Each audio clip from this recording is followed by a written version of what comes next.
Okay. I think that's sorted. Um. uh, Oh no, that doesn't work. Over here.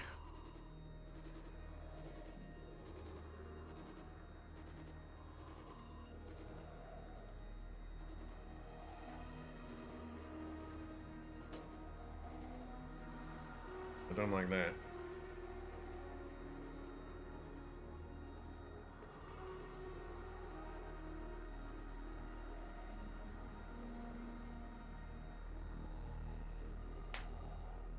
Alright, get that out of here.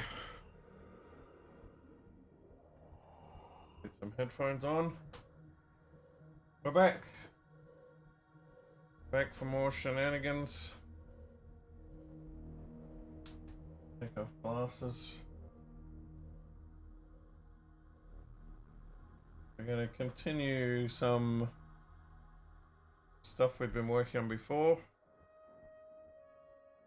Like Hell Bruticus here.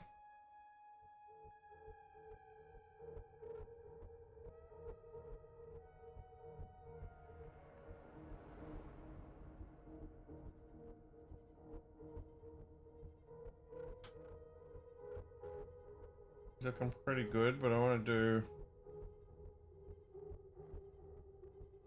little touches on the horns, I think. I gotta do something with this gun underneath.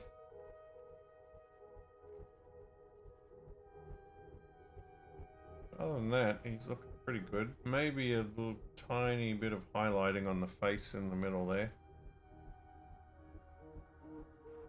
So we're going to work on him. We might do some more work on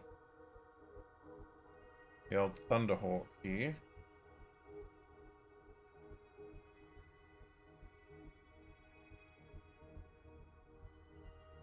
Not sure exactly what yet, but I'll figure something out. Might need some more detailing down the front somewhere. Bit of work on all these metallic bits.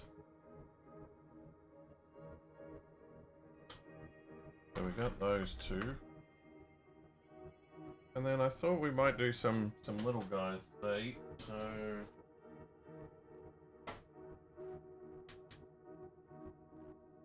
where did I put them? I was looking at them recently. Ah, there they are.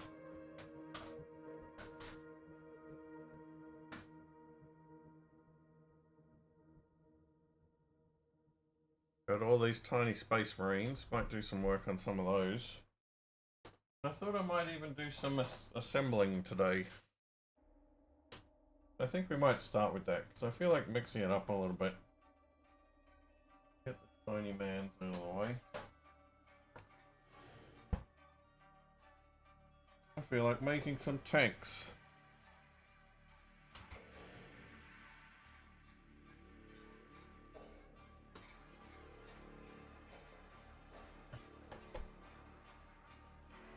So I've got this box of basilisks.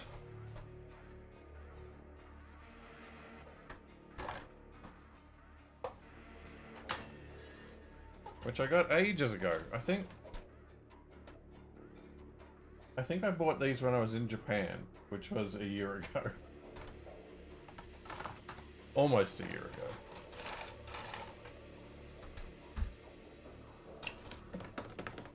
And don't have the structure yards. Where have they gone?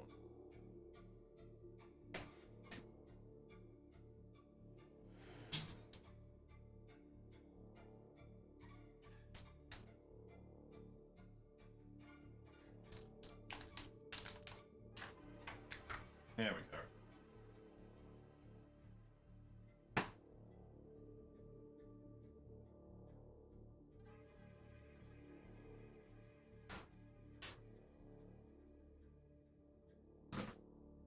Anyway, hope you're all having a good day. You're ready for some excitement.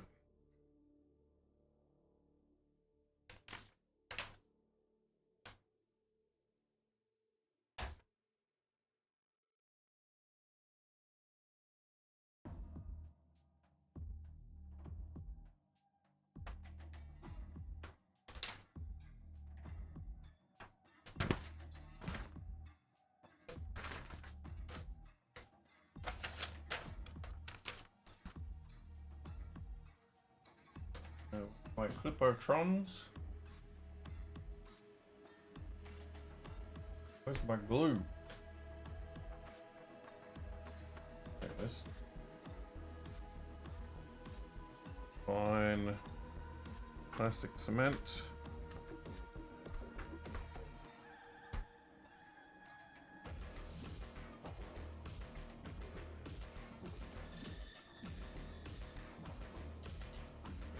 So, we need parts 1, 2, and 3.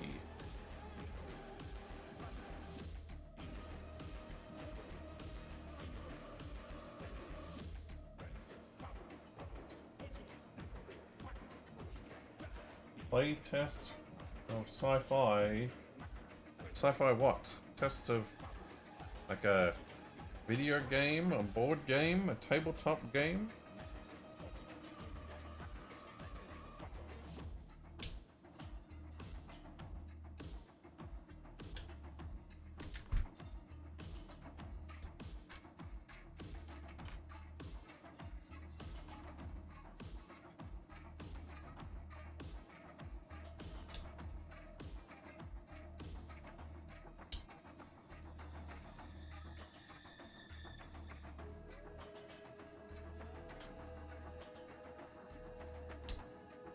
Browsing Steam sales. They're doing that again. The only thing I saw on Steam recently was I think they're releasing they have released the demo for Ray Traced Half-Life 2 today. I might check that out.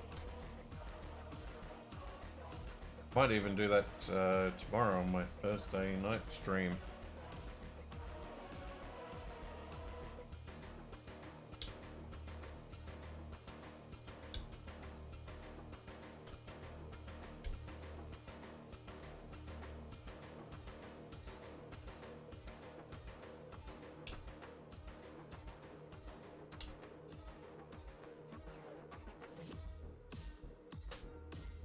Writing up your own tabletop rules.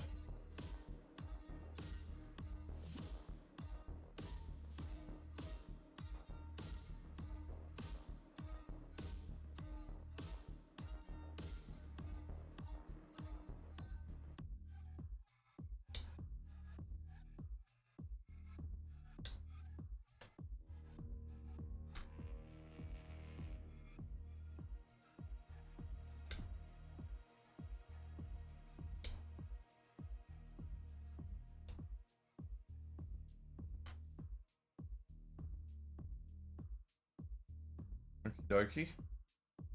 It's 8 upper hulls. Get them cleaned up a bit.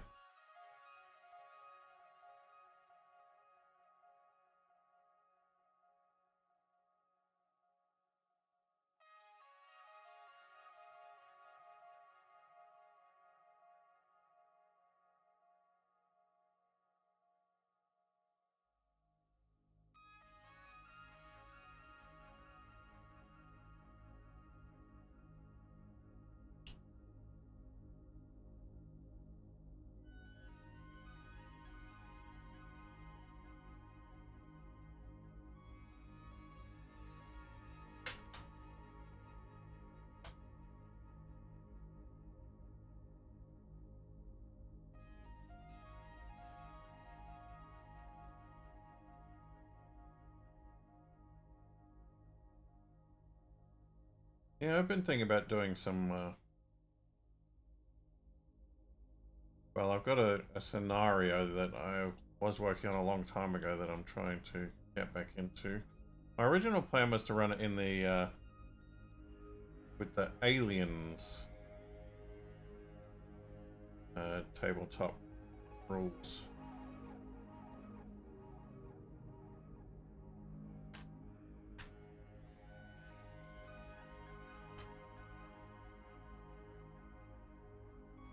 I have floating around here somewhere. But I need to get back into tabletop in general. I'm hoping to catch up with my old gaming group and do some more gaming. In fact, I'm going to be hanging out with them not this week, but next week.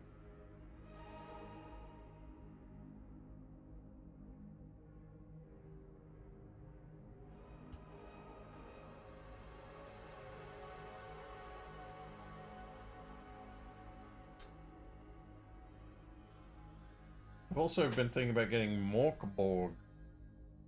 Not Morkborg, Pirate Borg. I watched some of the Yogscast guys playing Pirate Borg, and that looked pretty cool.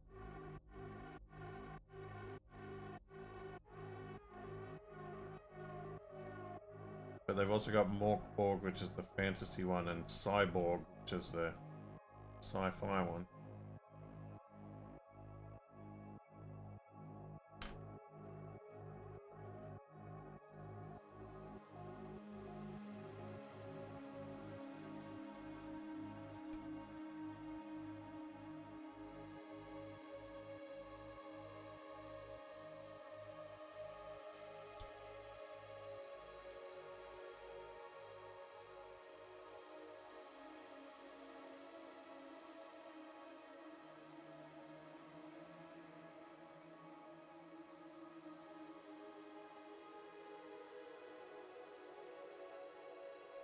I heard there's a new patch for Space Marine 2. So I might talk about that a little later when Wasted Drinks. Unbelievable! Oh, thanks for the sub! Yeah, Splitsy's always plotting my demise.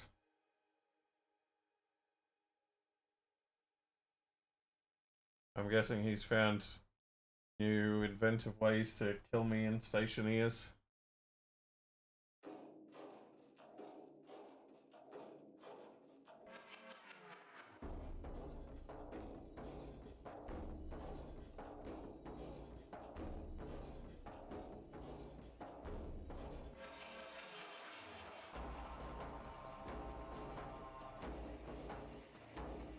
I still need to go through the campaign of Space Marine 2.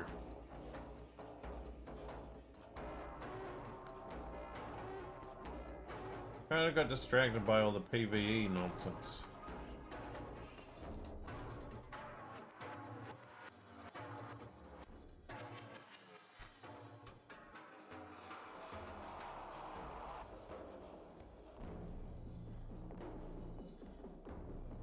They've already announced Space Engineers 3.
Okay, upper hole's all cleaned up.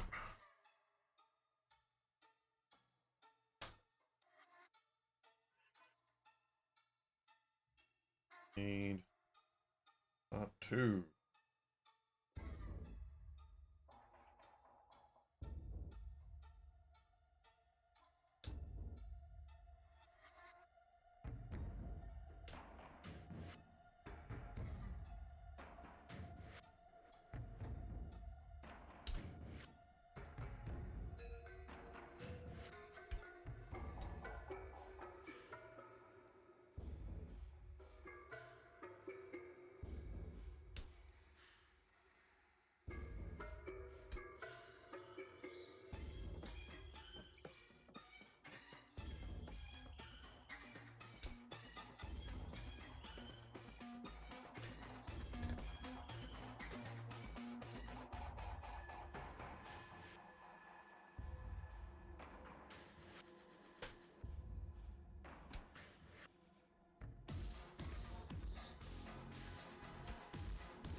I've got to buy my tickets for PAX in the next couple of weeks as well.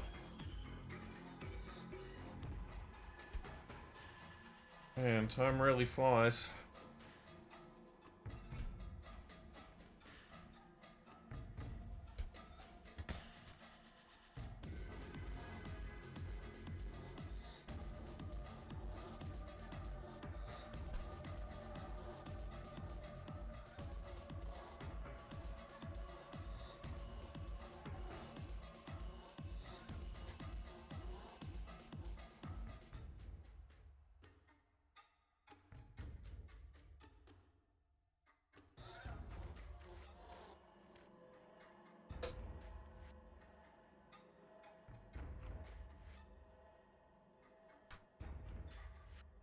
Is this all good to...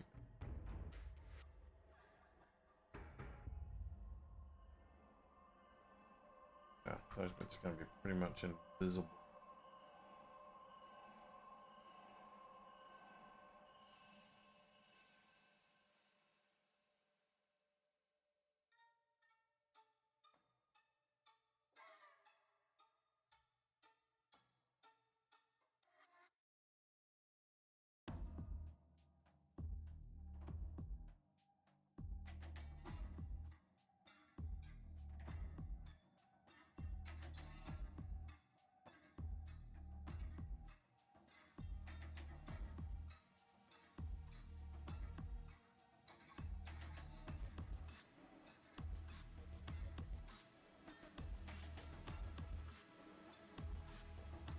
Use my armies? No.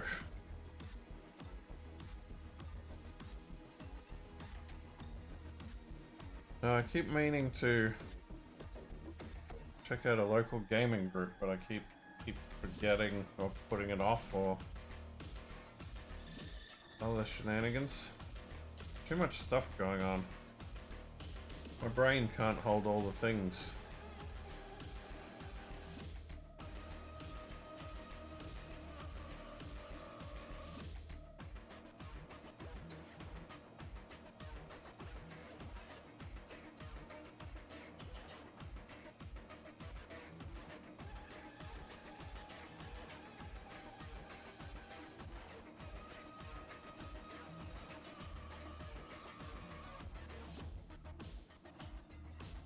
Gaming vacation.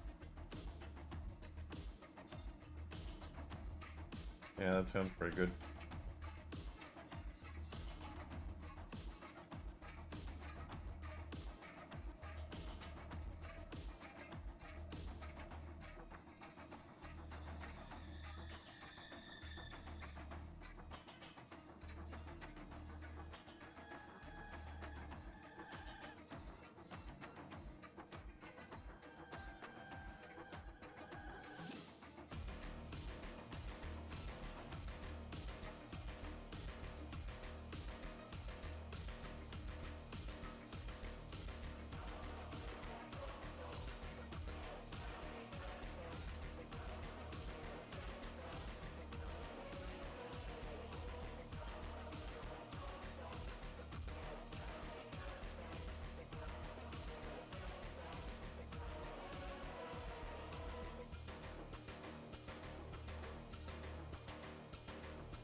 Right, let's get...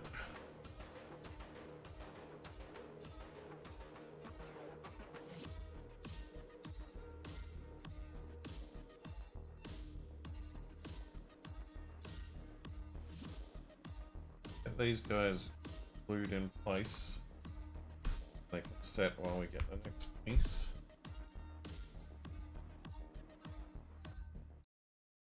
Go on that way.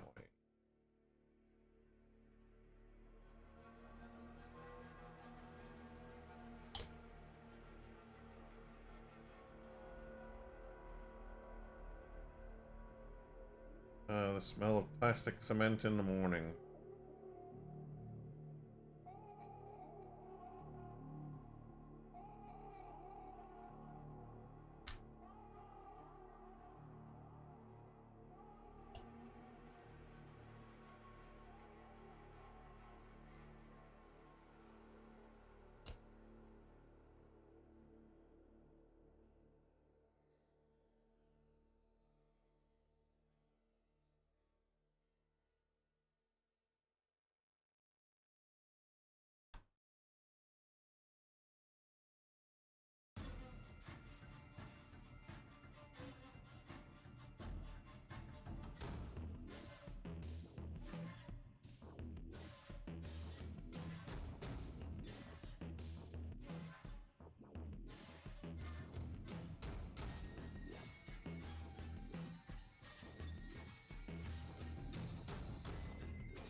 Glass files. No, I've got a little kit of just your regular metal files around here somewhere that I sometimes use. But usually I just use the back of the hobby knife for cleaning up.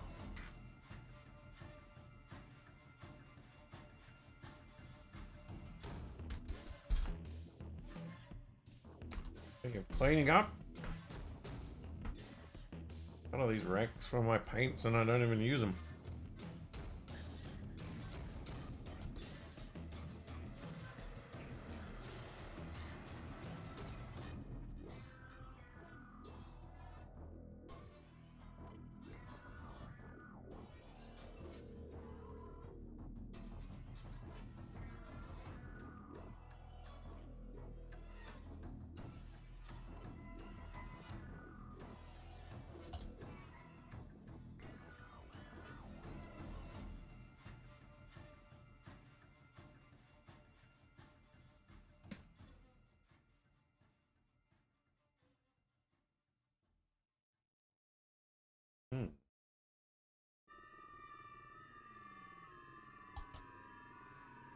Sounds interesting, Dragnon. I might have to look into it.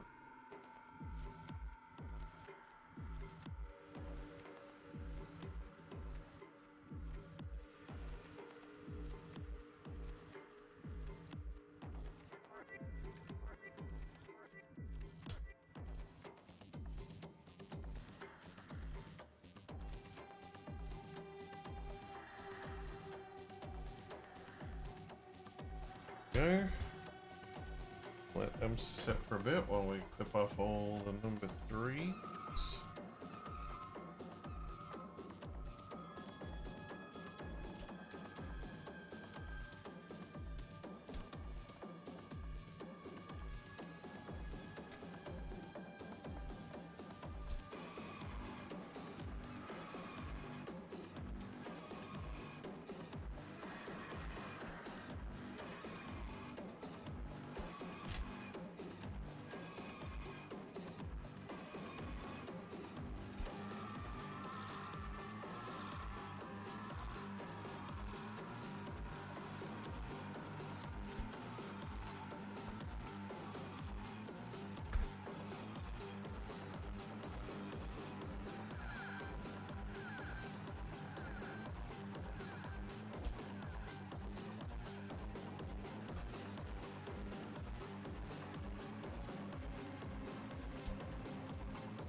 Anyone else doing any hobby shenanigans today?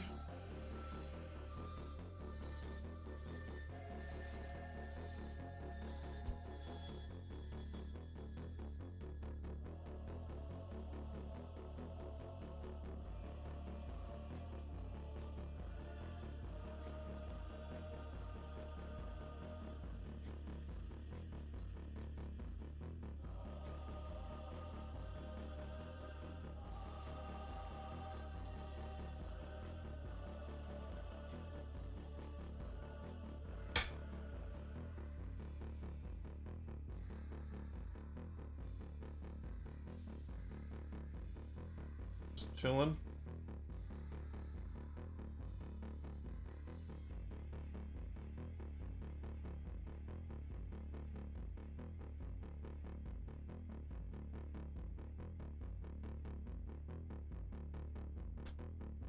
Chilling is also good.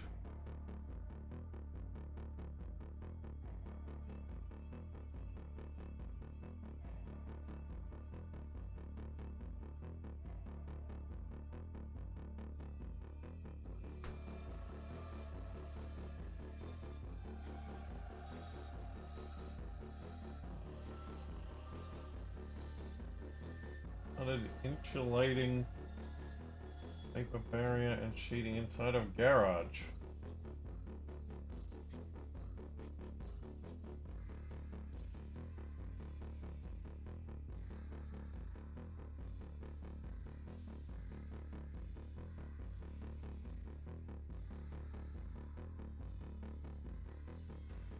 Alright, how do these pieces go on?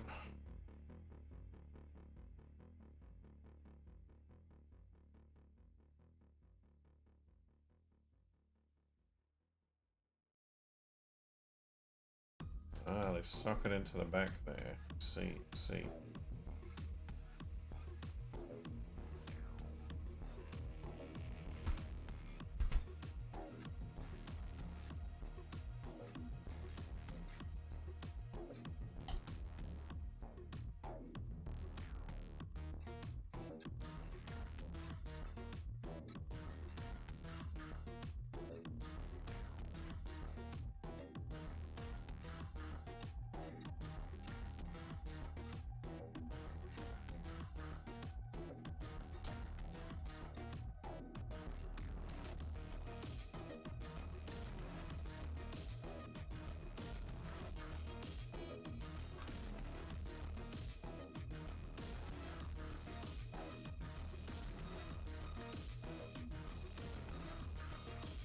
I feel like I'm a tank production line.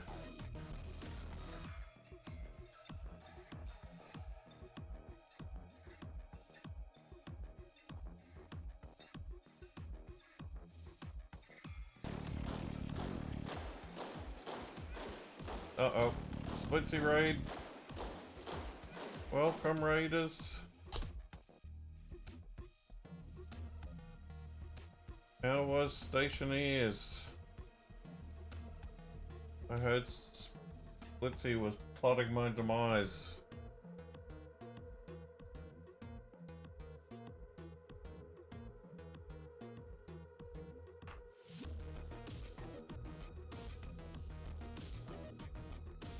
New terrain engines look good.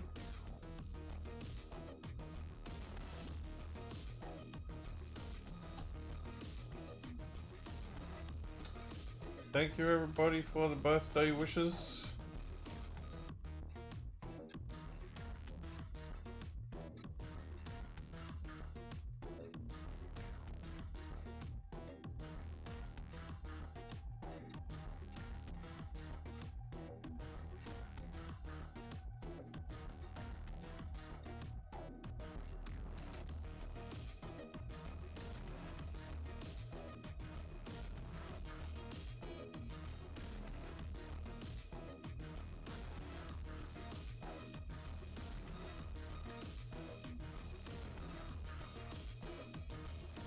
I mean, I'm not super great at impersonating the sound of an oxyacetylene torch.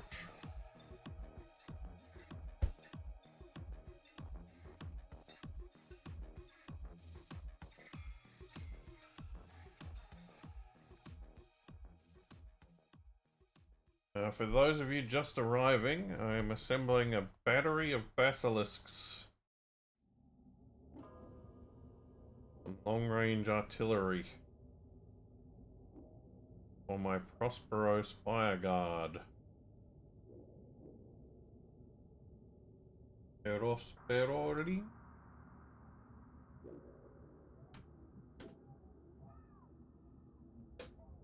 And now that they're all together, now we need all the lower hulls.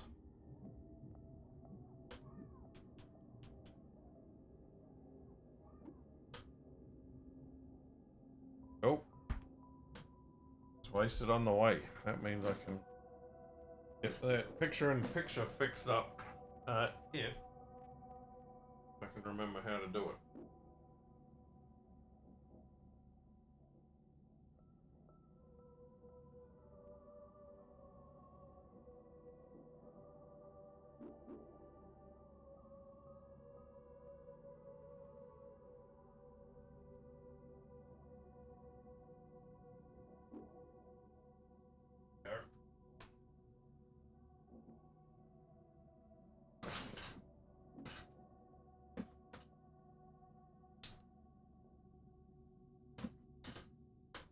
Well, back in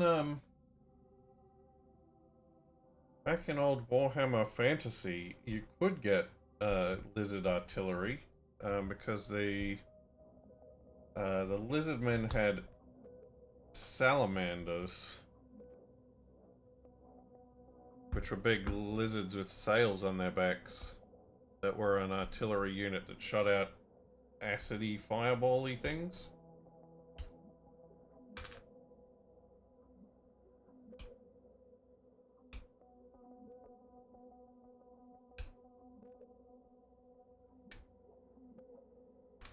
Sadly, I never got any of those for my lizard men back in the day.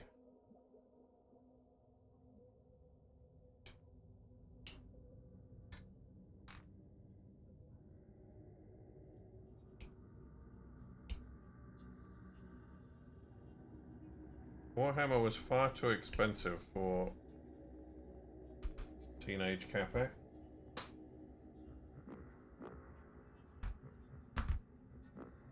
I've got one here. One of my OG skinks. Still unpainted. His tail has snapped off. So he's not happy about that, but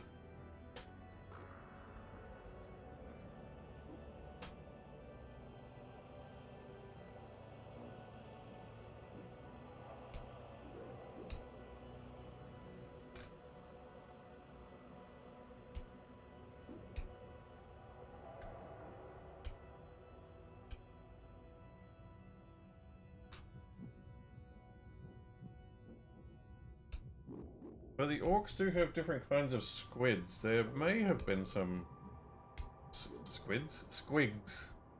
There may have been some artillery squigs at some point, although they were more likely the projectiles rather than the weapons.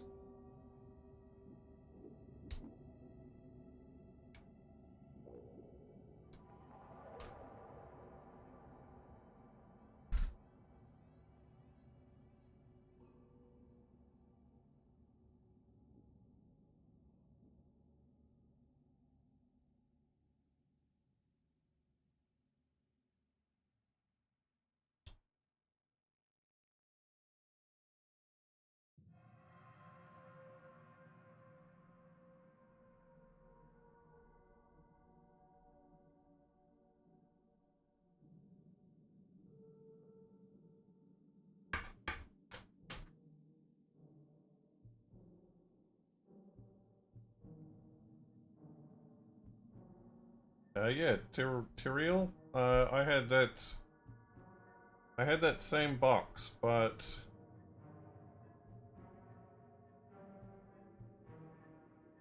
I had friends that wanted the Bretonnians, so I ended up with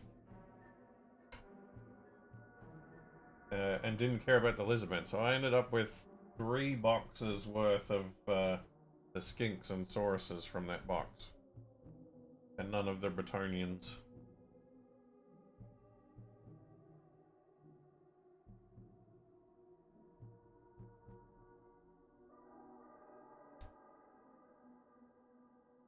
But sadly, from that lot, only a few solitary soldiers remain. The rest are consigned to the depths of history.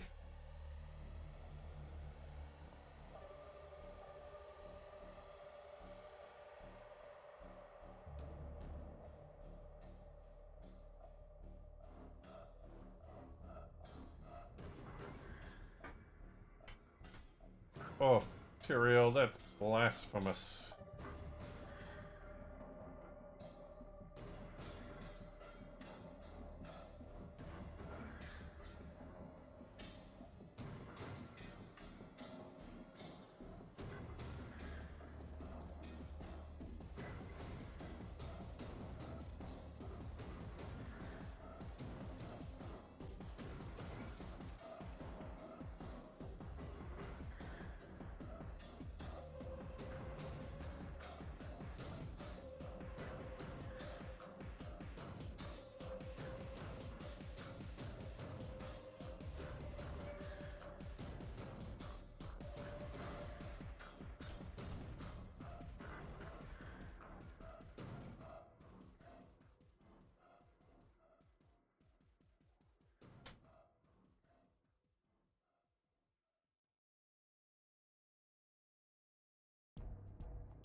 Well, I could use some blessings of the machine spirit right now. This production line.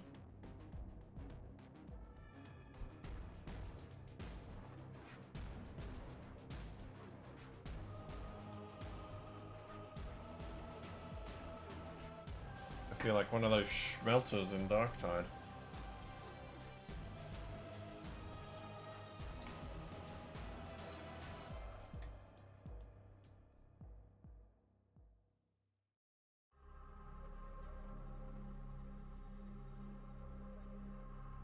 Lizard men aren't man things, they're lizard things.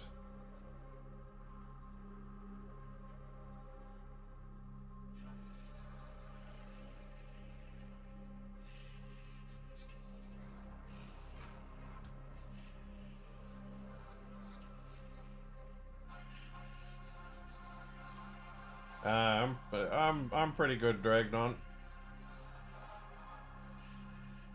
I'm a fair hand with a hobby knife. No scars, not from it. I do have. Yeah, it's not going to be visible on. Maybe if I can get above the light. No. Oh yeah, you could just about make it out there. On my finger there's a scar, which was when I was working in a kitchen. And I was washing up a knife and I slipped. Sliced my finger. No, no hobby related scars. At least not yet. Alright, so these lower holes. Do they fit together like that?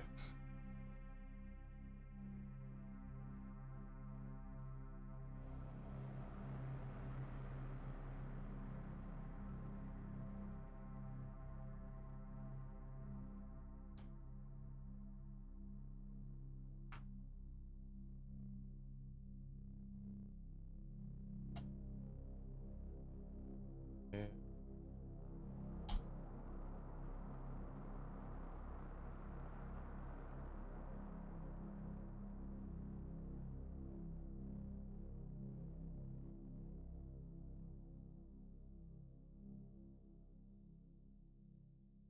super happy with those.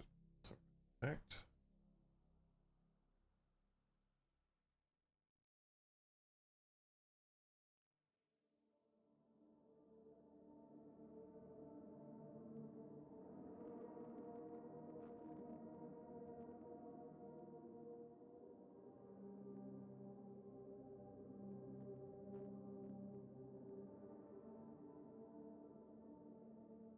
Bit more of a gap there than I'd like.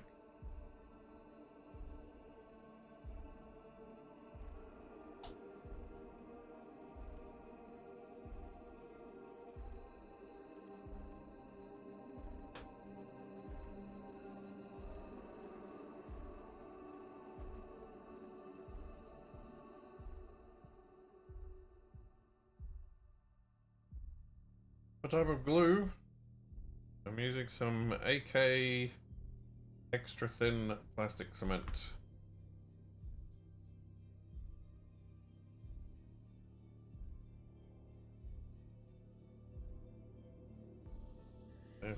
Maybe if I weigh it down with a paint pot. No, that paint's not heavy enough.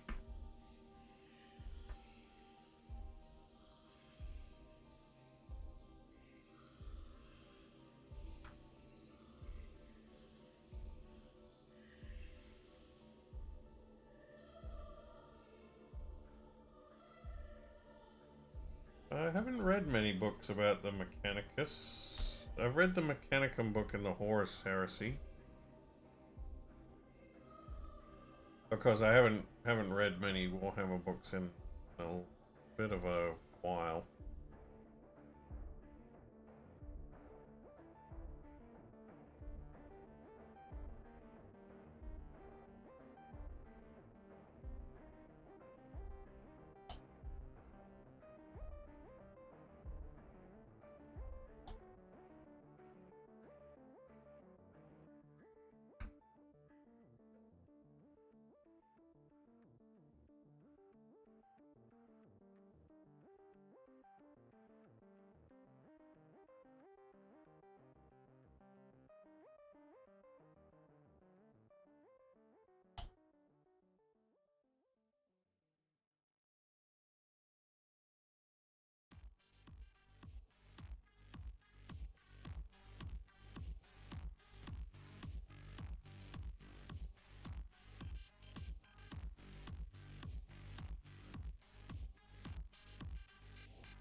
I don't know if that's actually going to do anything, but might help.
Yep, Mason's showing off his big beastie.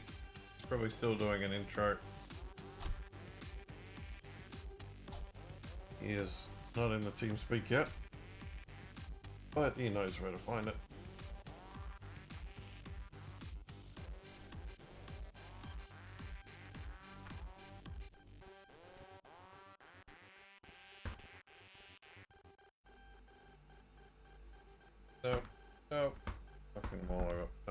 up.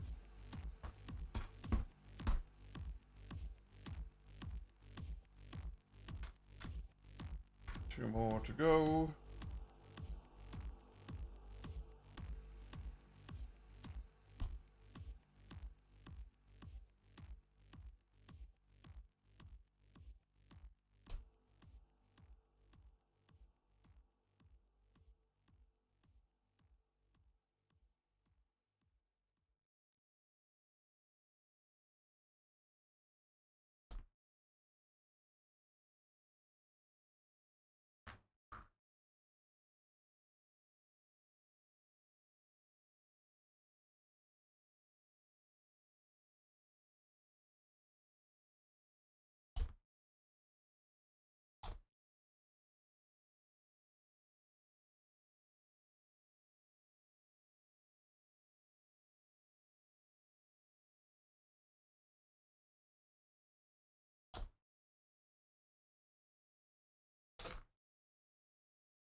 Alrighty, now we got a bunch of gubbins that go in the back. Starting with these hatches. And my music is gone? Why? Why do you do this to me, Steam?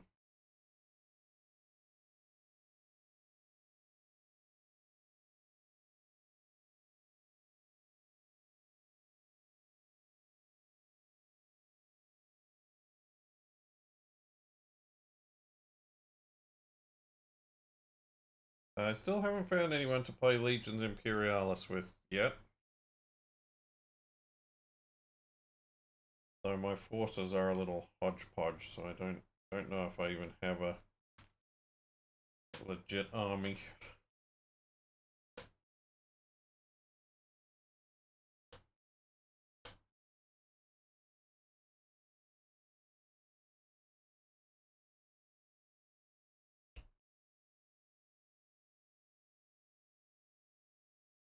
I think I do technically have everything I need for a full army. But it's not all assembled or painted. Picture in picture in picture in picture. Yep, we're going there.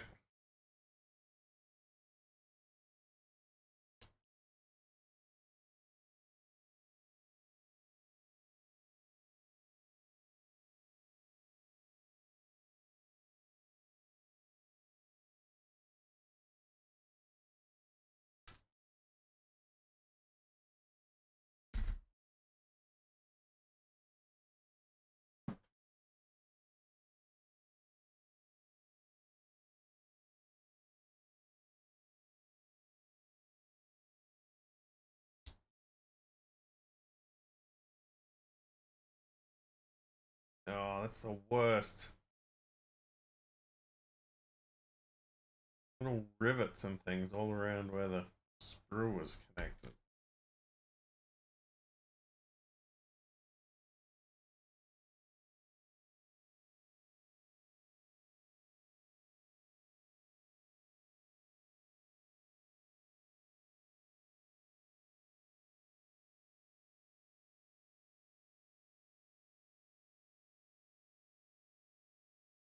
Clean up the sprue marks and hopefully not take out all of the tiny rivets.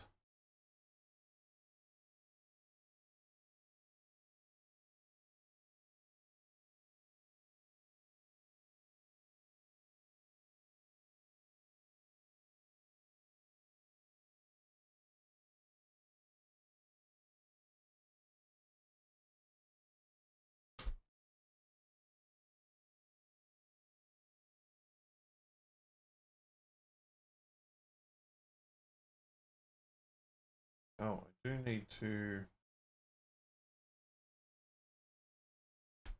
send Mr. Wasted an invitation to the chats.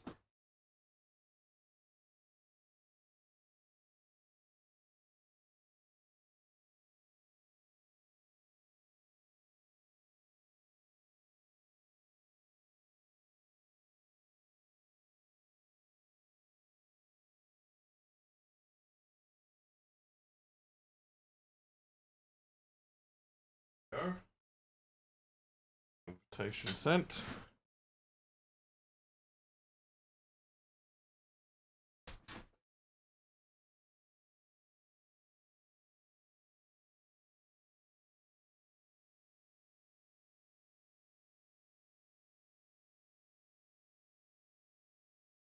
Question then is, will he notice before he joins us on the stream? Or will I tell him when he arrives?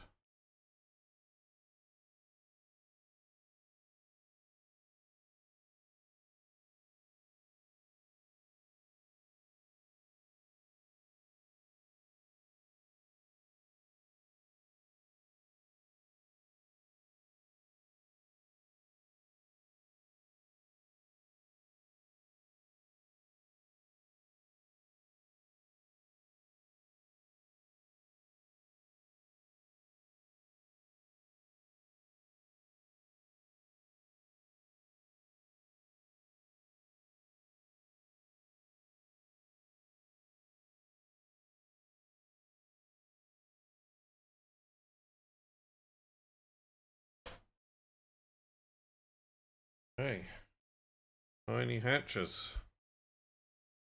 Hatches for days. Go on to the back.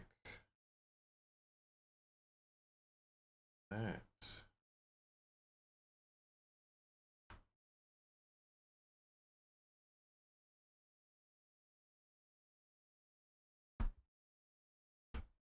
Best way to do this is going to be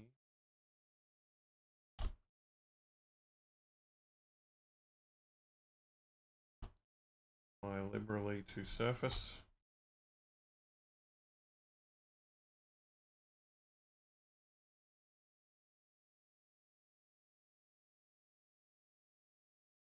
Pop it in.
We're gonna light these guys up with LEDs. No, they're a bit small.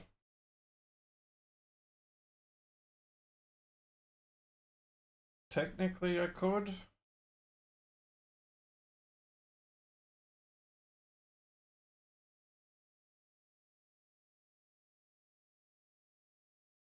Yeah, the barrels of the guns are too small. In theory, you could put like a flashing LED light inside the body, drill a hole all the way down the barrel, and have it make little flashes like it was firing, but barrels are very thin. I don't think it's feasible. Not at this scale. Not for my level of competency.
I do have some lighting kits for some of my Lego. I will definitely have to do some of that on one of these streams at some point.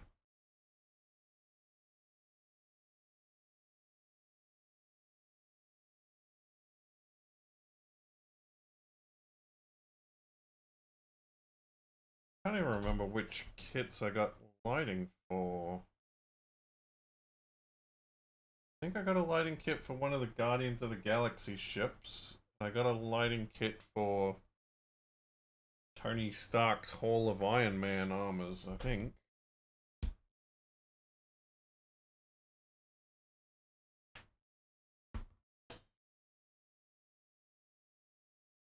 Okay, that's a whole bunch of hulls. Now we need a bunch of tiny oil barrels.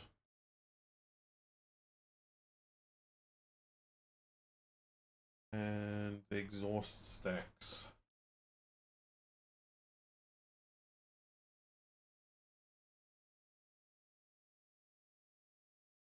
Oh man, these are so small.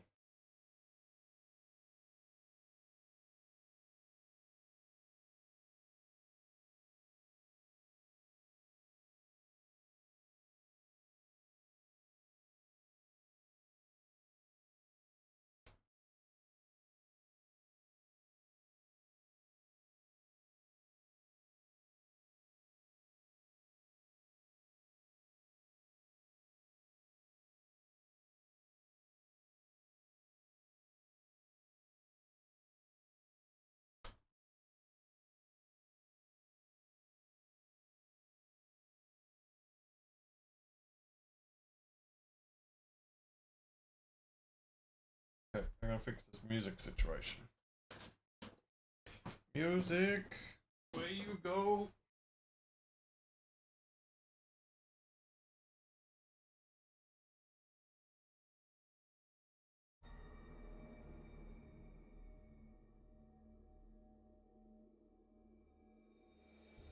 On repeat, it should be repeating everything. Steam needs a better music player.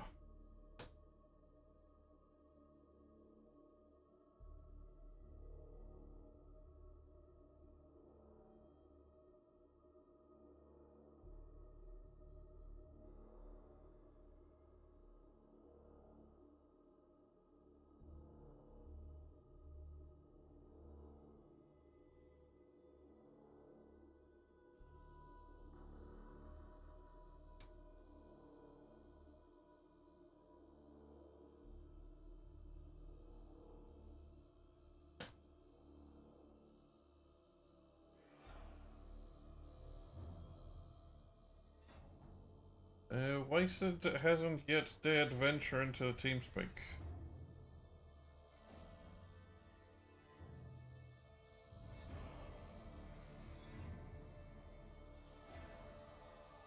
I presume he's still introing. He has been going for a while though.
I have no idea which one of us has more.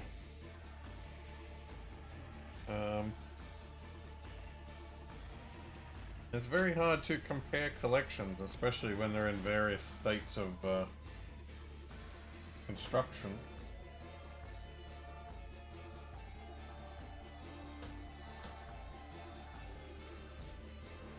Is that Amaru pointing away from his microphone? Could it be? Aha! That sounds like a wasted space. Yeah, rumours are true.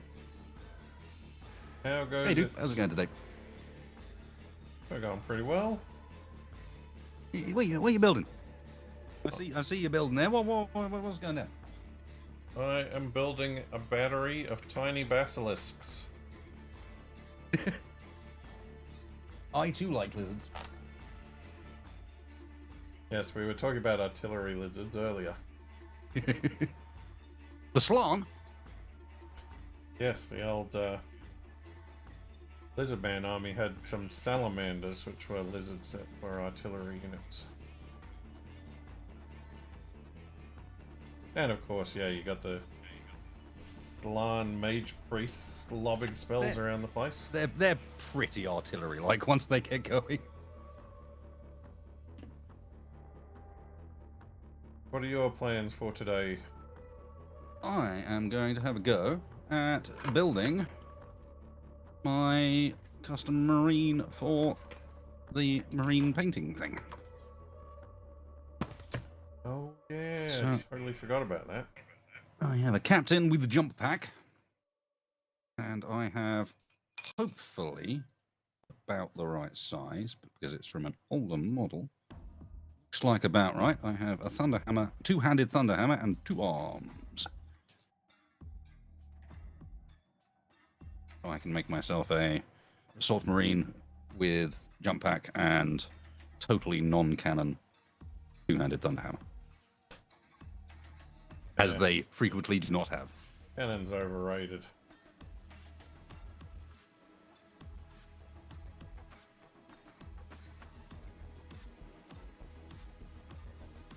Well, speaking of Space Marine 2, apparently there's a new patch. There's a new operation hidden around. It always the patch out now, because it was on a beta client for a little while, where you could go and play the new stuff, but on you had to download, like, they actually had a PTR for it. It was a bit weird. Yeah, I saw something about that. Yeah, I'm not sure if it's live yet, but I saw patch notes. Suggest it might be. A screw attached to your codpiece, sir. That is not a helpful place to put it.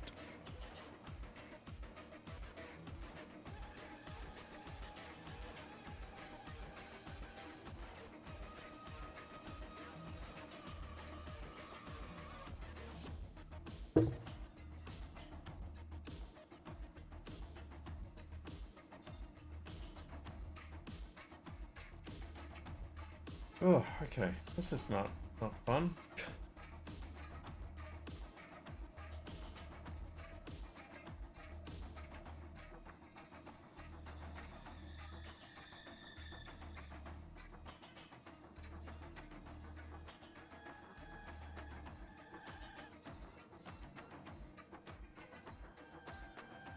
I'm trying to clean sprue marks off an oil barrel that's 4mm long. Yeah, I mean, cleaning sprue marks is never fun at the best of times, and the smaller the part, the less enjoyable it gets.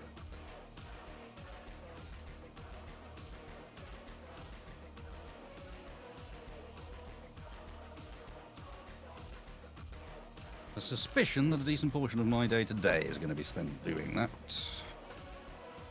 because I am fussy. Let me have a quick look here. What are these new... I don't even know what the heavies are called in the Primaris thing, the ones in the big chunky armor. Asking the wrong person there. They're giving everything weird names these days. Everything's got weird names, and I was never a marine guy to begin with, so...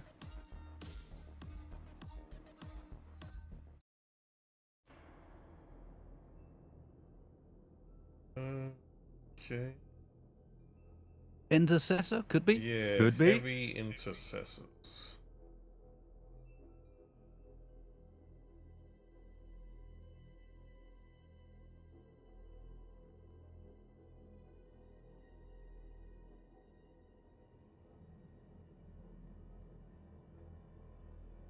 do like a good copyrightable word.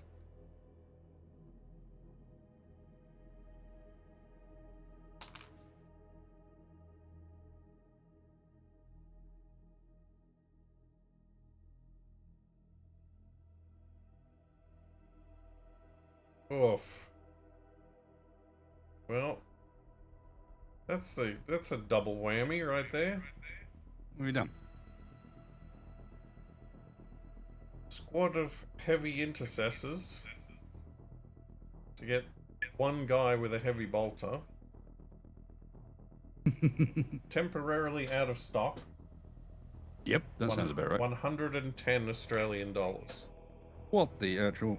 It is a 5-man squad. What bit are you after from it? The heavy bolter dude. Right. Yeah. That's tricky. Maybe I'll look on Bitsbox. I guess Devastator Marines aren't a thing anymore, are they? Because they're Marines. No, they've all been deprecated.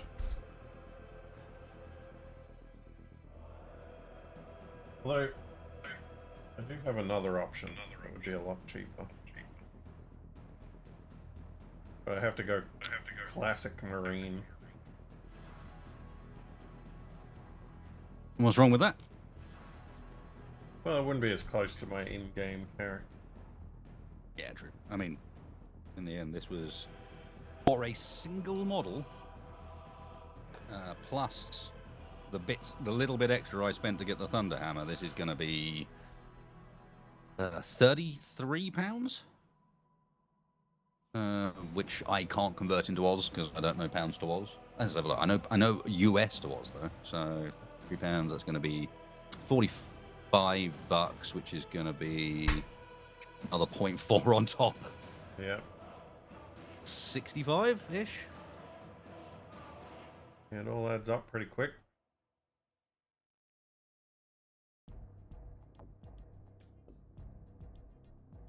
Ah, it's just Games Workshop's character tax.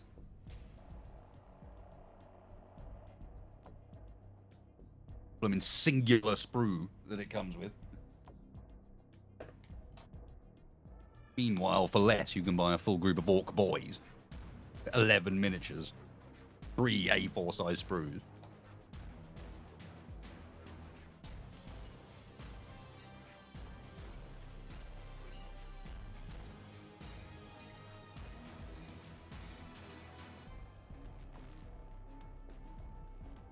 I was just telling the chat earlier. Oh, I sent you a chat. We done the thing. invitation Yeah. finally.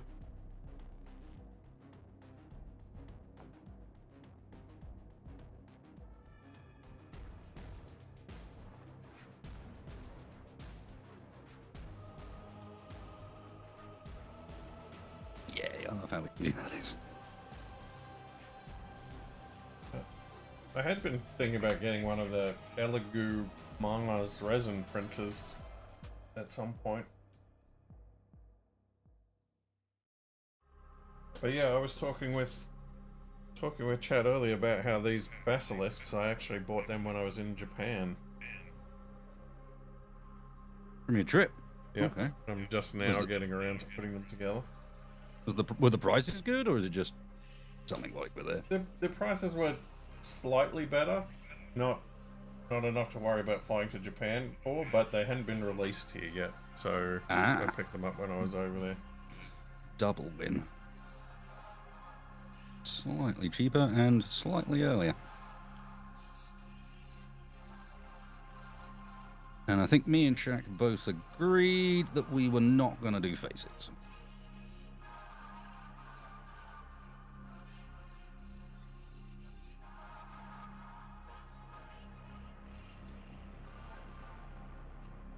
Yes, that goes on that way. Oh, very fiddly.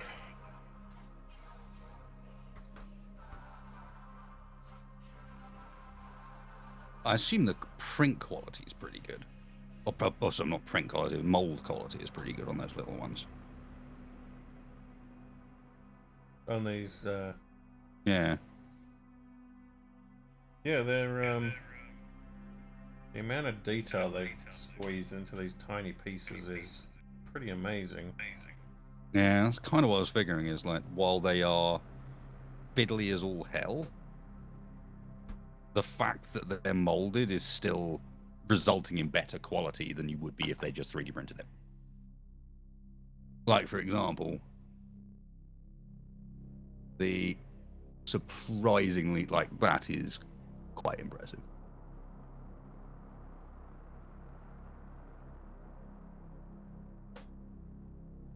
Yeah, it's pretty nuts that they can consistently get that kind of detail these days.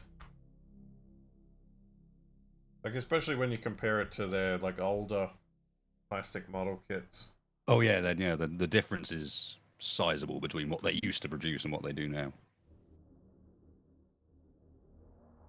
But then I think they've also let it go to their heads, and now they cram in as much detail as they can in every model, fraction and of an it's inch. got to the point where it's actually slightly silly. Yes. I think I am in agreement with you there as well. There must come a time where you go, no, enough, guys, enough. Calm it.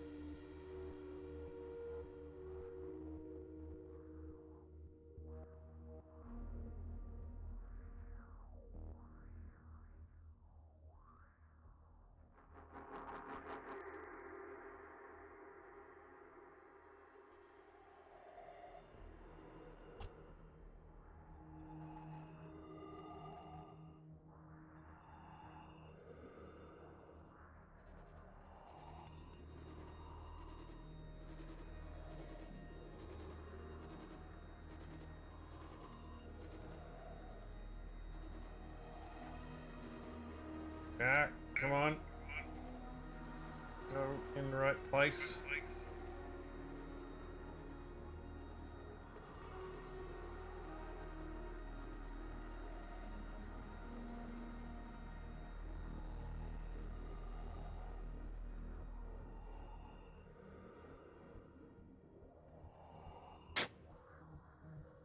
And as much as I hate the sanding, every mini so far I've done,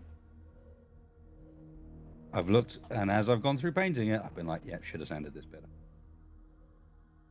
There's always a bit on it where I'm like, nope, you had a go at this, but you didn't do it enough for it to actually be smooth. And now, yes, you don't see a sprue mark when it's painted. Instead, you see sanding damage.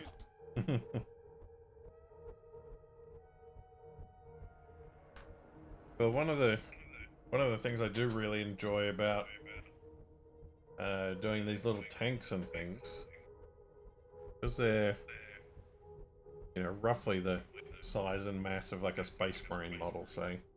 Mm-hmm. But usually, because they're all like panels and things, it's much easier for them to hide the sprue marks and the seam lines. In sensible places, yeah. Mm-hmm.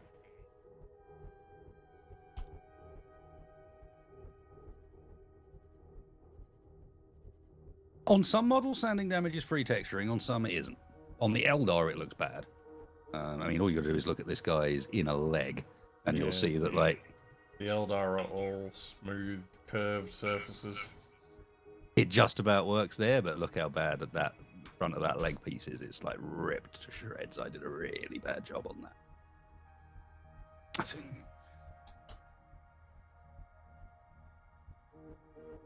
There's also various sprue marks on the Death Dread that I missed. Yep, and battle damage works on Orcs. It just doesn't work on Eldar. And that's big, smooth surfaces. You have to really work to make it look right on Eldar.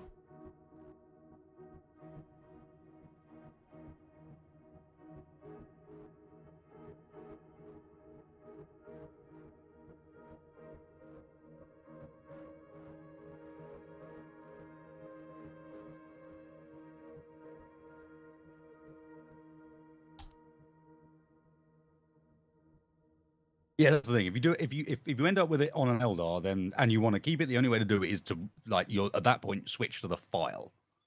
Don't bother with a sanding stick or something. Go and get your file out and actually do some damage, because that's the only way it's going to look good.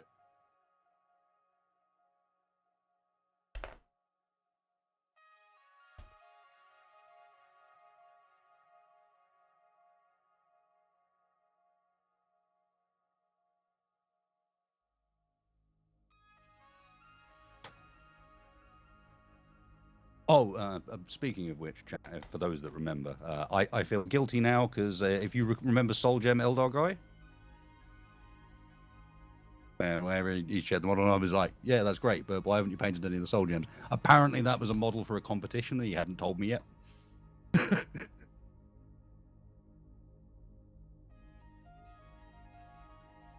Spoiler warning.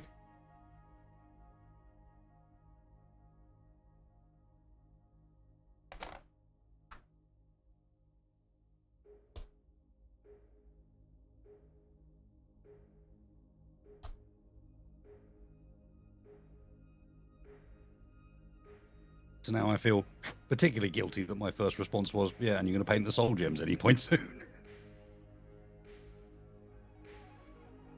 Painted a very nice fire dragon with a very, very impressive blend up to his head. You know, from sort of that yellow into sort of fire orange, and done very nicely. But not a single Soul Gem on the model was painted. And so my first response was just, yeah, you're going to paint the Soul Gems. That's why you don't send it to another Eldar player or another Eldar collector. Especially, it was supposed to be a joke, but he took it seriously.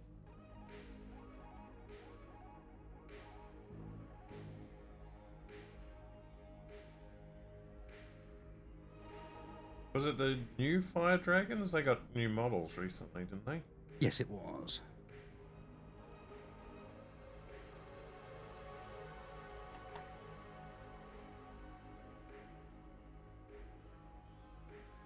Have I tried the glass files used by Gunpla? No.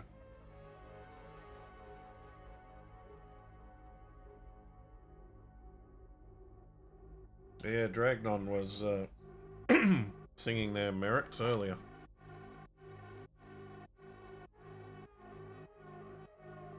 I could see why they'd be useful. I have elements of, yeah, we'll just wet sand them.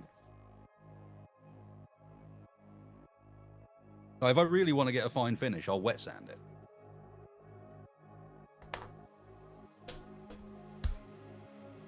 Okay, 8 exhaust stacks.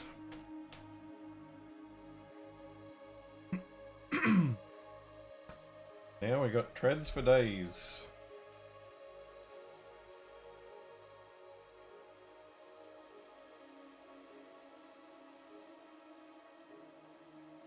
I like that idea, Master Shadow, and then what? Drill out the existing Soul Gems and replace them with actual gems. That's kind of cool.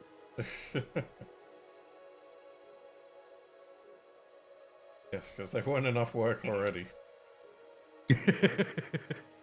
I don't know. I hate painting Soul Gems, so anything to skip that step might be welcome. It's not painting the Soul Gem itself that's difficult. It's not getting the damn paint on everything around the Soul Gem. Inevitably, you come in and you do the Soul Gems last, and then end up getting Soul Gem paint on your supposedly nice, clean Eldar surfaces again. And you go back and do it. And then when you're redoing it, you get some of the blooming surface paint back onto the Soul Gem, and you have to redo the Soul Gem, and so on. Continue until you get lucky. I'm pretty sure that's how Eldar Civilization collapsed the first time. Rex.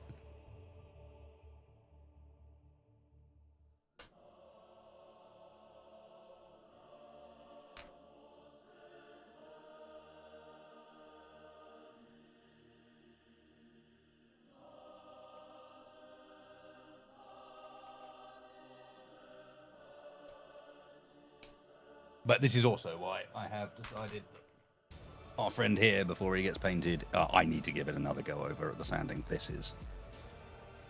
was one of the first minis I painted since or worked on since getting back, and you can tell I need to look at it and regret having assembled it.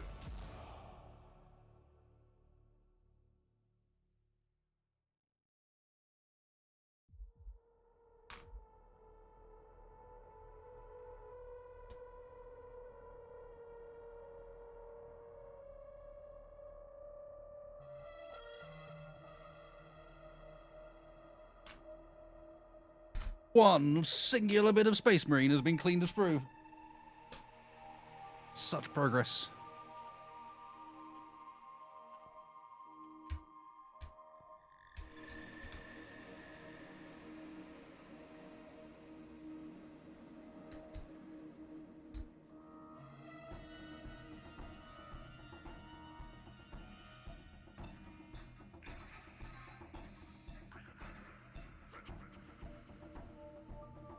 Yeah, well, I like big minis, and I cannot lie.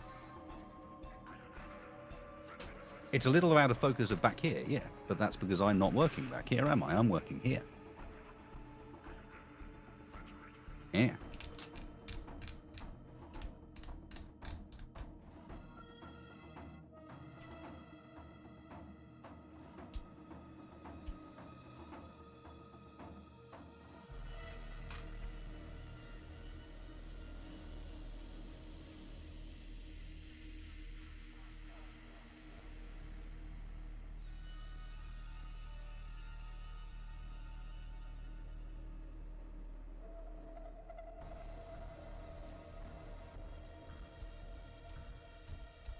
Okay, I might still be a little out of focus there.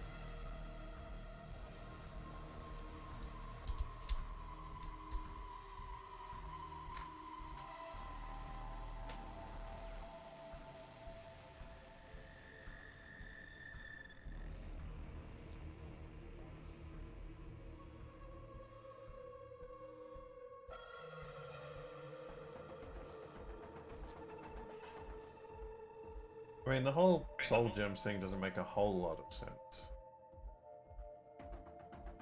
No, indeed. You would think if they've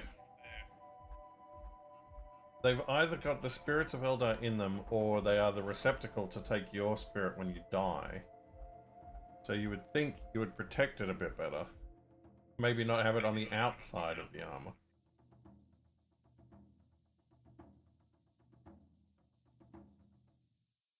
Aren't they supposed to have some sort of warding effect? Wasn't that the idea? It's like having the black box from the plane out on the wingtip.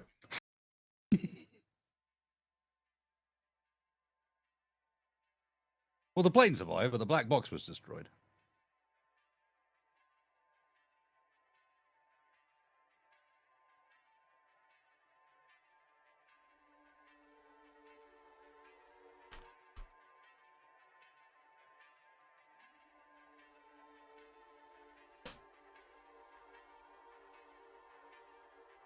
I have one mini that is likely to be over 2 feet tall. It is under the desk. And it can technically be called a mini because its actual size when scaled up would be 17 meters.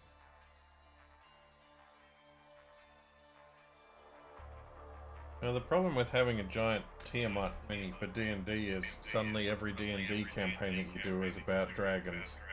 It has to involve dragons and Tiamat.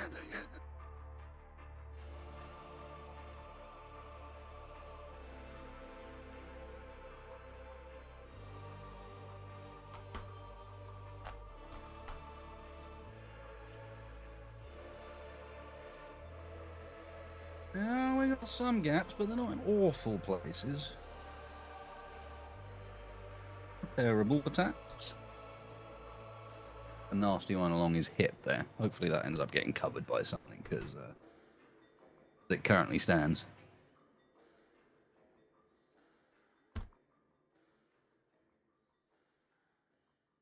Haven't used Tiamat once. Well, yeah, because everybody's got to be like 20th level before you can even think about it.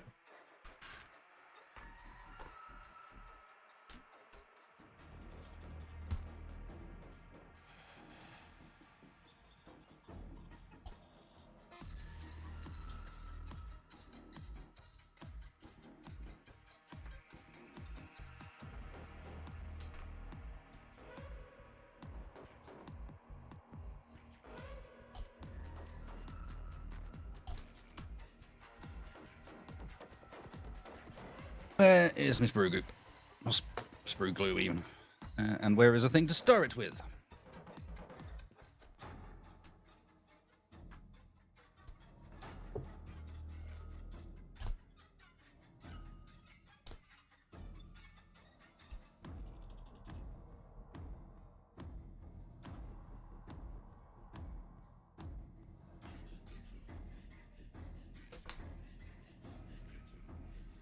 this is probably the most satisfying part about making these little tanks. With a 40k size tank, spend half an hour trying to get all the tread pieces lined up, and on these tiny tanks, you just take one side that has all of the tread and stick it into the keyed hole that it slots into. Yeah, alright, I can see why that might be quite good.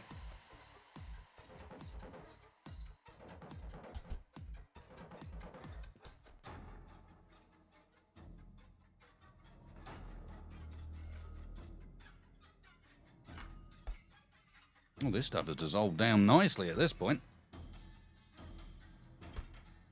Worried there was some stuff in the bottom, but no. Although I might top it up. I got some tasty bits of goop. Well, goo around, a screw around.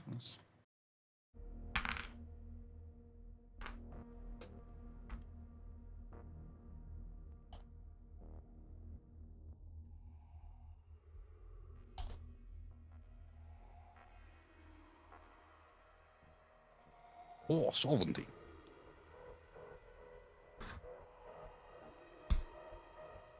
Breathe in the chemicals.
I do wish I had some more opportunities to do the Warhammer tabletop games.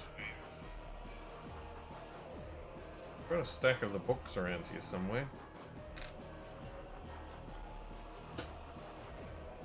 I gotta be honest with you, Warhammer tabletop like RPG never appealed to me, because honestly, why the fuck would you want to live in that world?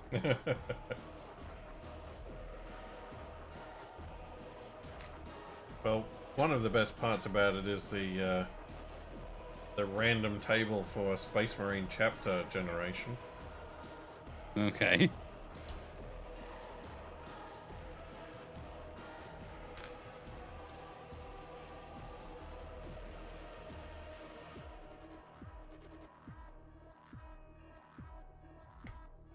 And upgrade our sprue glue to sprue goop. Get in there and melt.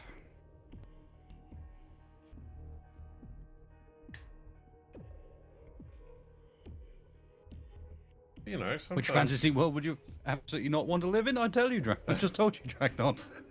Yeah, sometimes when you're getting together to have some fun with friends, you just want a harrowing, nightmarish experience. With no light at any point in it. Exactly.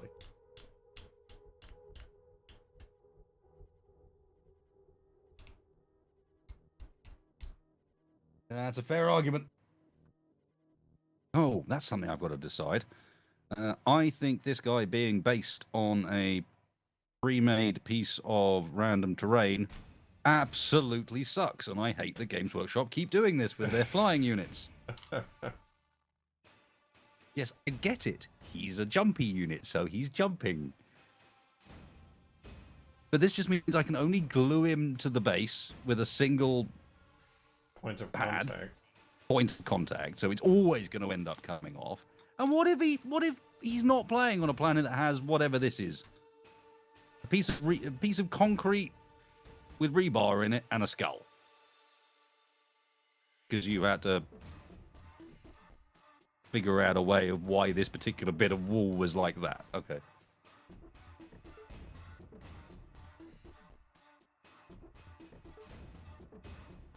Well, that's why they carry them around with them. Each Space Marine carries around his own special launch rock, so that when he wants to do a jump, he can put it down on the ground. You can't call... Look. All right. One of the two is science fiction. And one of the two is fantasy. Which one do you actually think it is, if you really want to define it? Is it science? Or is it fantastical?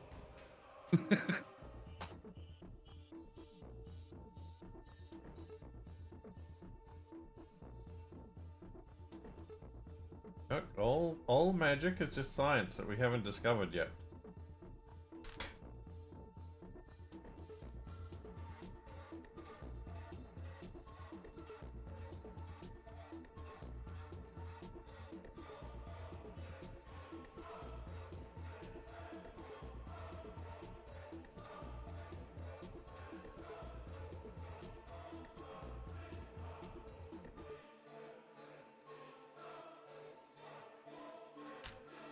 Yeah, you end up with a sci fantasy because you're mixing both. You've got a bit of science fiction in there, as you say, tanks and las cannons and humans and the like. And then you have the warp and demons and a massive planet-eating race and people that grow from fungus and like to fight. And everything that they do works because they believe in it. Science.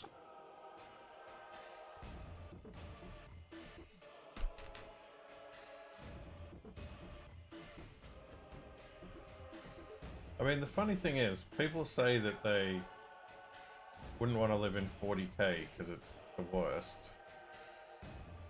But just with the number of planets there are in the galaxy, there's got to be a fair few of them that are like literally just like Earth at our technological level. Until the Tyranids arrive. And until the Tyranids arrive, but until then, they don't even know. Or you discover that actually you're a Necron Tomb world, or one of the many other things that could be under the ground. Or the Imperium shows up and says, Hi. "No, you don't actually have a culture. You're part of us now." Also, have you heard of this thing called tax? We like this thing called tax.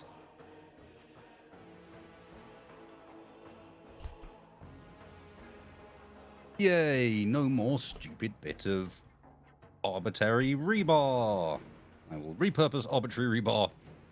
Oh, actually, that's perfect. I'll still use this on his base. He just won't be standing on it anymore. I think that's suitably ironic. I was hoping for a second you were going to stick it through a Tyranid. Oh! Fair point. That's one half of my Carnifex, but not Carnifex, Hive Tyrant, but missing an arm. I did want to try and do that at some point. Got Legends of Old One Eye. What about Legends of Old Three Arm?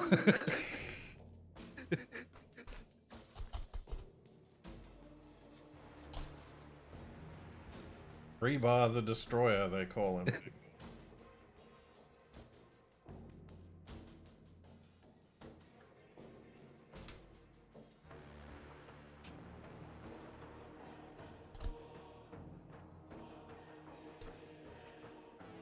That's better. That's definitely a tip I can give.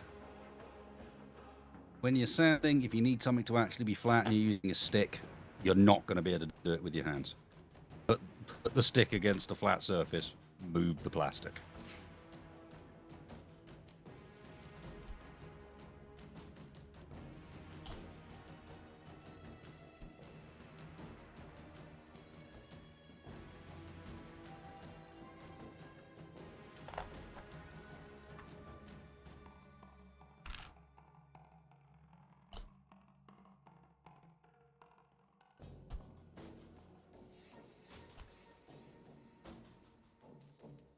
Go.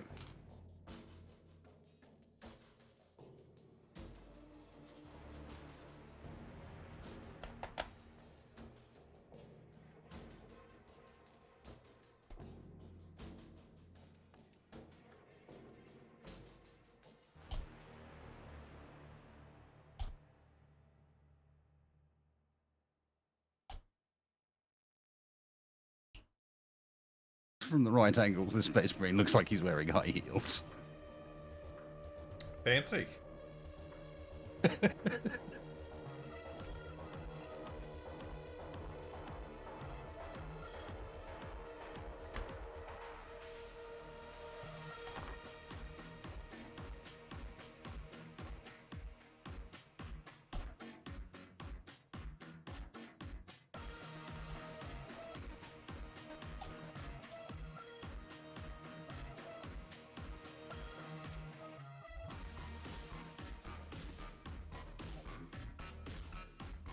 Alrighty.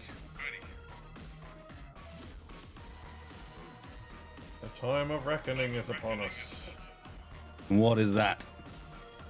Earthshaker cannons.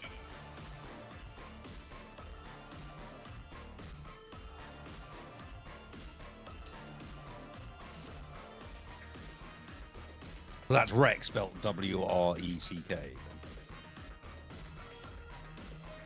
Yes.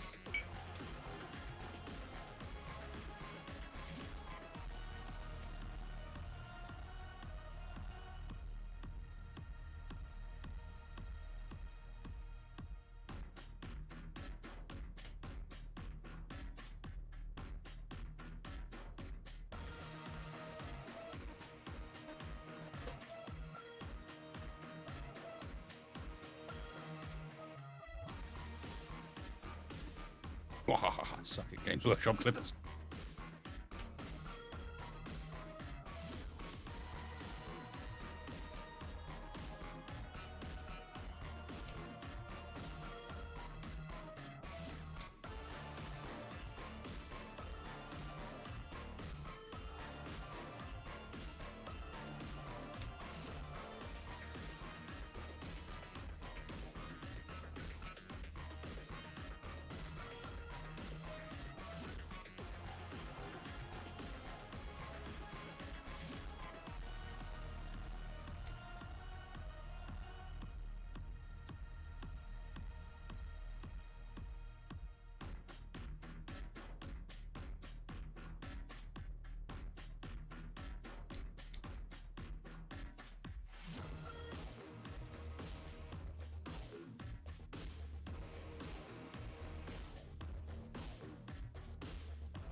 Yeah, for anyone wondering, at least from my side of things, or I should not wondering, but I should mention it regardless. Upcoming in likely at this point,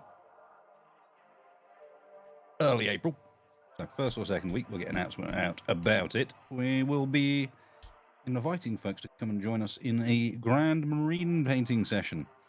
Idea being, everyone paints a single marine. Everyone does the same colours, but you kind of paint it up as yourself.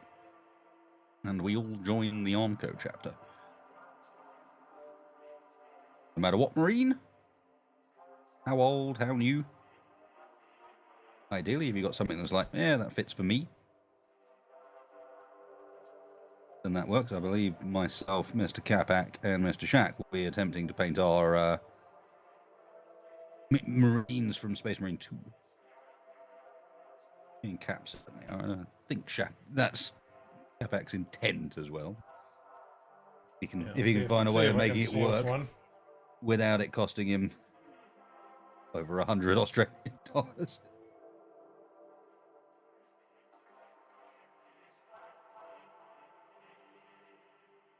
So you've chosen to identify as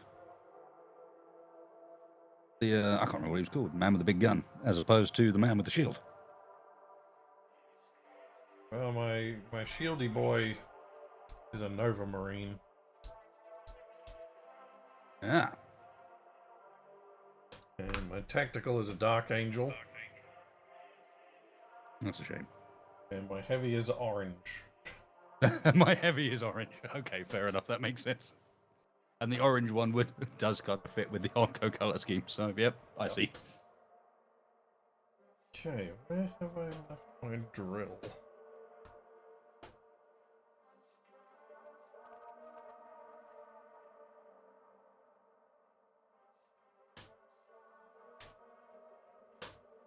There it is. Melty.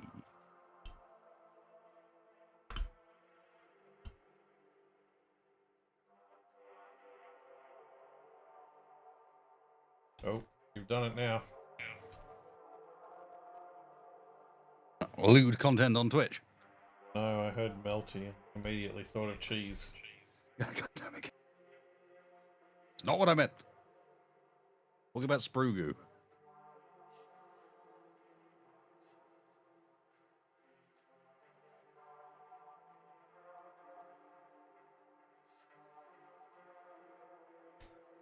Now I'm kind of wondering why you went straight to lewd content when you thought about melty plastic.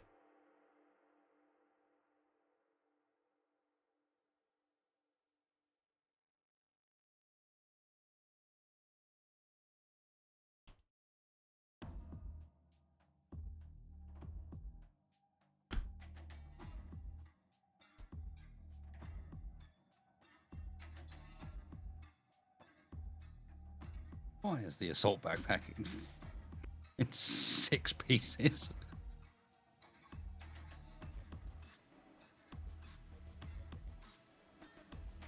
W.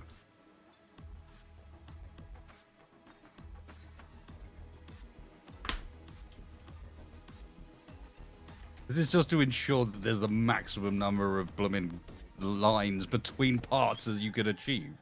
The hell is this rubbish? How you like this?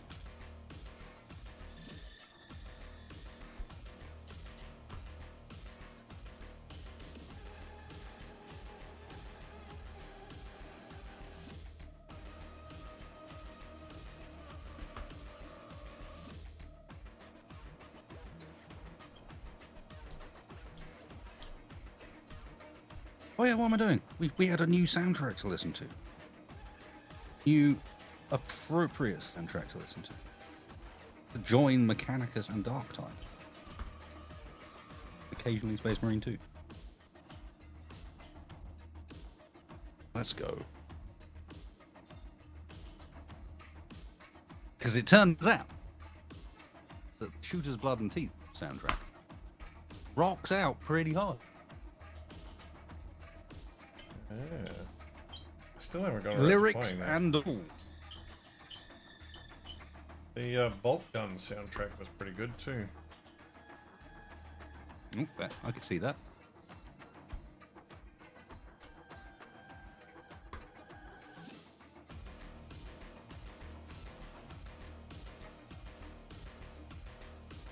In fact, you might say that across all the Warhammer games, the soundtracks are the most consistently good thing. Consistently solid thing.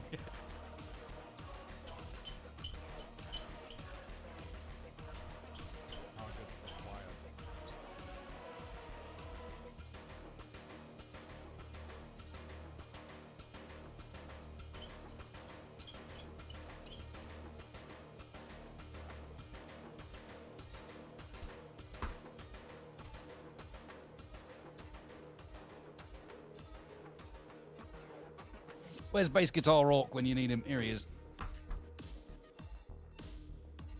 At the very least, we can have his little speaker out the back.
You're right, Fog. I am building a Space Marine. This is why I need orc music to counterbalance the mistake here.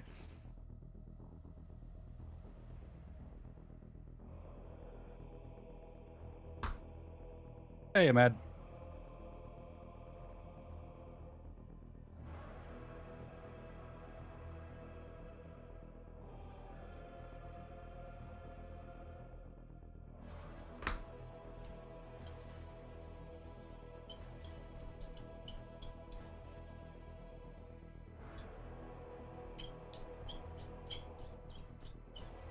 Oh.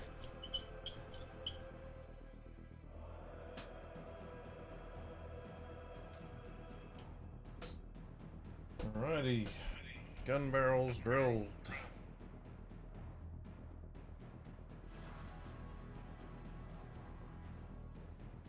Good choice.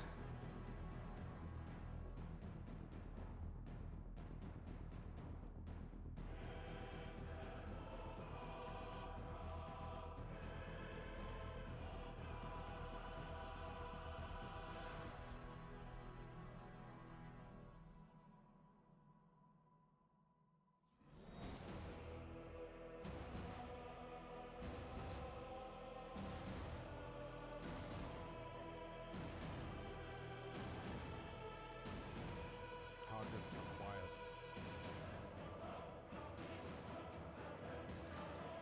$20 mil, American size.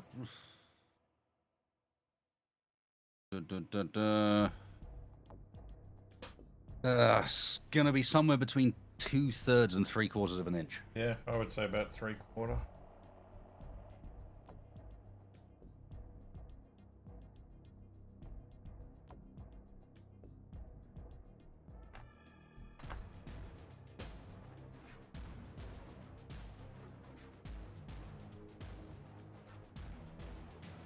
So, what kind of elevation are we aiming at?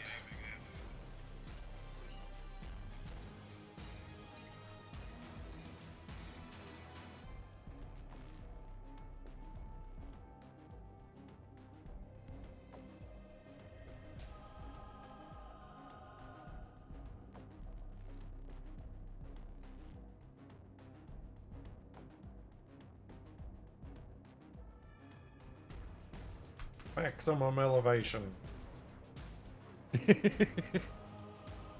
For most likelihood of breaking off barrels. Yeah, pretty much.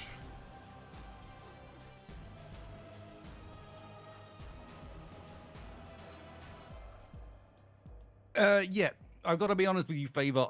With this particular model, there is some real strong vibes of a bit like some of the Lego kits, where it feels like someone said to them there is a minimum number of parts the model must be made out of. Otherwise, we have to call it like an easy build one. And so, can we split some of these components down into like more parts, please? Yeah, I know his legs could be made out of one piece, but what if we, for some non-apparent reason, not sure if you've seen this is the best one, what if we just decided we'd mold his legs without the front plate of the armor on them? See, this leg looks a bit weird? It's because that goes on there. Could that be in part of the same mold? Of course it could. It's separate for no reason. It's literally the front bit of his leg. This leg. Why?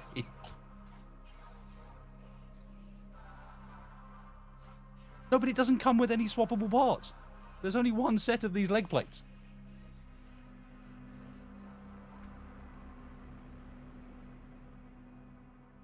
Not only, but what's on them is this one has on a little, I don't know, wings to help him control the jetpack. And this one has a wing to help him control the jetpack, a skull, which I believe is pretty chapter universal, and some laurels, which again, I think fairly chapter universal.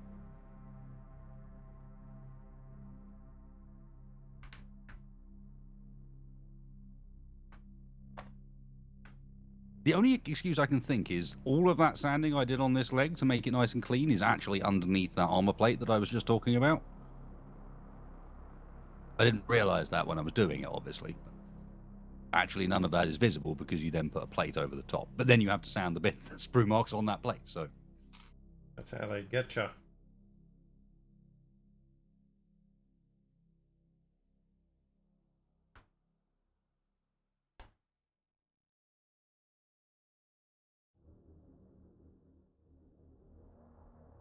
Hmm. I put the cannons on backwards. I can aim straight up.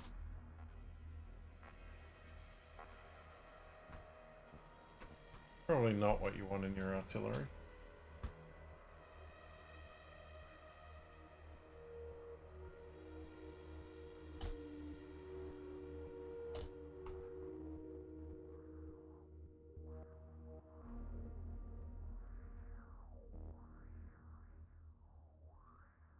nice favor. I went down to my local hobby store and they randomly had real grade Gundam kits in there. And I was like, I've heard good things about these and they're cheap. I'm going to buy one. And so I did. And now I have it and I haven't built it yet. It will be an interesting comparison because as far as I can tell, the only people that come close to Games Workshop plastic are the Gunpla kits.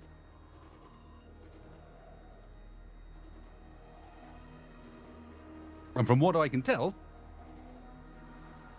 their sprue design is better. But in general, the way the model is designed is better.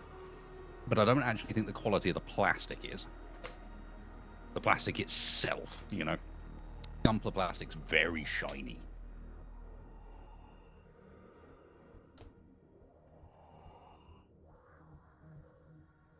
Build when I fancy it.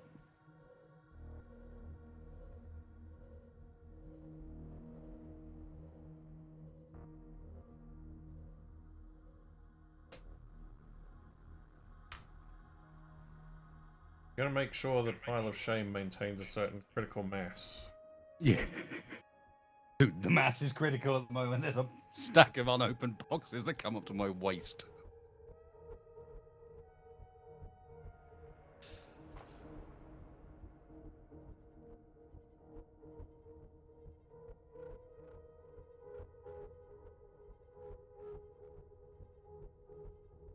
Right. Cannon's ready.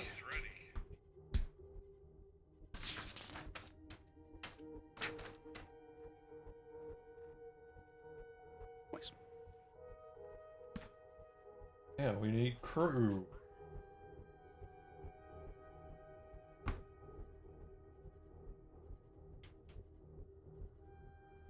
This I'm going pretty basic.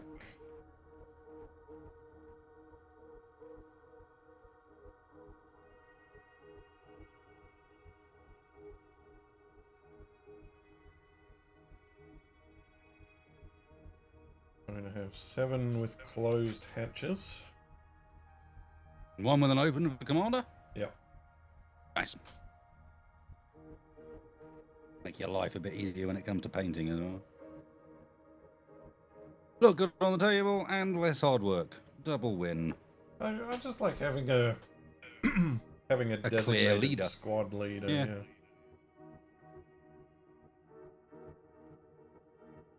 I think I'm with you on that one.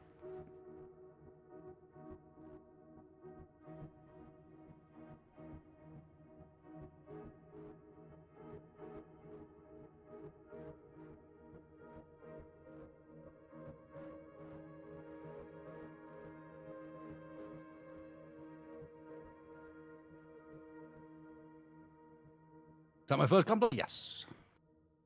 Yeah, I'm not a collector. I bought it out of intrigue as opposed to because I intend to collect Gunpla.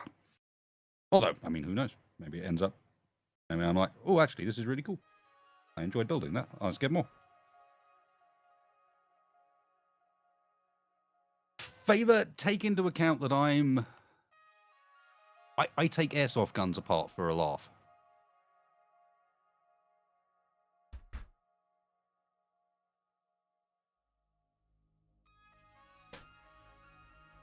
You know, the sort of thing where the internals is basically one massive collection of springs that desperately not want to be anywhere but inside the gun. And I take the thing apart and put it back together for enjoyment. So, you know.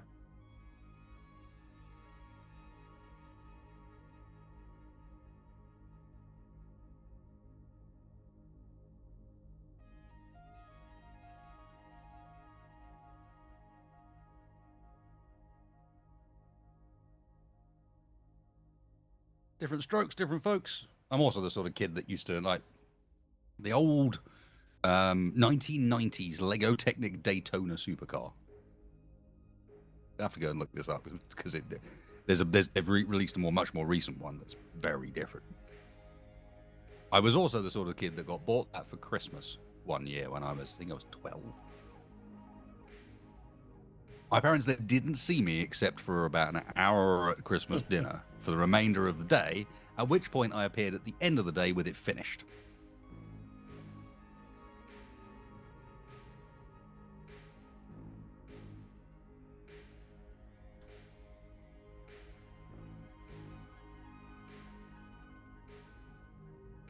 And that's one of those Technic models where it's got like a fully working engine, gearbox, suspension, differential, like all of it, you know.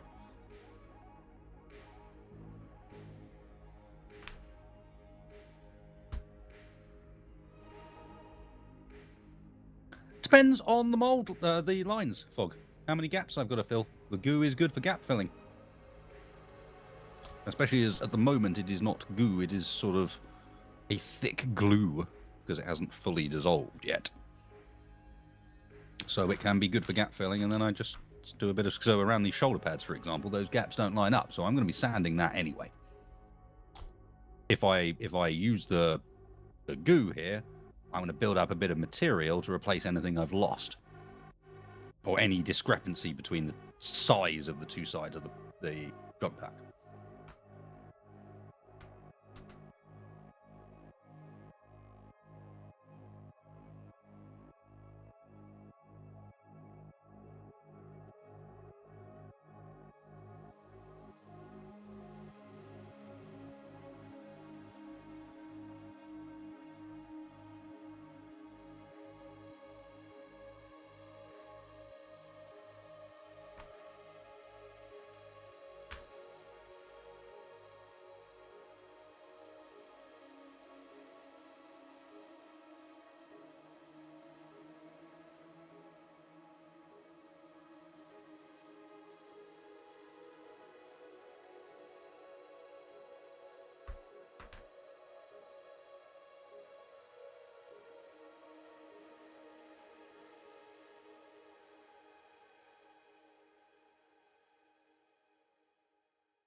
Yeah, at the moment, I'm going to be honest, I am taking particular care over what I'm painting or what I'm preparing because I have a competition I want to enter and I don't know what mini I'm going to enter it with.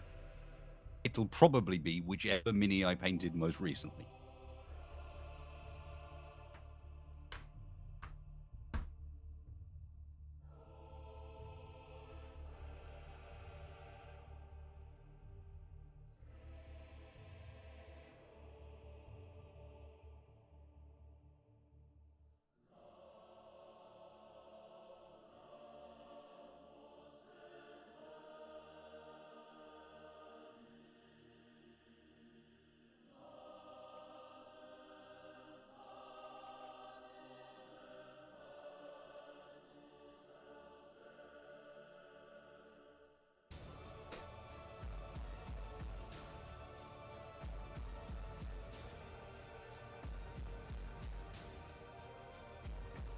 Oh, let's make sure I don't put the open hatch with lower torso in backwards.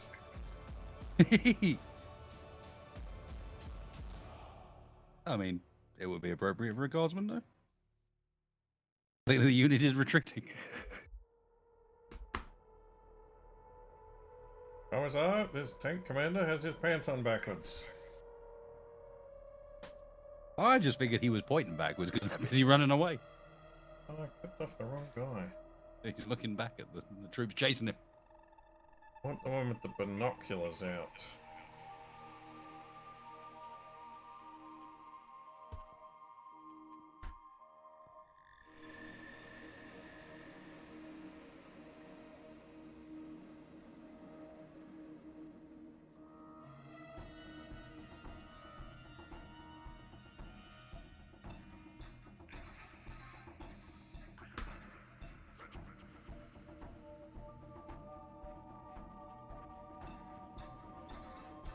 Oh wow, okay.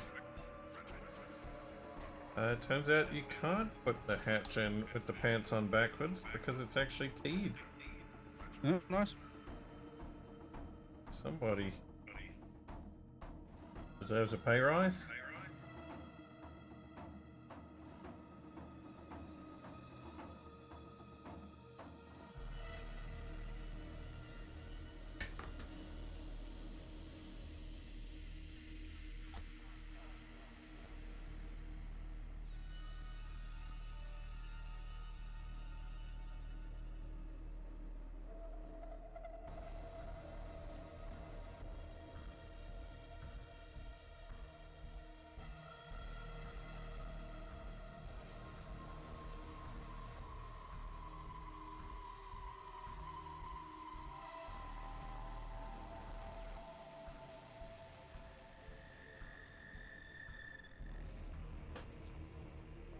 Alrighty. Artillery squad assembled.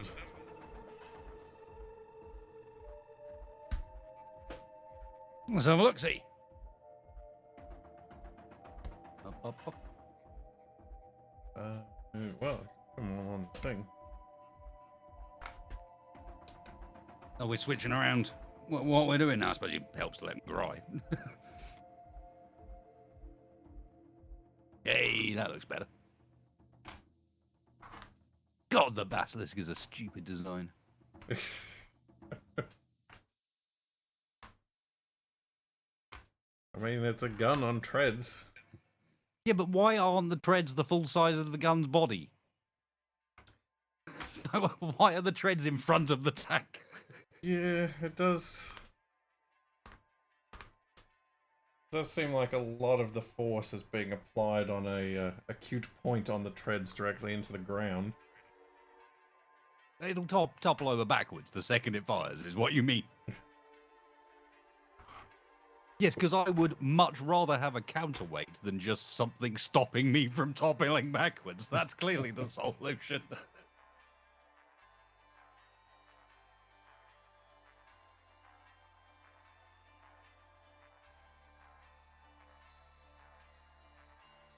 And since we're having a counterweight, let's make it out of tracks.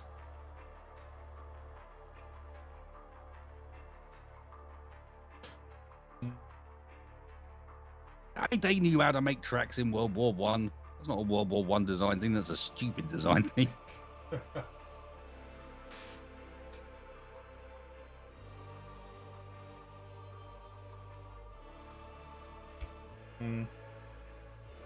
It's kind of put me in a building thing to do.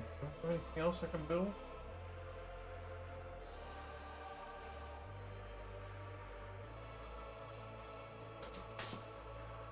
Got some random characters.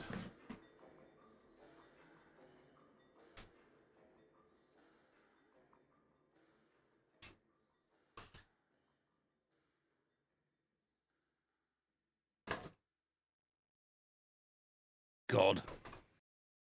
You reminded me, I do. And I've got a lot to build, but of all the things I got to build, there's one I'm afraid of. It's not even the blooming mech warrior. I got Gazkul Thraka. Oh dear. Yeah. Might Yeah. might stick with these Prospero Spire Guard. And make some more tanks, but this time we'll make some tiny tanks. Even tinier.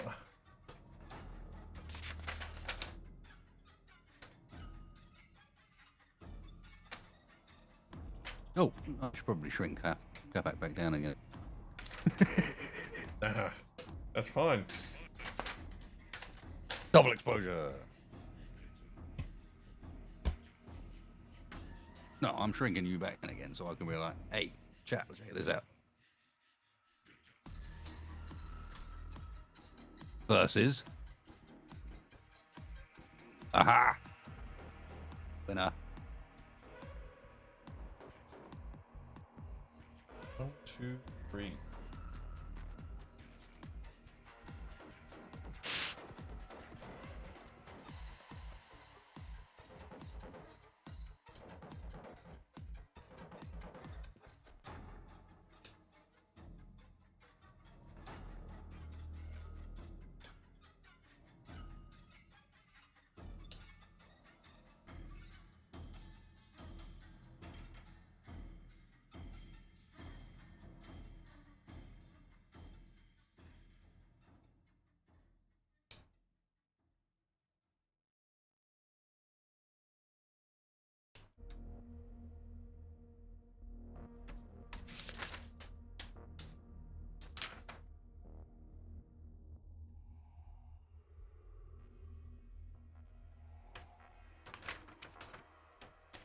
You thought the basilisk was silly.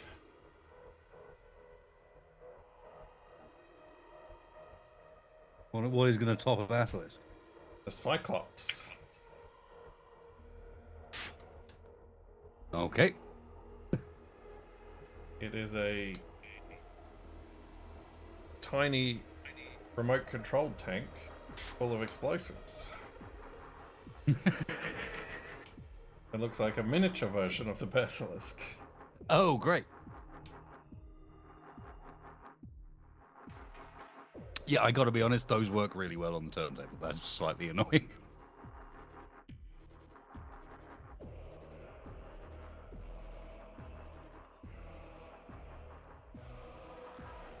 Infinite troops rolling past. Prospero Spire Guard on parade.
My glue gone. Ah.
decided there was a line between these two parts, and I think I've decided I'm going to make it into a line, a distinct gap between the front and the back of the jetpack, rather than try and hide it. I'm actually making a gap between two bots worse instead of better.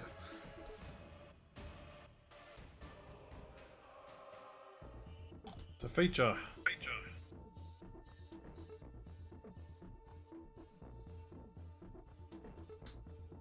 It is a feature because it'll let me paint the front of his jetpack intakes a different colour to the main body, so I can have them be metal, while the rest of it is normal colour. Oh, that's a tiny tank.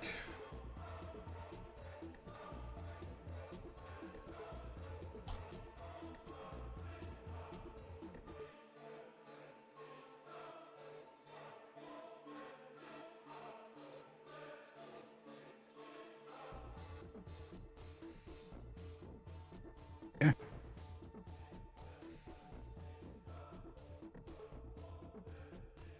Oh, that's a silly idea. Cyclopes are kind of making me want to sub-epic scale. No, Capac, you don't want this really. Want some epic scale infantry, do you? Well, you wouldn't even have infantry at that point, they'd be too small.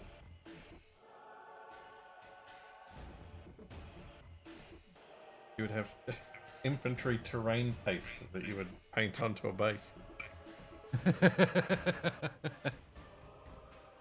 I'm just imagining a terrain paste where the normal particle has just been replaced with tiny little dudes.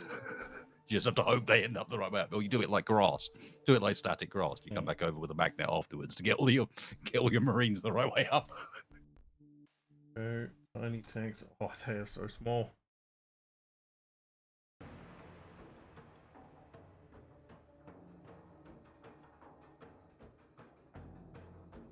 The hell, Eisen?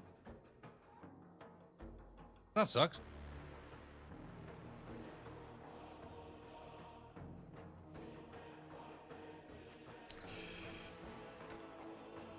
Yep, siblings are the worst. Confirmed. Yeah, can confirm. I'm pissed off with mine today, so 100%. And not just the one from yesterday. Yeah. It's getting Pissed even off with better, more huh? siblings. Yeah.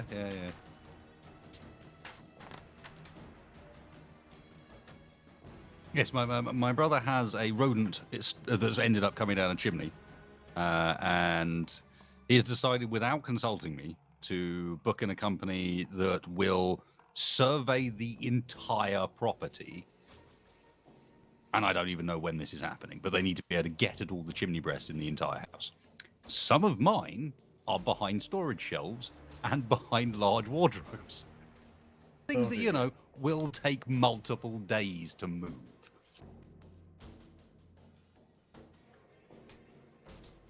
And it's because of a rodent? Yes, the thing is, these guys, apparently he's got a specific group that will offer a guarantee that they don't come back. And in order to do so, they have to survey everything. Well, I guess that makes a kind of sense. If It you makes a kind of sense, and at the plan same it out time, in advance. well, no, but at the same time, they're going to come and take one look at our house and go, no. We live in a Well- house that was built in 1830 in the middle of a forest. It has over 20 different chimney breasts, and that's not including the holes in the walls, the fact that it's all wooden floorboards. Like, no, they're just going to take one look and go, no, we can't guarantee you. Of course you've got rodents in the house. Look where you live.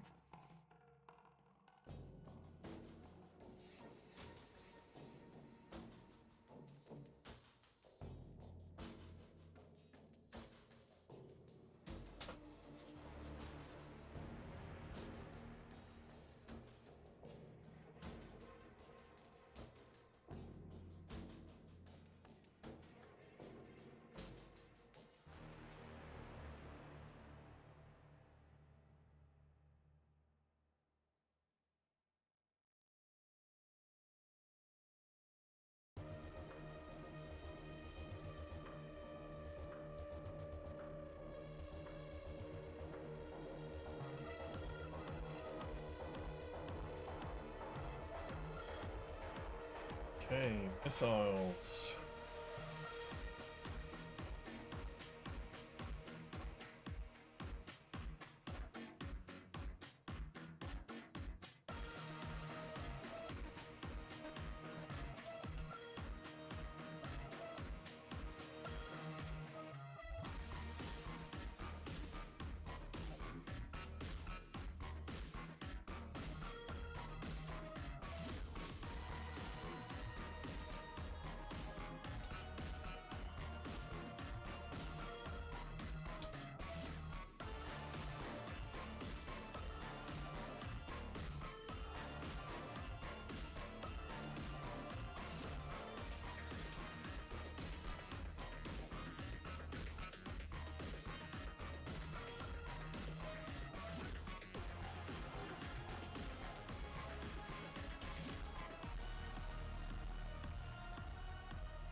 Oh yeah, I forgot the best bit of all of this. The quote to do all of this stuff, including the guarantee, was £450.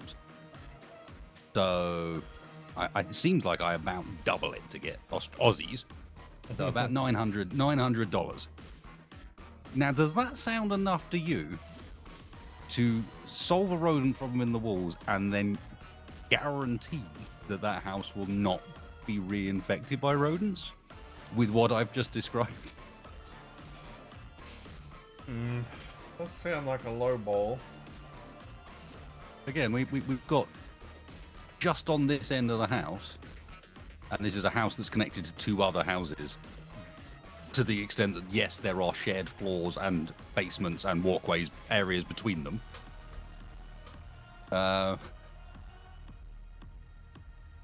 Just on our bit, we have 8 chimneys. Hey.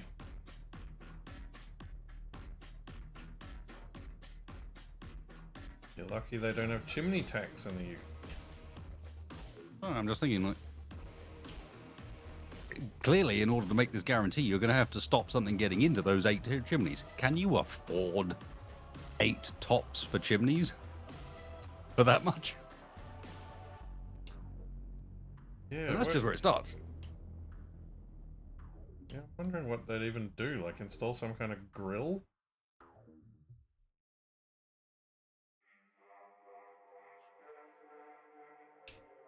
Oh, and did I mention that our house this is done on these 8 chimneys, that the house is 3 stories tall. This will be like 80 foot in the air.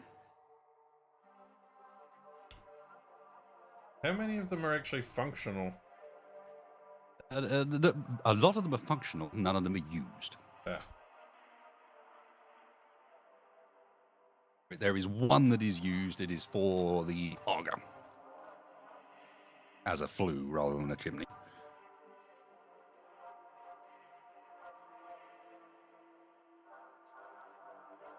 Well, you're making me glad I live in an apartment.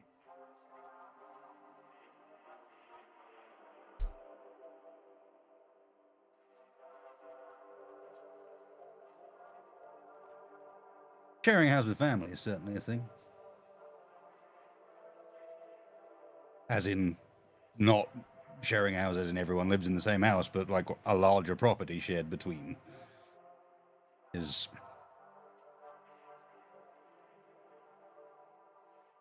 has its moments.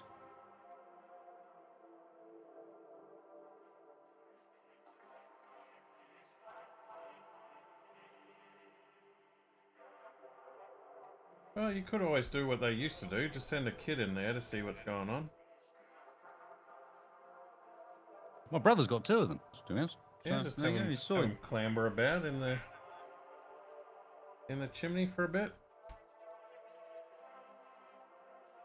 Sounds like fun to me. Tell you, me as a kid, I'll be down for that. Like, hell yeah, I'll clamber around in the chimney, why not? Is there a limitation on how dirty I can get, or am I on my own free will here? Boy, Kids these days, they're missing out. small child, get in this hole and see if you can find any rats. Again, though, I still don't see the problems. Me as a kid would be like, fuck yeah, am I allowed to kill it? There's a shiny penny in it for you.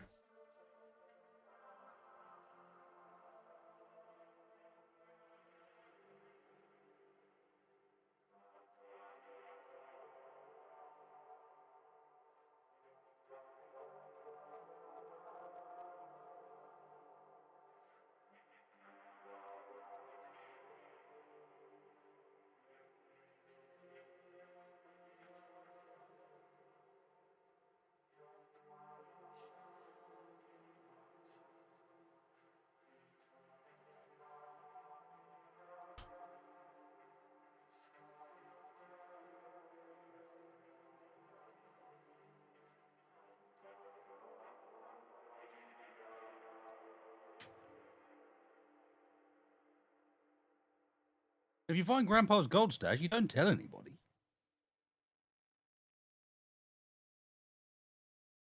All this stuff kids these days are missing out on with their mobile phones. They could be crawling up chimneys. They could be playing in the trees, getting hurt. Eaten by wolves. You riding inappropriate things down steep hills.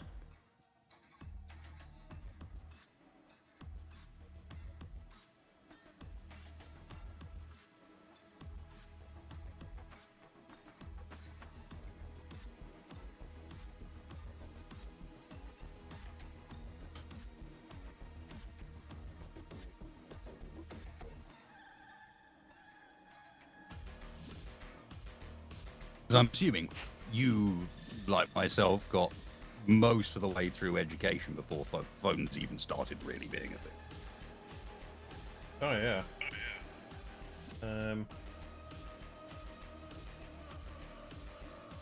Like even just the ability to remotely call someone wasn't really a thing until quite late in my schooling. I think I got my first mobile phone in the early 2000s, which was years after school. Yeah.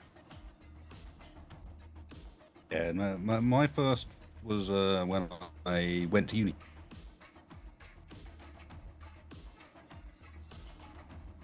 Although, Which would have been early 2000s as well. very briefly, I think it must have been the late 90s, our home phone was like a weird hybrid that it worked like a mobile phone if you were outside of a certain area. Huh. But if you were in that area, it would count as your landline. So you'd get Weird. local rates if you were in a certain Yeah. zone. Okay. Which my mum quite enjoyed because the local shopping centre was considered to be in the local zone. And at that time, mobile phones were still prohibitively expensive. Yep. So it Does seemed, this seemed mean very that just- fancy at the time. Occasionally, there wouldn't be a landline in the house because your mum had wandered off with it down to the local store. Well, yeah, that was also a thing. I'm just thinking, I can see how this goes down. It's just like, right, well, we can't take any calls at the moment because mum's got it. It's down in the shops.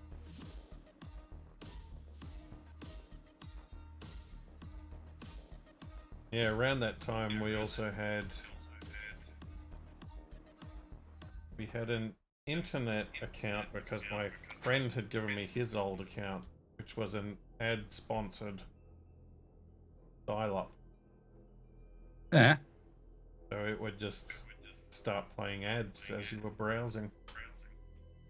Just play a video in a window, and that was when playing a video was a big deal because that would immediately consume all of your bandwidth. Unheard of, to be honest. Take 5 minutes to load. My parents, for how clueless they were with tech, sort of teched their house up quite early. So you know, I ended up with access to the internet quite young. You know, proper video was out of the question. Live video off the net? No. But then made the mistake of doing things like, you know, not really properly monitoring it, and the level of the phone bills I ran up. You know, on not premium ISPs, but just ISPs that had a charge. And we started off with just normal. I started off with a 2,900 board, and then got a 33.3, and so on. The progression. But we were somehow I managed to persuade my parents to get ISDN, which very few people bothered with. But no, when everyone else was still on analog modems, I was on ISDN, the weird intermediary it's still basically the same speed. You go from 56k to 64k, woo, but it's digital now. So it dials up instantly, and the latency has dropped massively. And you get that like 3-4 year period where you just get to be one of those low ping bastards where everyone is still running around with a ping of like 150, 200 is like considered not bad. And you're there with a ping of 15.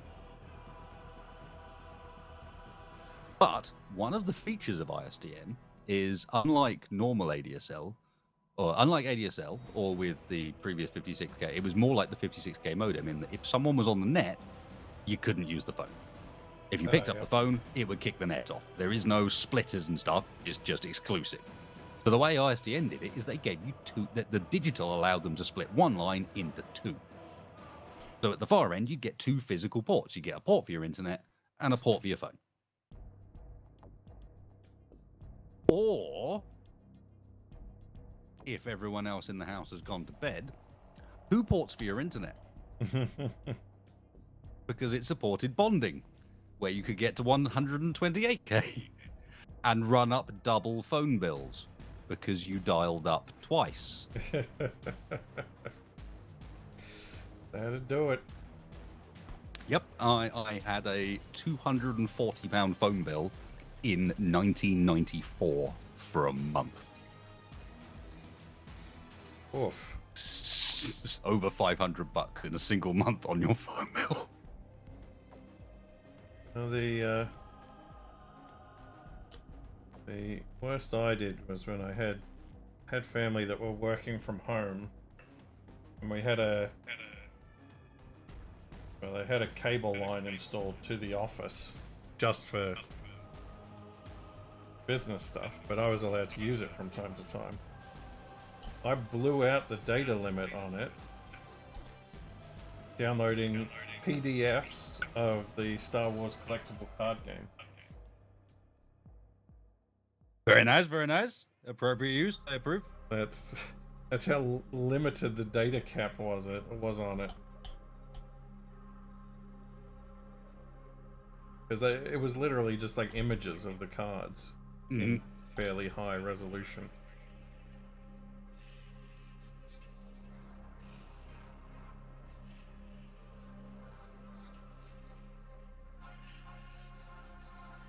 It's weird to think that something you can Bluetooth to somebody now would blow out a cable connection. I did live Eisen, but my ability to use the net was very heavily hampered for like the next 6 months. In retrospect, the double download speed was not worth it.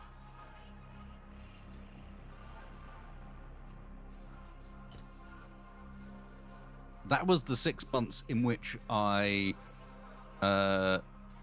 went out and bought an extension cable, a telephone line extension cable, so that I could sneak into my parents' room after they'd gone to sleep, crawl past my mother as she was lying in bed, reach behind the bed, and plug into the secondary extension telephone socket that was there, run the extension cable up to the floor above, and spend until about 4 o'clock in the morning gaming, then sneak back down and remove the extension cable, because I had a modem they didn't know about.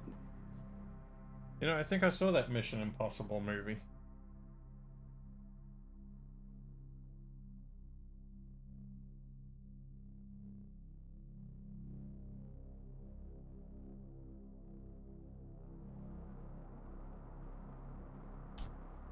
Well, what I don't understand, Fizcon, is actually no. Thinking about it, I do understand it. Originally, I'm on the 3rd floor. They were on the middle floor. There was my available options were bottom floor or middle floor. I started with the bottom floor and I bought 2 extension cables. I had a massive long one that ran all the way down. And they found it and they took it away. But the one I ran through their room, they never found. And I've just figured out why. It's because 2 of them, so they never turned the lights on. They woke up in the night, they didn't turn the lights on, so they didn't wake up the other person. They spotted the downstairs cable because when they woke up and went downstairs, then they turned the lights on, and it was in the kitchen.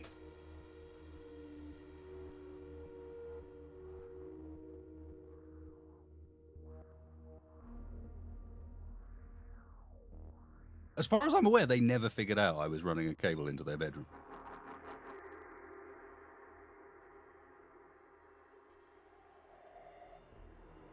They certainly never acted on it, and as I said, this was in response to me not doing good things. So they were definitely aware. They were on the lookout.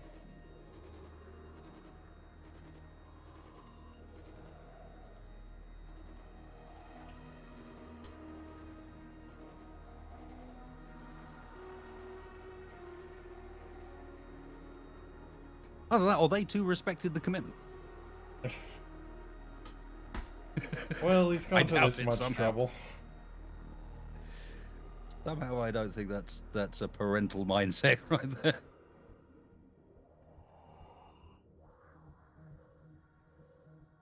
Certainly not my parents' mindset. I can tell you that much.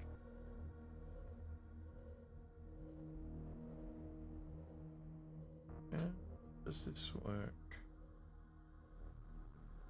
Oh, I see. I see.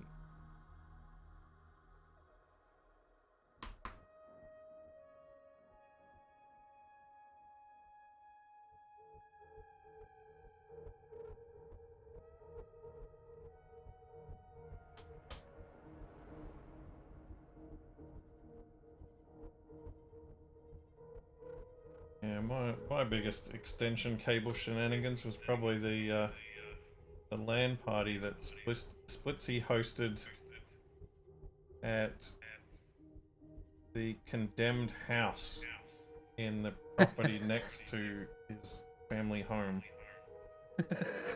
where he ran a Ethernet cable through the yard and over the fence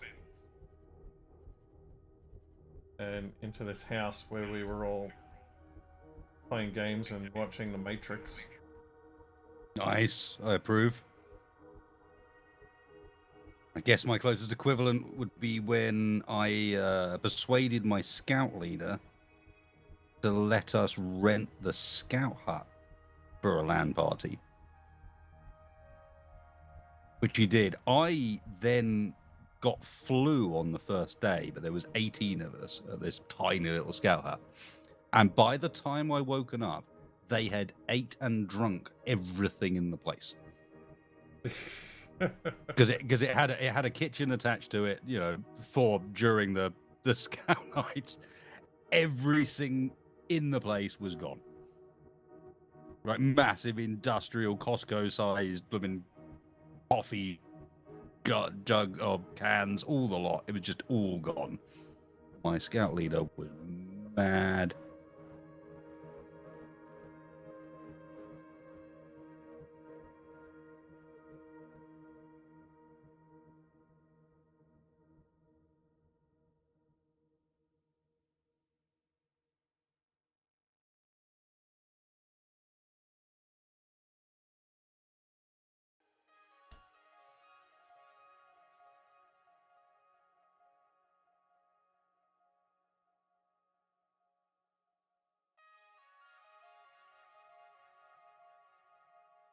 But I still occasionally run the odd LAN party. I have a few friends that are up for that sort of shenanigans. Something a bit different. Mostly the odor. Been a long time since I've done a LAN. And best bit is it. I remember, LAN parties back in LAN in general back in the 90s was a bit of a nightmare. Getting things to actually talk to each other. Oh yeah. My neighborhood. Ooh. Everyone's favorite. And just getting everything to play ball. If you were running a LAN, it was pretty much guaranteed that a good portion of the actual LAN would be taken dealing with technical problems. And you would only actually get a few games where every single person in the room was in the game. Yeah. It's just how it went down.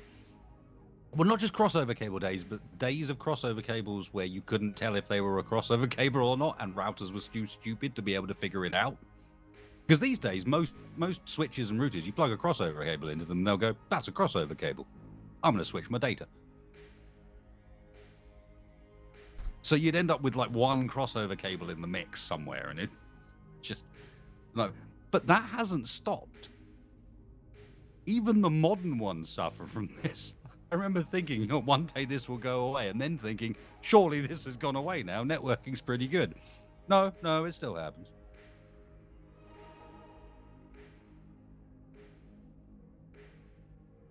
Yep, you'd come up with a list of games that everyone would want to play, and then you'd spend 2 hours figuring out which ones would actually work.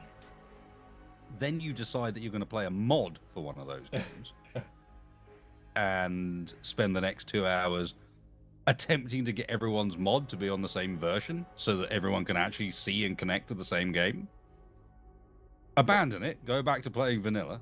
Well, unless you had a cunning friend who had burned the mods and patches required onto a CD. Well, in this case, I am thinking of a specific event involving Dawn of War and the Ultimate Apocalypse mod, where someone had done that. There was a network share with the required files on it. That didn't matter. You've got to consider things like install order, Mr. Capac. Oh, yeah. And then, even better, when we went back and decided, like, all right, screw this, we're going to play vanilla. Vanilla didn't work either because everyone had made such significant changes to their base game that it didn't work anymore. And everyone was like, right, okay, so full room reinstall.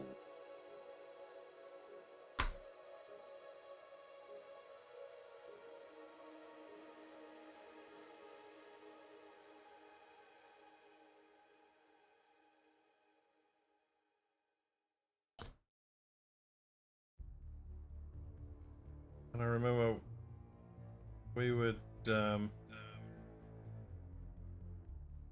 a bunch of Half-Life mods. One of the mods that we played at some LAN was the Yoda mod, where it turned pretty much everything in Half-Life Deathmatch into Yoda. So every player was Yoda. The weapons were Yoda. The crossbow that shoots the bolts that would pin you to the wall. The bolts were like little T-posing Yodas that would pin Yoda to the wall. The guided rocket launcher would fire a Yoda that would fly around chasing people. And that Sounds fantastic. And of course they would all make Yoda sound effects as all this was happening.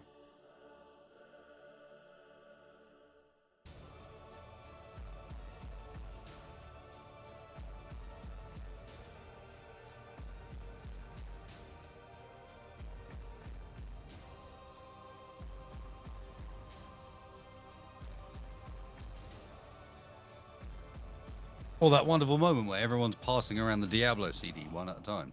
All right, next person. Let's go play Diablo. And around the one disc we've got.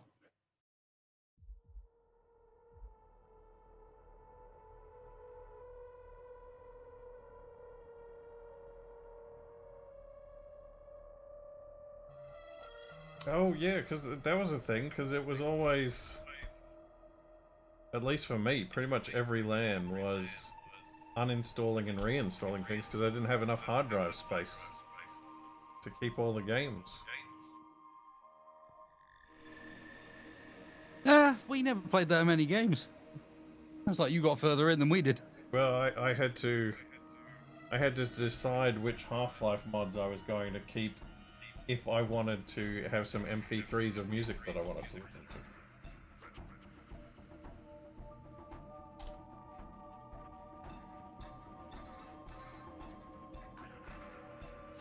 Yeah, I think I might just have been slightly better off hard drive wise over the years. Yeah, I always had the least hard drive space of my group, which was painful.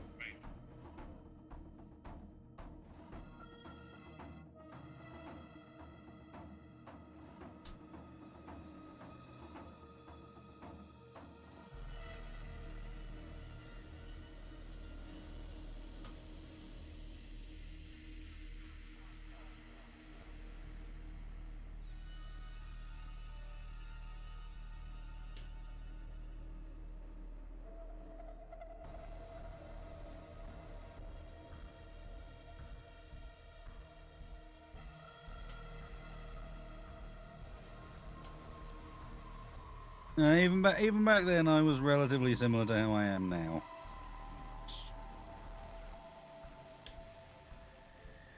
Always been nerdy and slightly over-invested into that side of things.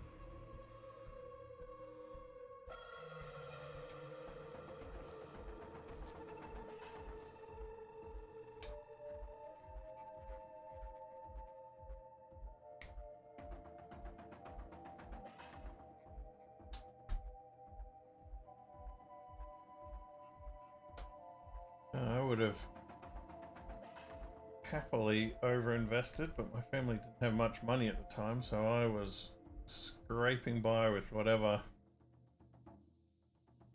I could get away with.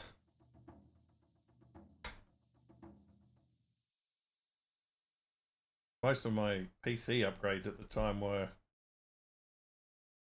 hand-me-downs from people in my LAN group.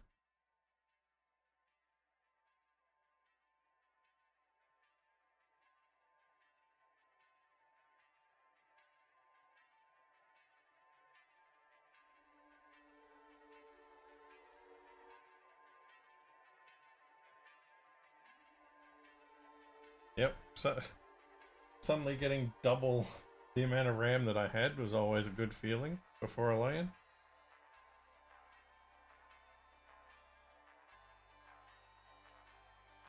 All right. Yeah, I ended up talking my way into a job at a local, like, independent PC repair place and like PC sales place when I was like 13.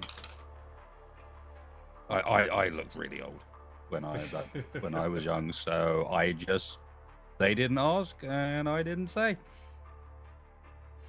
And so not only was I was working at school, I was going to school, and then after school and at weekends I was working at this place. I would go down and work until like 8:39 in the evening doing PC repairs. And it just meant that I had chance to. All of that money went on PC stuff. I didn't take it. It did nothing. It did nothing to the rest of my life. All it meant was I could afford to occasionally buy myself a graphics card or some RAM or whatever. Pay me in parts. Completely. The guy fucking loved it because he got cheap labor, and then that labor didn't even have to show up on his tax return. And we did later find out that he was 100% a complete tax dodger. I was a bit of a scumbag.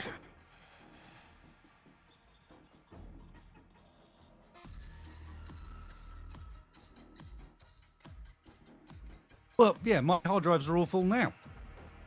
It's an ongoing thing. I'll just buy more. Actually, I don't need to buy more. There's 32 terabytes of WD Red Pro on the top of the case over there. I just need to put it in.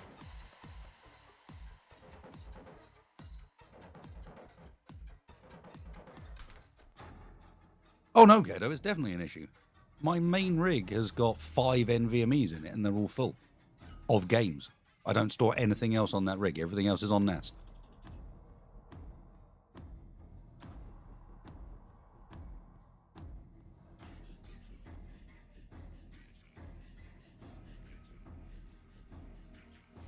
And it's not like 5.256 ones. It's 5 minimum of a terabyte. I've got 2 1 terabytes and 3 2 terabytes. Target acquired.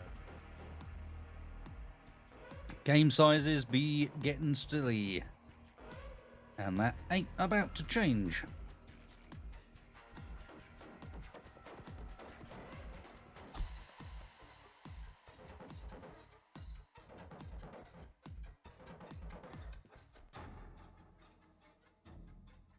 I think it's going to keep getting worse and worse until somebody comes up with a really good procedural texture generation system. Well, in particular, it's going to get worse at the moment because lots and lots of developers are switching to Unreal 5 as their development platform. And Unreal 5 can produce some really gorgeous stuff. The problem is, it's Feed it hundreds of gigabytes worth of textures. yeah, the way you develop this fantastic looking stuff is like, technically, yes, Unreal is also fantastically capable of compressing all of it and getting it down to really manageable sizes. But doing so is an optional step. And also one that takes different expertise. So for a lot of developers, what we're seeing at the moment is the exact opposite. They are using the fact that one of the things that makes Unreal 5 quite pretty is it's capable of reading like really high resolution real life mega scans of textures and objects and directly translating them into workable models. So that's why so much stuff suddenly in UE5, the texture qualities are so high fidelity is because they're real, gamified. Problem is, those mega scans are enormous, and are developers using them properly, or are they just taking that full like 120K resolution mega scan and slapping it in? Which one do you think?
Indeed, Mr. Brown.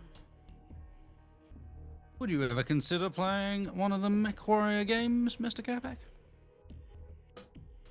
PC or tabletop? Easy. I've thought about it a few times, but I've never dug far in enough to check it out.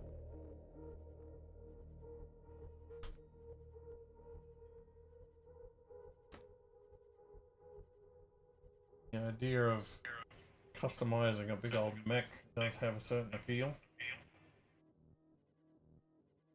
Not just customize a big old mech, sir, and then stop eating with it. Even better. You're forgetting the one of the most important parts.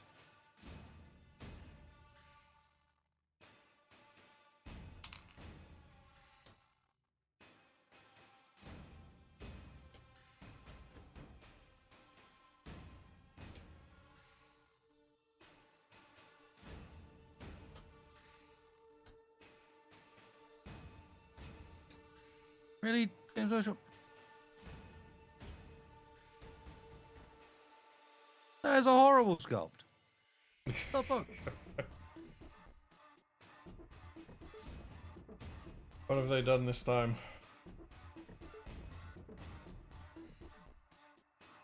But his power armor just changes size by multiple millimeters. They didn't. I don't get it. These two bits fit together, but look at that join. Where's that supposed to be? Just don't line up. The two parts aren't the same shape. Is it going I to be? can see that there's a knee plate going to go over the front of it, and I suspect this is just a case of we'll just hide it with a knee plate. Yeah, that's what I was thinking. That's what it usually is.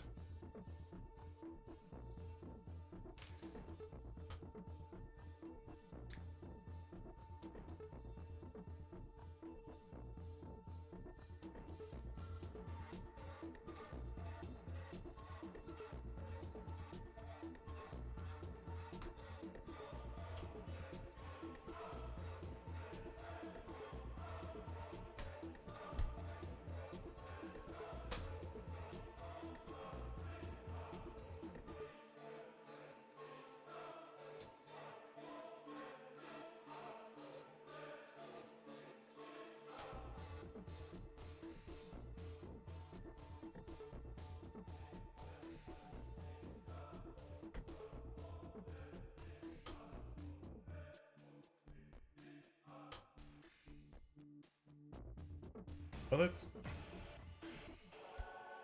I like it when they design these things so that parts are optional. So that if there is something that would usually be covered up, it's still not janky underneath because you might do it in a different way. Mm-hmm. Yeah, this is definitely not that.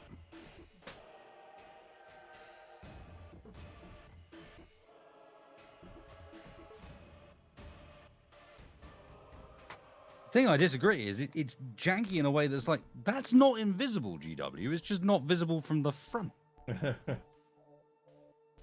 Like, if I look from the back of the model, I can see that.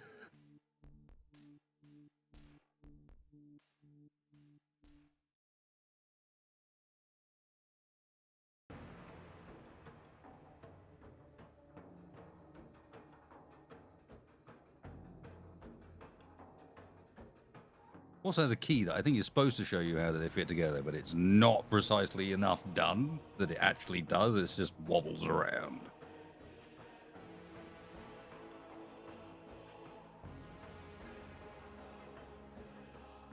Orcs, it's been fun, but I have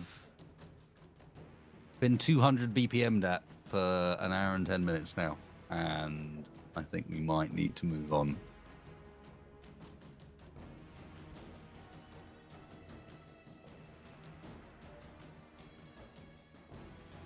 The double bass drum is real.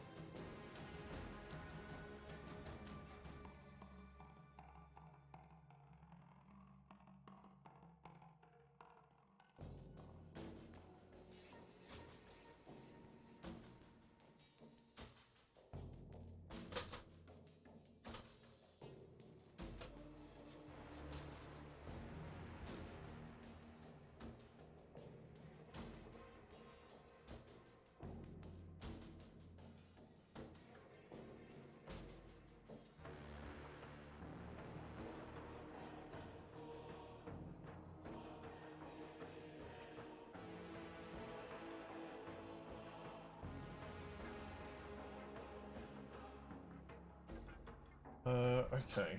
I'm going to not do this like the instruction says, because for some reason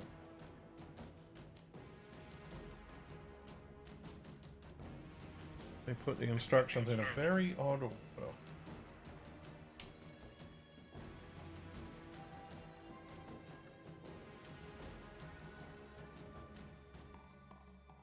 See if this comes back to bite me later.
I feel like you're not gonna like progress updates today.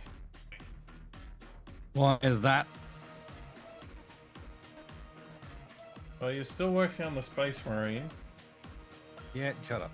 And I've got an artillery battery, a squad of remote control bomb tanks, and a battery of missile launchers built.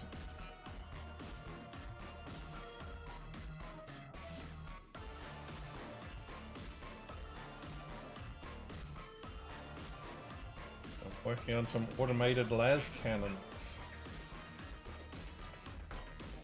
I am being particularly anal about this one for some reason. Entirely sure why. Oh, that's nice. Oh, I'm impressed, GW.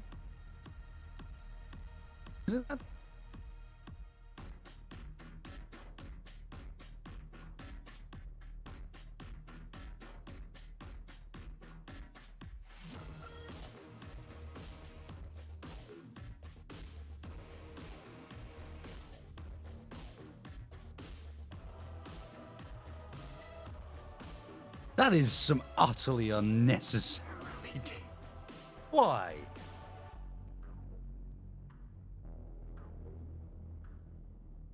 To mold that part? Target acquired.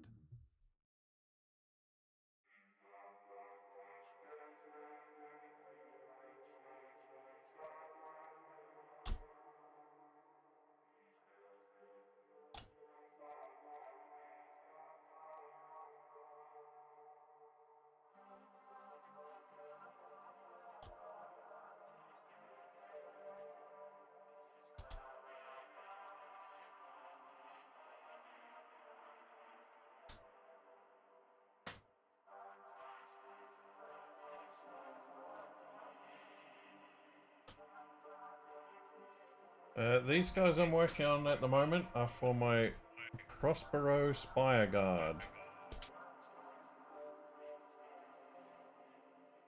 They are technically loyalists because Sounds loyalisty. I'm basing them on the forces that were on Prospero before it was sacked by the Space Wolves. So they're still for the Emperor, as far as they know, at the time.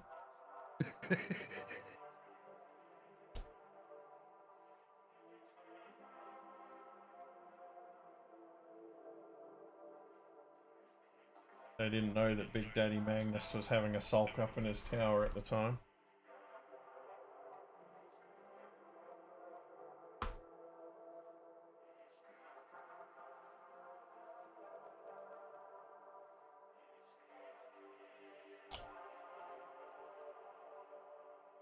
Although the Magnus model I have is in his demon form, so...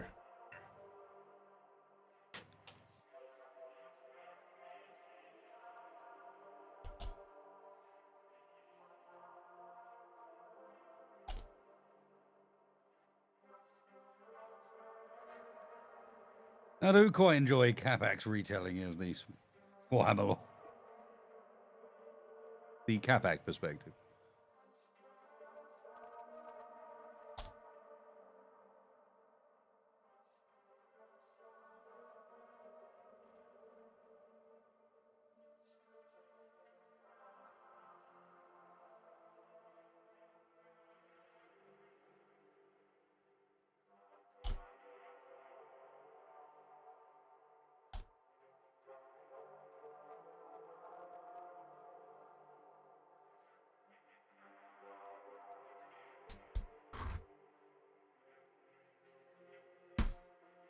Right, las cannons. Where is las cannons?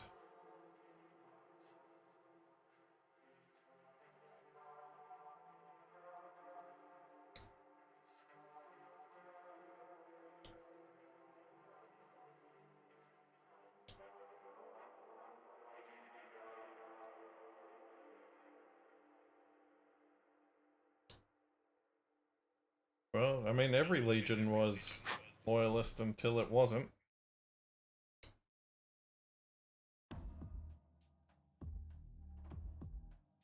Well, except maybe the two missing ones. But even they started off with loyalist forces on Earth.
Yeah, I suppose I also begrudgingly admit that separately attaching that armor pad to the front rather than having it a molded part does look better.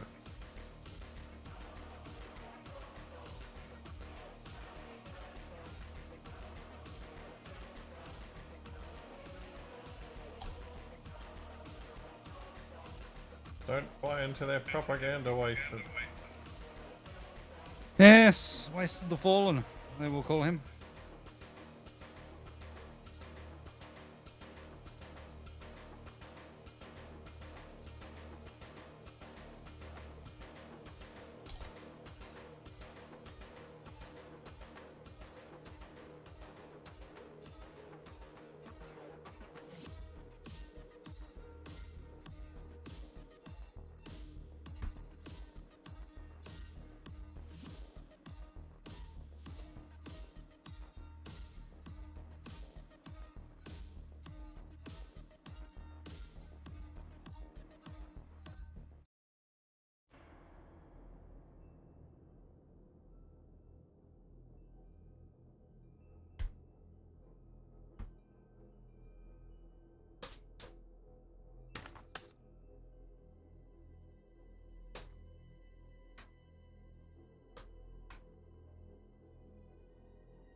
Yeah.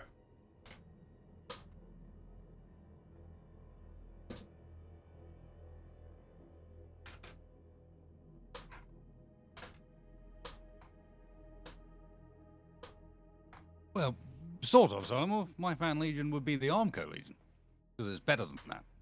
It's an actual legion.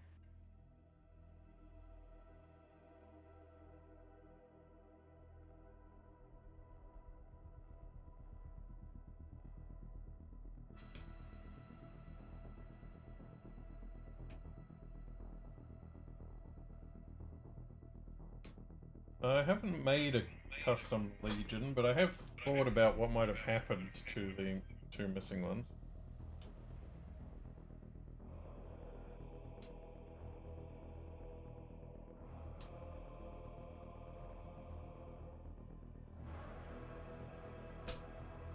Eaten by Nids.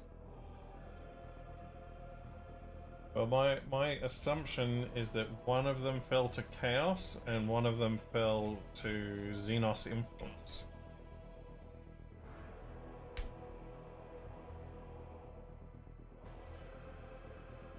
And there's this whole thing in the lore about this. Yes, and survivors got thrown into the Ultramarines because they kept getting huge numbers of dudes from nowhere. But there's a bunch of lore about some nasty Xenos race that the Space Wolves and the Dark Angels fought. And their thing was that they would like corrupt and take over the minds of other species and use them as soldiers. So my theory crafting is that that's what happened to one of the missing legions. They were all brainwashed by some Xenos.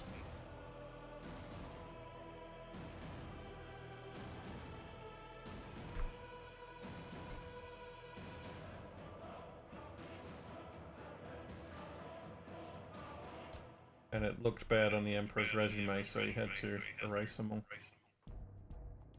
Yeah, you don't want that on your TV, do you?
Yeah, Silent Wolf, that's a pretty decent one as well. A Primarch landing on a lost Mechanicus world, and then by the time the Emperor shows up, he's so far removed from being human that he's like not even a Primarch anymore.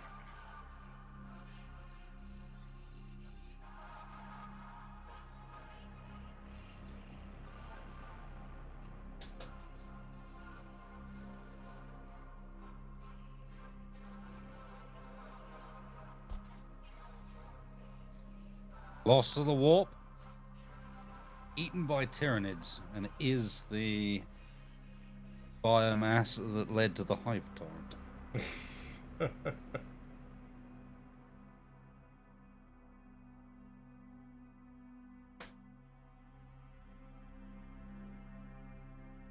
And the reason the Nids went this way anyway. Maybe the Nids just are a lost legion. Maybe one of them got lost in the warp and they all got just mutated into Tyranids. That's where the Tyranids came from.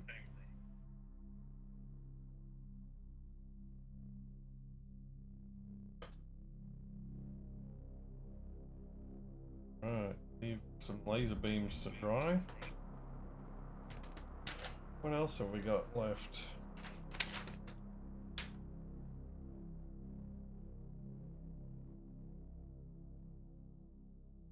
Quad launchers, mole mortars, and laser destroyers. Laser destroyers. I think laser destroyer is...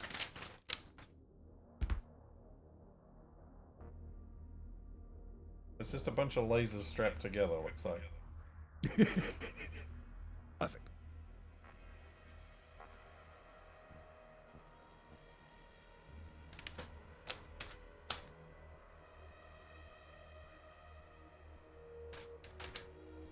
I think the quad launchers used to be called thud guns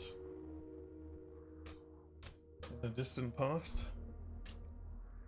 Back when they were squats.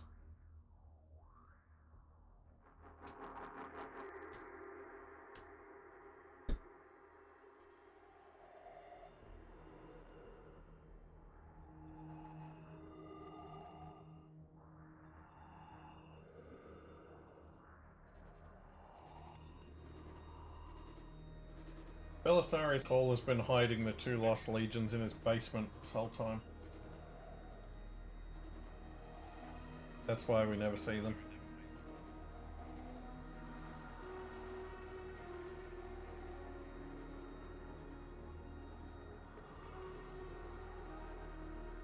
Right. Get 4 of these guys.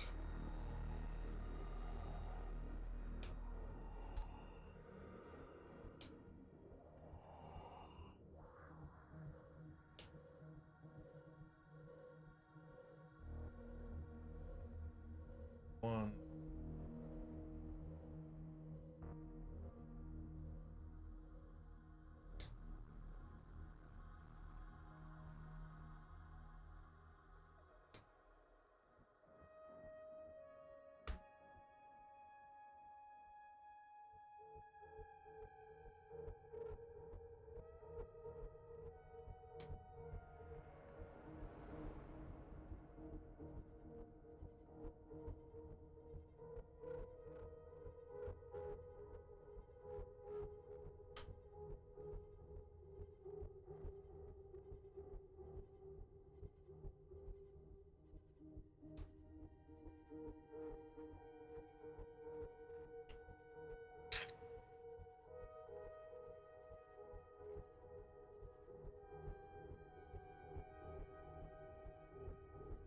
Damn it.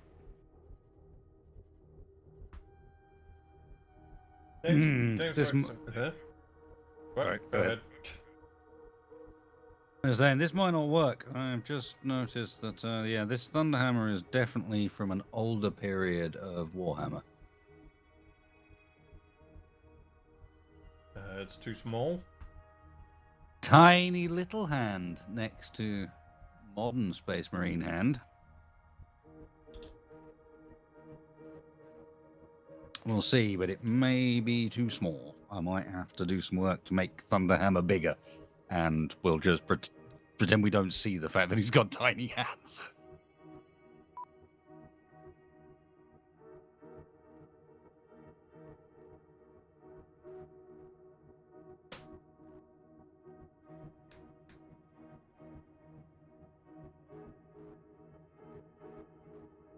Yeah, I was just going to say that the official Games Workshop position is whatever makes them money, so...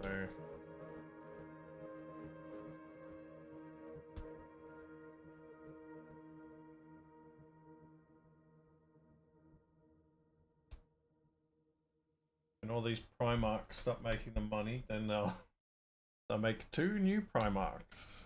Surprise Primarchs.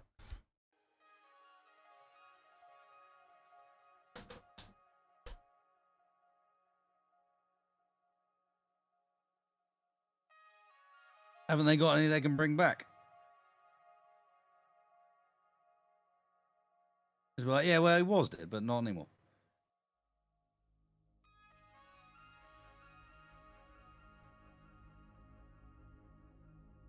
I might have to see if I can repurpose some existing arms and just use this hammer and then maybe extend the shaft a bit to make it work.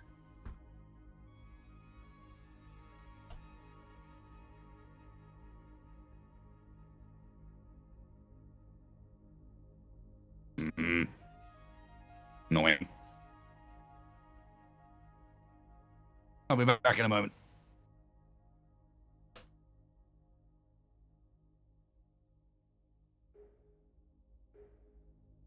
Making little Imperial Guard toboggans.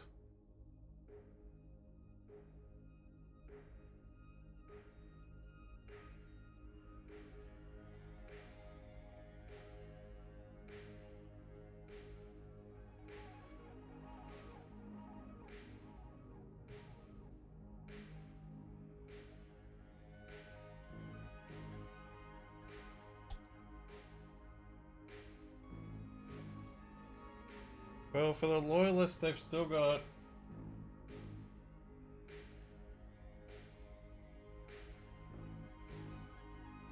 They've got Corvus and Russ, but they're probably both just mutant monsters now. They used to say that Dawn was dead, But I think they've slightly retconned it now so that it's not like confirmed that he's dead. It's only confirmed that they recovered his hand.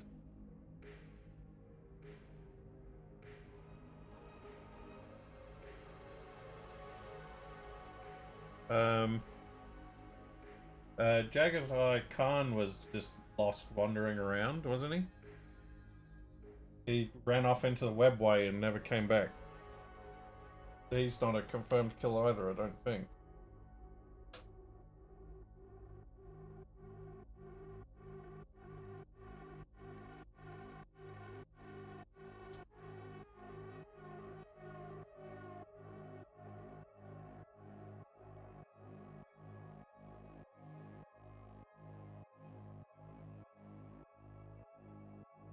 Well, that was frustrating.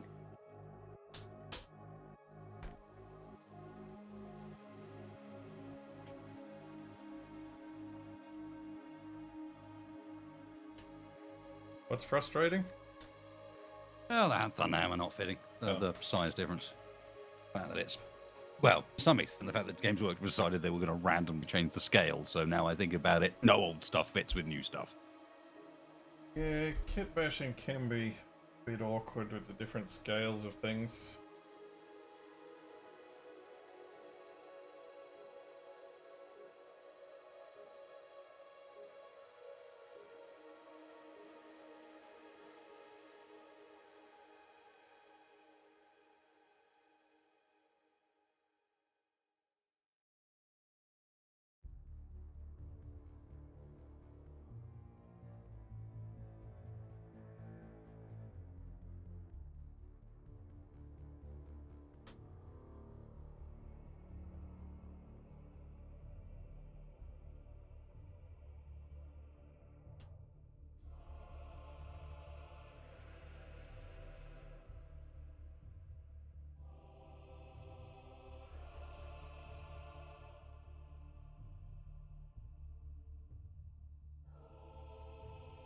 What am I going to do about this?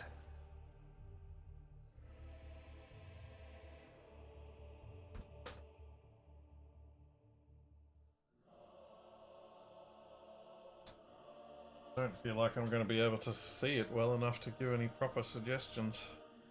Yeah, unfortunately. Oh, well, the problem is, it really is quite small. Like, it's to the extent that, like, do I try and pretend this is one-handed? But they have they have big heads.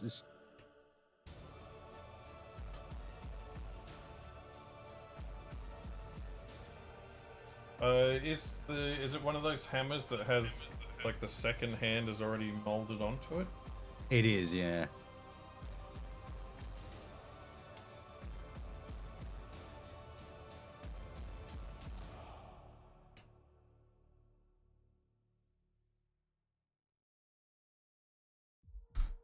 Because one potential option with hammers is to find a weapon that's more suitable and like chop it off and attach the hammerhead That's to it.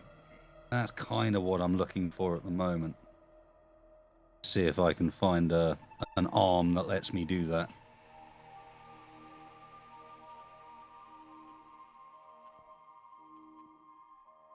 That's what I did with the power maul I gave to a chaos warrior from the cultists.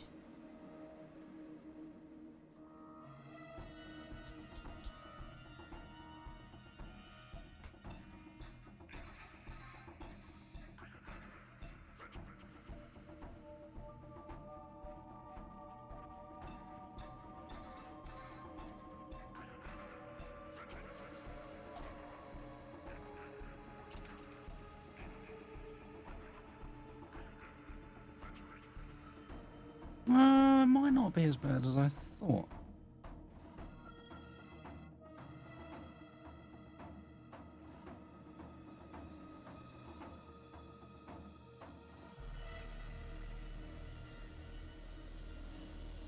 Tiny, tiny guns.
Almost sent a tank tread into the wall.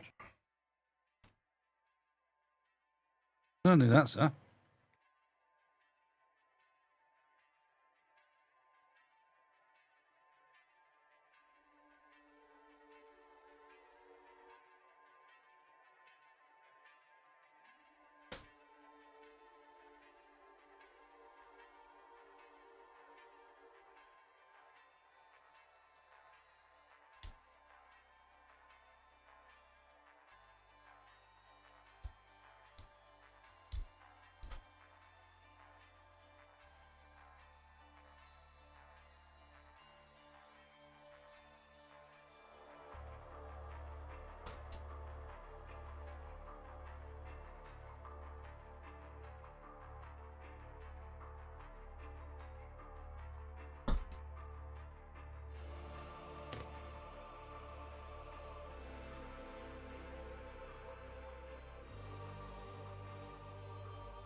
Yeah, I'll tell you, mate, I think it's okay. It ends up getting sufficiently well hidden by shoulder pads and other shenanigans that I think we're all right.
These things look like a vehicle out of He-Man until you put the guns on them.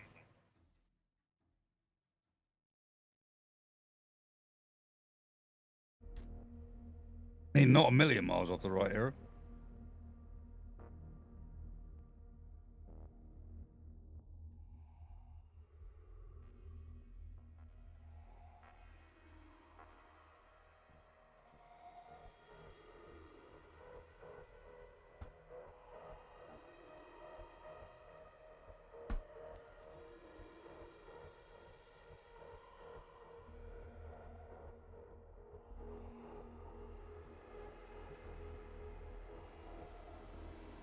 Uh,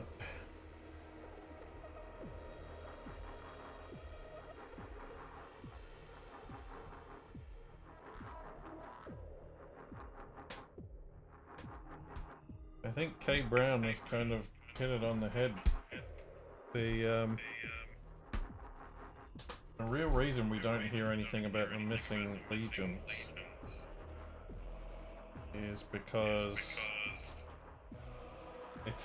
it's not an IP that Games Workshop can control, so they never talk about it. And they can't encourage people properly to make their own legions and things because that's then IP that they don't control. So they talk around it and never directly address it.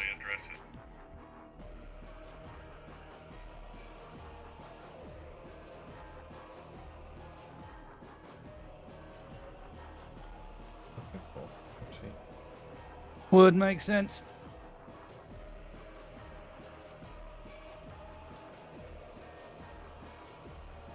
Well, it's why every Space Marine Codex doesn't start with here's how you make your own Space Marine chapter. Yeah. If that was really what they wanted, it would be up front.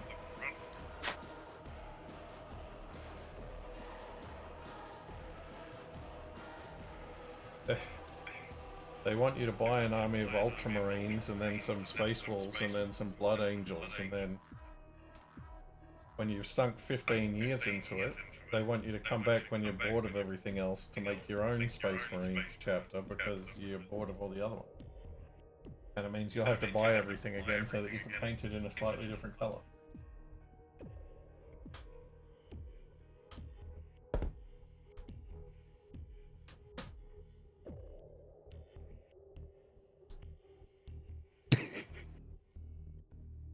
The cynicism is real, and I buy it.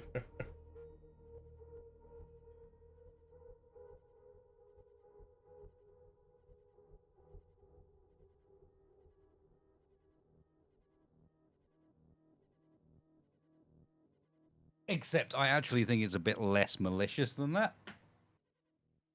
And I think the 2 missing chapters were originally set aside not for players to make their own. I don't buy that. They were set aside so that they had something they could fill in later once they had a new idea. And they've been saving it for that new idea so long that it'll never come now. Each new idea has been not quite good enough for long enough that now it's just untouchable.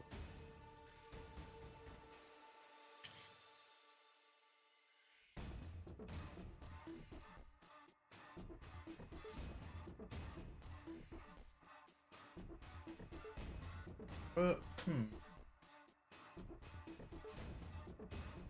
like, technically the last new thing in Warhammer was the Tau, isn't it? Everything else has been rehashes of existing or previously existing factions. I mean, hell, it's easy to think of Necrons as a relatively new faction, and I've got the blooming introductory White Dwarf behind me from like 1993. But the Necrons were based off the Chaos robots from Rogue Trader, though. Now, get out of here with your Chaos robots. It's true. True or not? I mean, Chaos robots.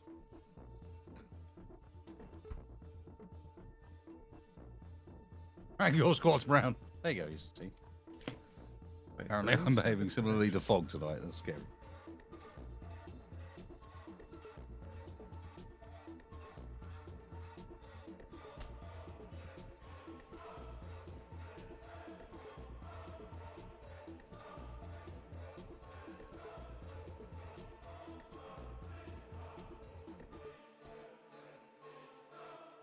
No, it's really getting fragged, Fog. The God. Sometimes it's not even by themselves.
battle sleds.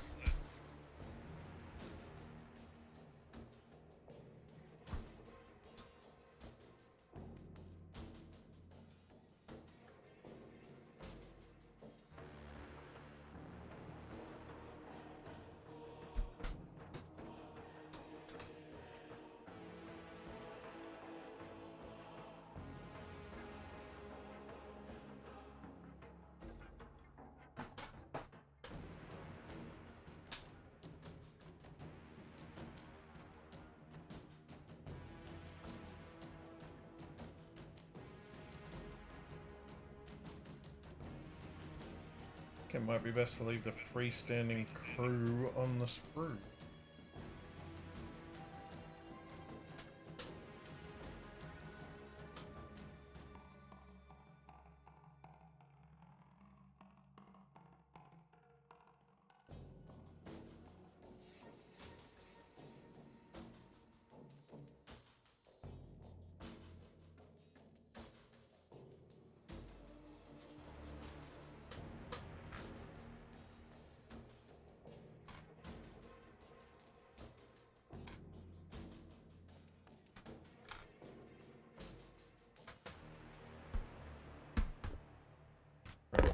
What's up next on the construction list?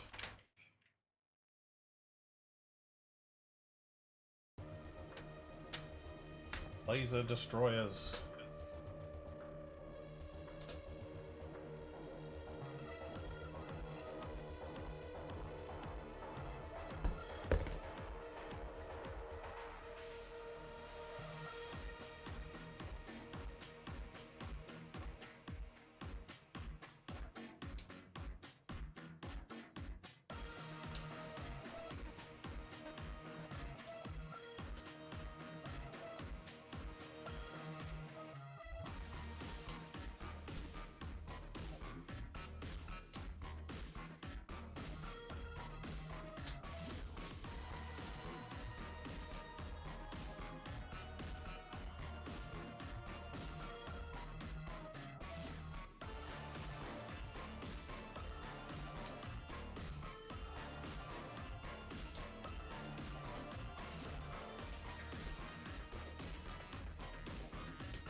This was more fiddly than I was expecting.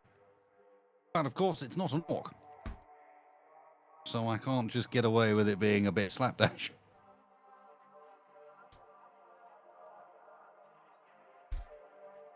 Especially as it's also, like, It's his weapon. It's right in front of the model. It's the bit you're looking at.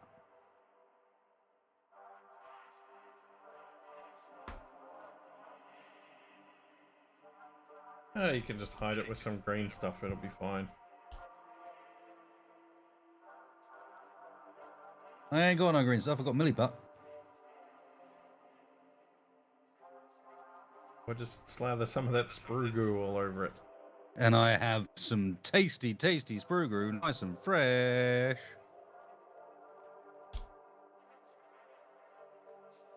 Get your sprue goo here.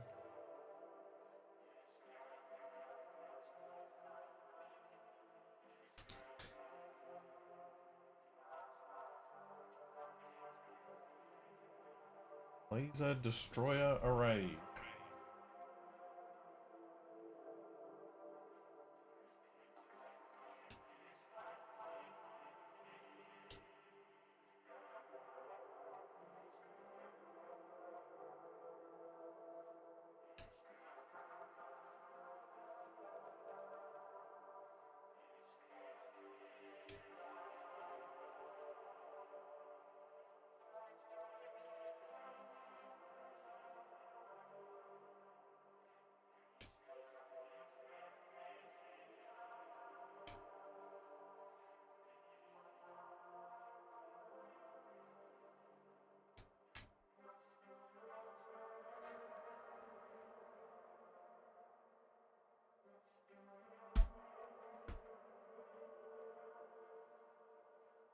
Special offer today only. I'll do you a sprue goo sandwich and a mug of paint water.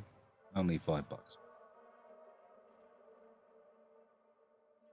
I feel like you need one more thing to make it a proper meal combo. Difficult one. What do you add?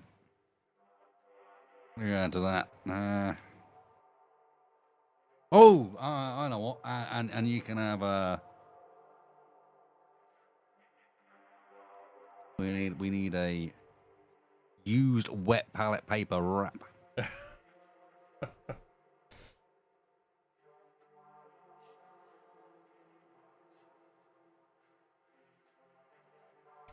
That reminds me of a video I saw on... Choose your colors. Various flavors available. Sorry, go back. Go. Reminds me of a video I saw on YouTube of a guy trying to get the guy at a burrito place to make him the wettest possible burrito. Did he achieve? And what was it? No, his skills failed. But it was like just the juice from the pork and the liquid from the beans, sour cream.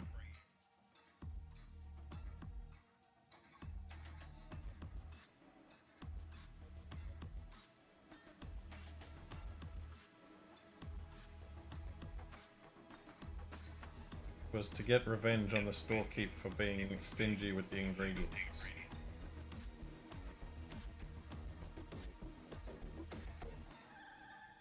I see.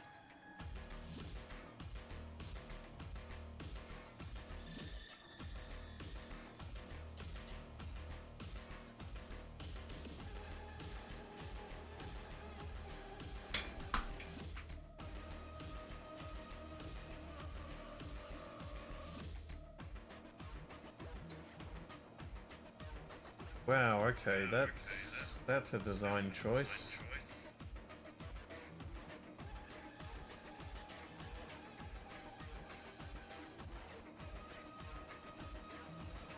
I don't know if I can show this on camera because it's so small.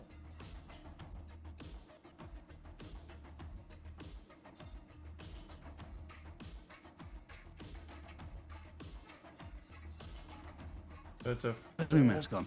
4-barrel gun,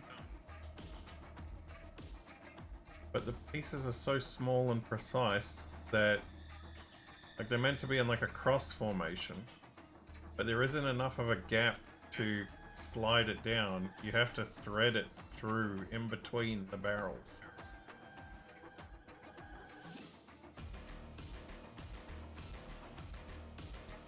What the hell?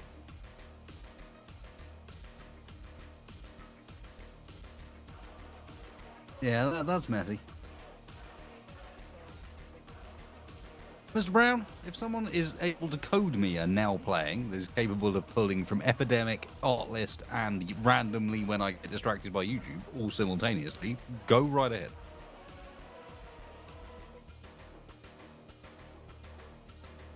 Or just ask. Now we are listening to the Shapes soundtrack. Generally, I do respond when people ask.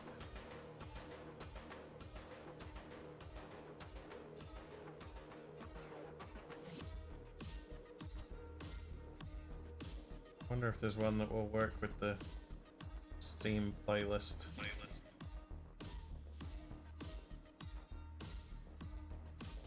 Probably. Seems reasonable to assume, I would say. Don't like messing with any of that stuff though. I feel like every time I try to do anything with it, I drop into this rabbit hole of nonsense. And then get very little out of it by the end. Yeah, no, I feel you.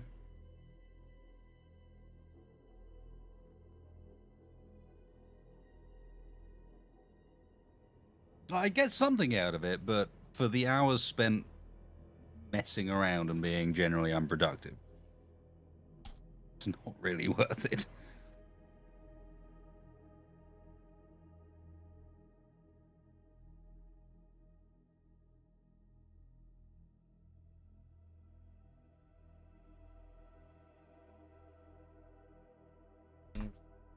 More treads.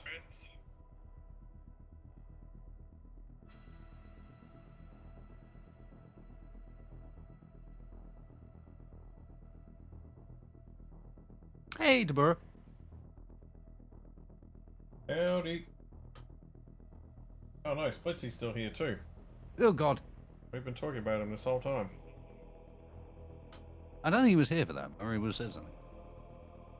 I could have said something, but I'm actually trying to see if I can work out a TeamSpeak plugin that can do some stuff that might be useful. I see. Stuff that might be useful. Well, trying to see if Not I at can... all cryptic. Trying to see if I can find something that works on the receiving end to not hear myself through Wasted's headset. Oh, that was not what you're doing. No, that's actually what I've been doing. Really? Yeah. Because it's not just like it's a useful test bed for something that then can apply when I'm playing with people who maybe I can't get them to fix their microphones.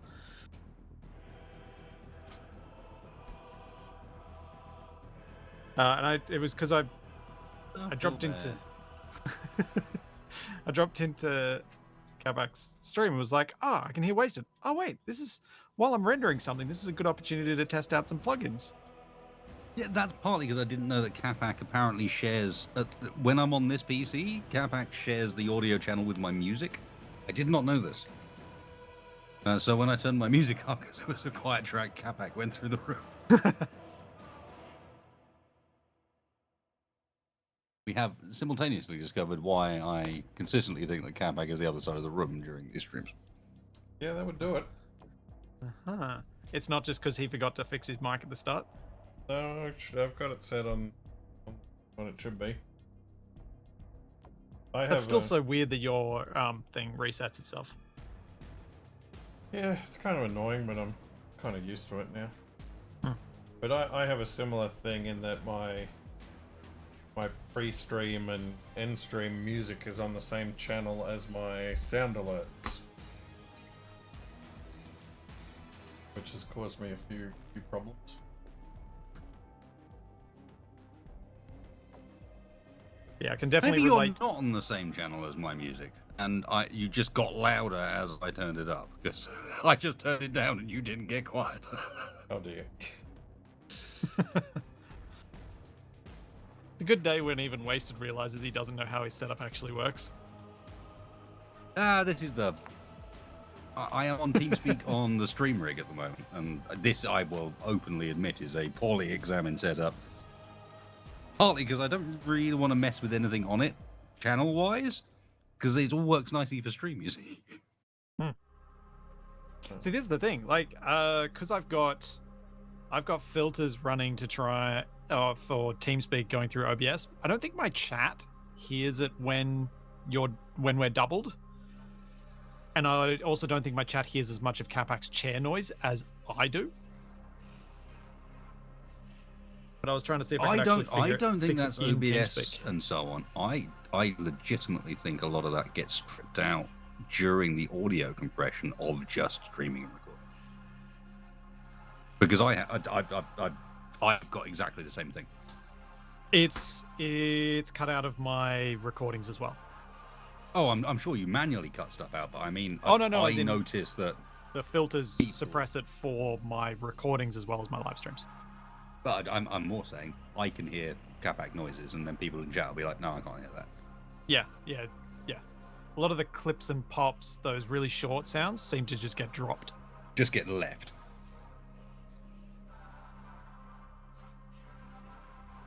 The joys of audio engineering. Yeah, weirdly, I've found plugins that allow me to run RN noise on incoming audio to turn you guys to sound like you're on a bad quality radio. Ooh.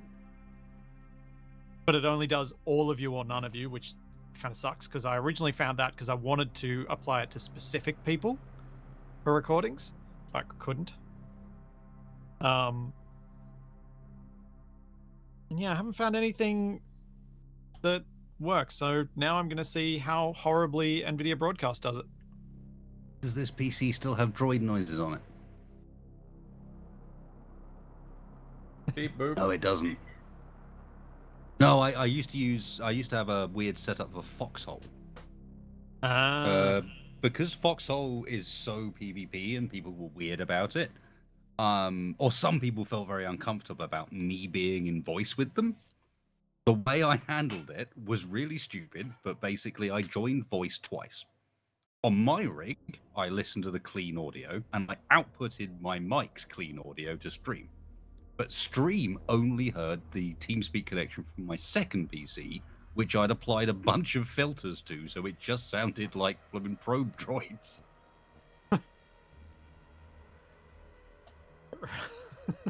So they would hear everybody but me on TeamSpeak would come across as probes.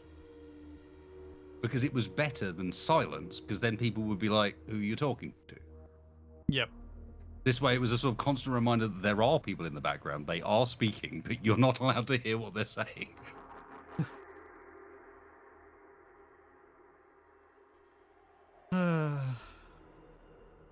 The fun of PvP. I'm about to do another one. Oh, really? More foxholing? No, in Space Engines. Oh, you're doing another PvPvP or that style of thing? No, I've been quite aggressive at explaining to people that this is not PvPvP. So I hit the nail on the head in terms of what the audience is going to ask about it. Well, it's more from the angle of, like, stop thinking in that mindset. Think of it more like an extended a multi-episode engineer wars that happens to involve a fight. All right. Think of it much more as a series and much less of a we're going to PvP and someone's recording it. Yep.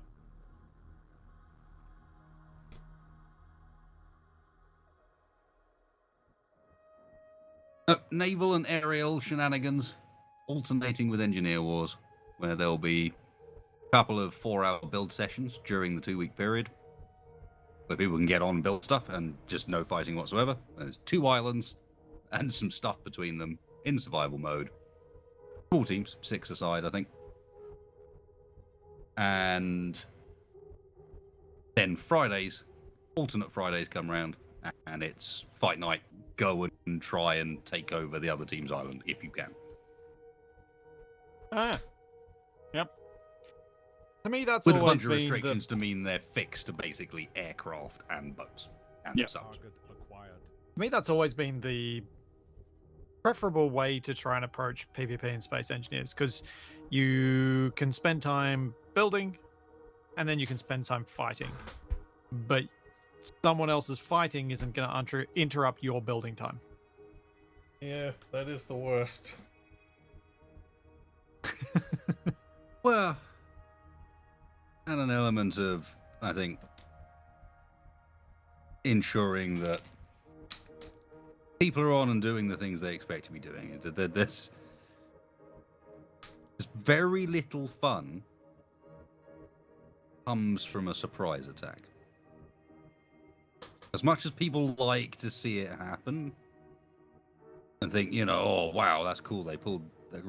In reality, what you watch following it is total domination and not actually that entertaining to watch. Yeah. I think a far more interesting story is watch people build the things and come about their tactics ready for next episode's attempt to see if it works. Yeah.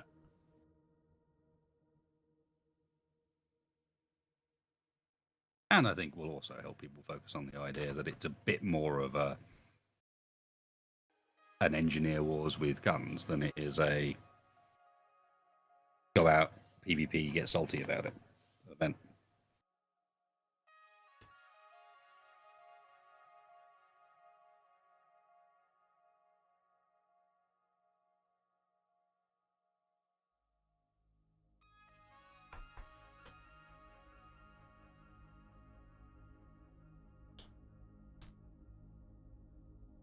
Howdy, son. Why haven't you joined us for one of these yet?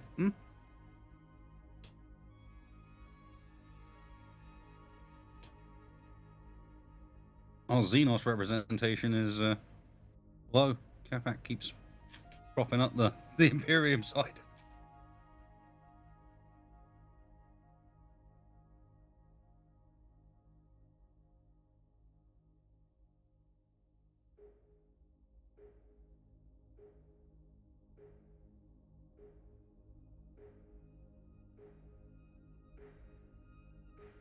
That was a good looking jetpack.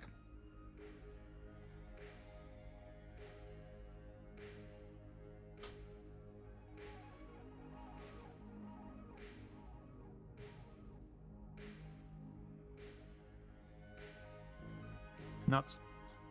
NVIDIA broadcast can't do what I want to do either.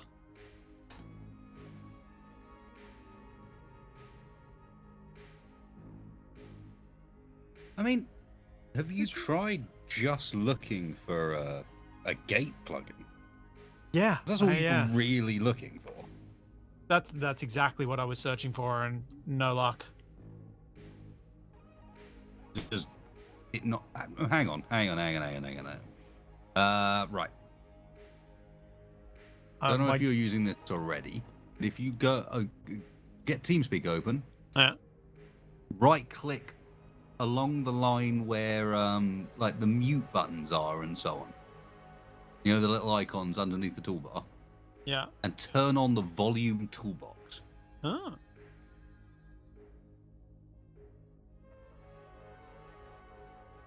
Now click on other people. That just messes with the playback volume of those people. Yeah, true. Oh, and then your capture gate. Yeah. Like I've got you and Capac on quite different playback volumes. Try and balance you better. Because Capac has a tendency to mumble. Continue to hassle people to fix their damn audio. Balance is overrated. This might just be the TeamSpeak thing. And I might consider getting some non-open back headphones, I guess. But it's really weird talking with like that noise cancellation. So I totally get why you've got them. Because I'm the same. Mine are open backed. It's just my I guess my volume playback might be low enough, or there's not as much audio bleed that my microphone picks it up. I think it's just microphone positioning more than anything else. I have a habit of turning my head and pointing one of my ears at the microphone, and I have my mic quite close. Yeah, I've got open back headphones, but I'm pretty far away from the microphone, and usually the headphones are facing away. Like, if I turn my head, which I don't do that often, like my headphones would be within 10, 15 centimeters of their mic. Because I my think mic maybe comes over the part top. of my issue might be trying to find an overall audio solution that allows me to independently control what Stream hears from TeamSpeak. Yeah. And what I hear from TeamSpeak, because I have it turned up because Stream say it's too quiet. But then that ends up causing audio bleed because you end up being quite loud. Yeah. Yes, GoXLR did introduce submixes recently, so I can literally just have 2 different volumes for every channel. Fantastic. And decide where they go and which mix my headphones listen to versus what you guys listen to. So That sounds like something I need to mess around with. you would need to get the.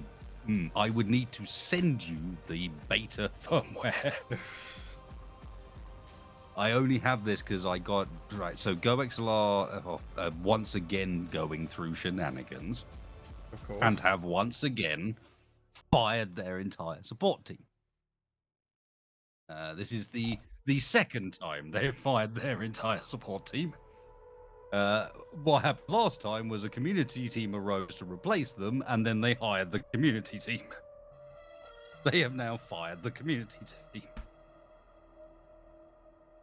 Going great, man. I mean, the hardware still works, the software still works. It just means that there's no further development on it. So that there's still like warranty support, etc. All of that still exists. It's just the team that was doing any further development on the GoXLR software is gone again. And I got the software I have in that interim period where the community team was working on it, and they had a new beta software that was coming up for release that introduced the ability for the GoXLR to have basically it gave it another output. So instead of just having a broadcast mix, you have a stream mix 1 and a stream mix 2. And you can have them with completely different settings across the board and decide which one you listen to, or bind the control to switch between them. It is quite clever, honestly. But it only exists in this beta software and firmware. And you install the firmware and it grabs the software for you, but yeah, it's never going to get released now.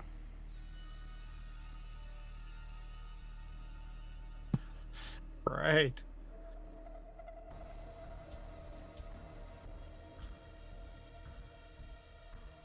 Honestly, that doesn't bother me. I still think the hardware is fantastic, the software is fantastic, and you paid for what you paid for. The fact that they're adding extra functionality to it, they're just suddenly going, hey, now you've got 2 outputs instead. That's always a bonus feature. You shouldn't expect that. Yeah.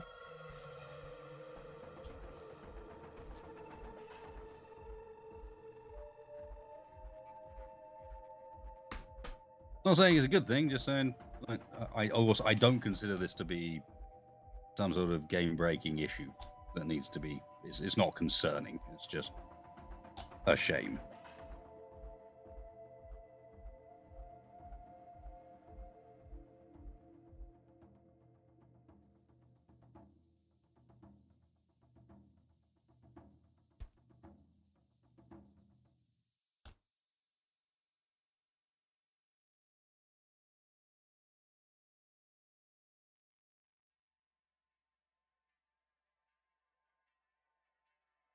Nope. Blue mole mortars 2 fingers. Oh god damn it! Of course, this model holds its bloomin' gun in its right hand. I swear they do this on purpose.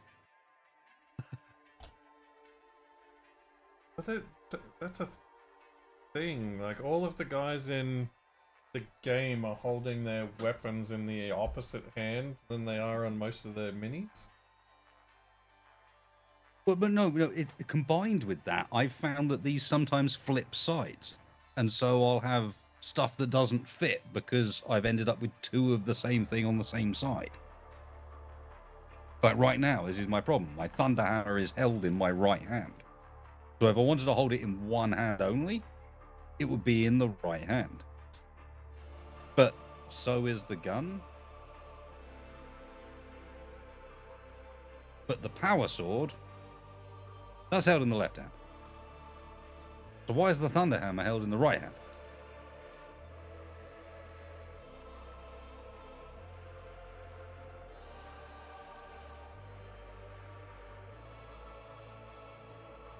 Warhammer is just a Catholic crayon eater simulator. No, you added an A there. Warhammer is just. Yeah, well, It changes the meaning quite a lot. That's the reason I pointed it out.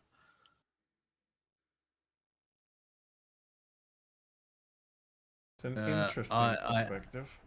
An interesting perspective, especially given that I could definitely find some models that I reckon some of the more strict Catholics would consider heretical. Ironically. Oh, that reminds me. I saw. Let's go grab some Slanesh, shall we? I wonder if I can see it in my recently watched YouTube playlist. I saw a game that's like a top-down shooter that just released a trailer where you play as a nun with a gun. Is it called None with a Gun? No. Oh, that's disappointing. Really? Oh, come on. It's called Void Martyrs. Yes, that's an obvious one. And I watched the trailer for it, and as I'm watching it, I'm like, this has got to be a Warhammer game that didn't end up with the license. Because it's very... Everything I saw in it, I'm like, they've just slightly changed it so that it's not a Sister of Battle running around on a space hulk facing mutant abominations.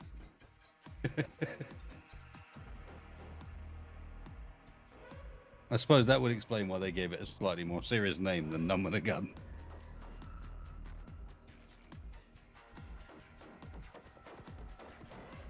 I mean, regardless, it looked pretty cool.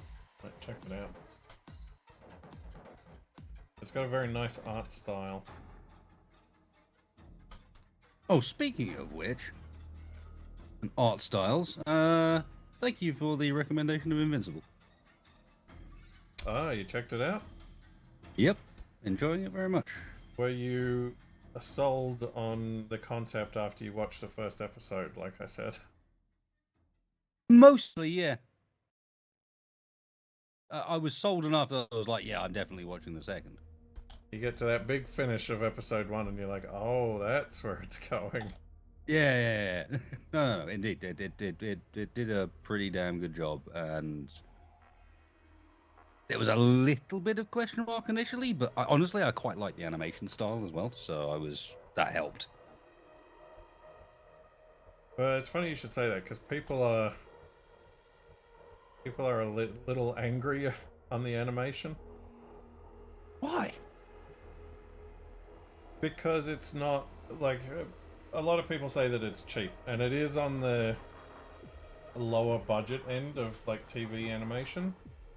No question, but I felt that they'd found a good way of selling that. I think people are mad at it because it's Amazon, and because Amazon keeps dumping huge amounts of money into things that go nowhere. And the things And then that they hang dump very around, little they money don't into this. put enough money into. Yeah, fair enough.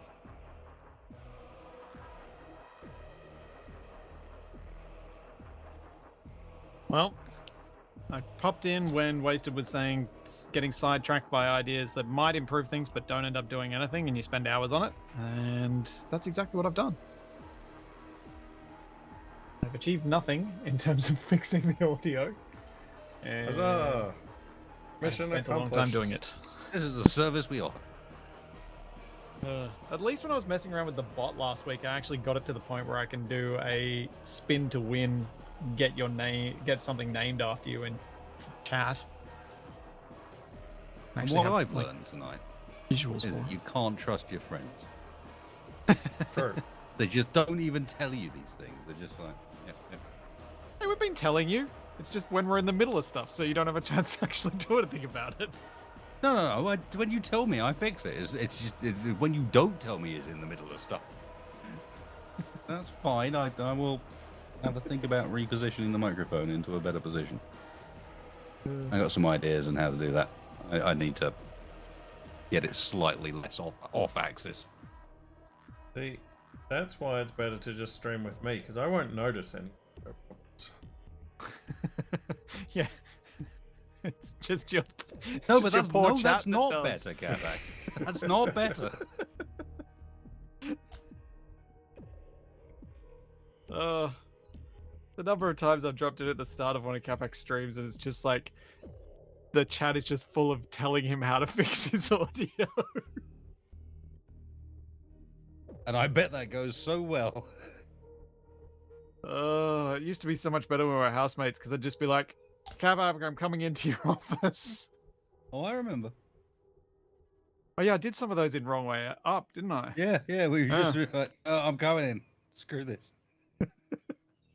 Think of this. I just want to fix it.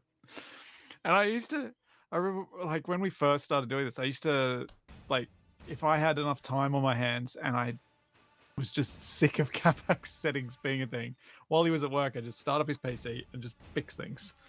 How rude. Like there were, I'm trying to think of what some of them were, but they were like things he hadn't updated that were broken. So I'd be running updates. I'd be doing all sorts of stuff, trying to wrangle his audio to make it work better. I never do updates on any of the audio software because every time I do, it breaks something No, and I have good to spend choice. a No, day trying to... That's the right choice, except for when the thing that's broken is fixed in that update. Well... Yeah, but It I does never have to know read the that's update gonna- notes. It does mean you have to do things, yes. No, but it's more than just reading the notes though, because chances are I'm not going to know what the name of the problem is. Mm-hmm. True. Yeah, that about going on. And why would Okay. I do that when I can make tiny tanks instead? Yes. Strong argument. And paint gigantic space engineer figurines for me. Yes. I hope you were well paid. Paid in exposure. That's how it works. Commission models like that, they're expensive, you know.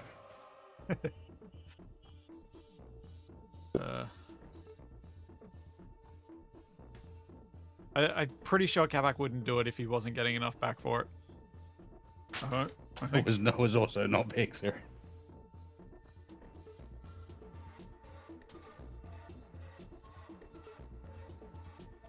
More that it was interesting. He gets back rubbed and all sorts. We don't talk about that on stream. No, Chad has a field day.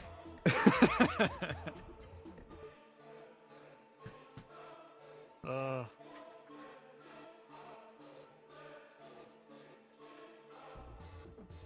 Okay. tempted I was to reply to a comment on Reddit on a post that I definitely did not want to have to post on, but there's a reference to Capac and I in there. I was just like, oh, I so want to reply to that because it'll be funny. The bit that I got quoted initially that made me go, where is that? Where's this been posted? Was I like Splitsy and Capac even after I learned they were straight and not the couple I had always assumed. I mean, fair.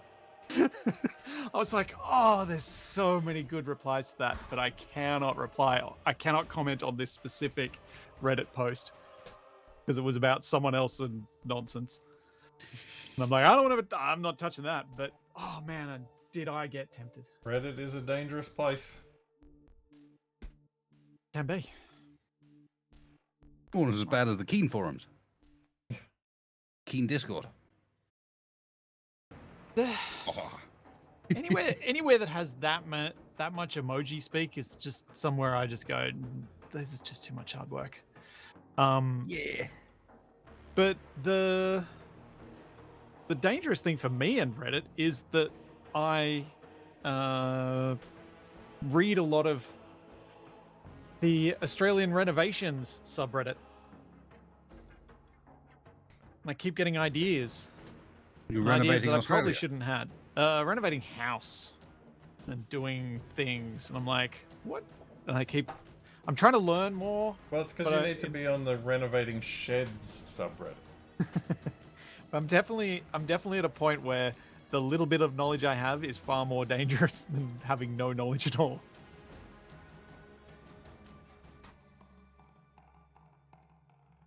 You're on the,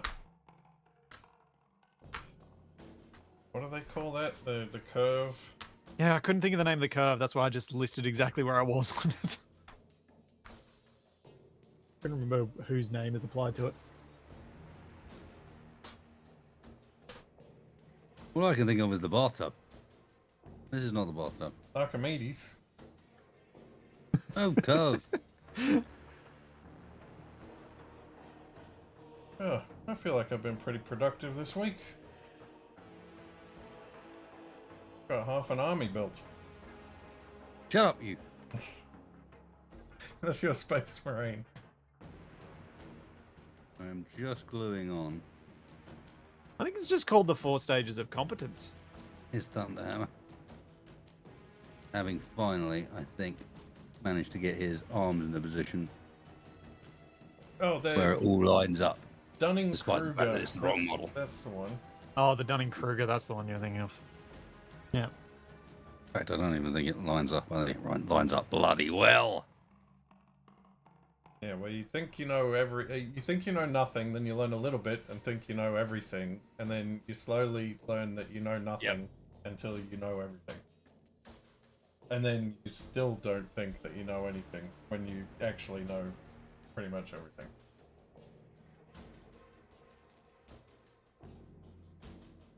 Yep, I'm at the dangerous point of that. Pretty sure. The first curve. Hmm.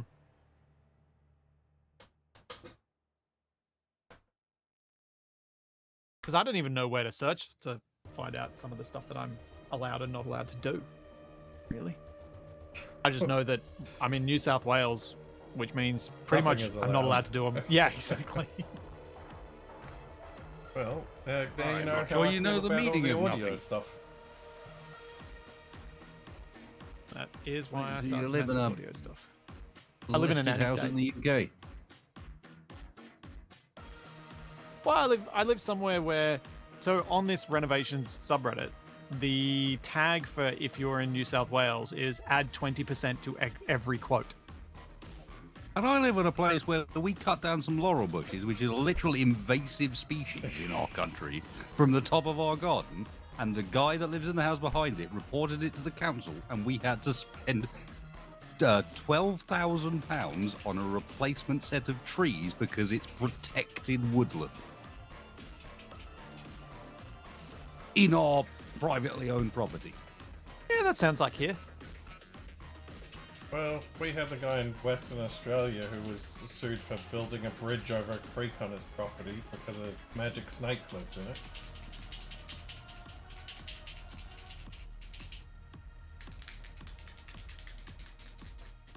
All these I things really wish you'd probably start with explain good what you're intents. doing before you do it, Capac.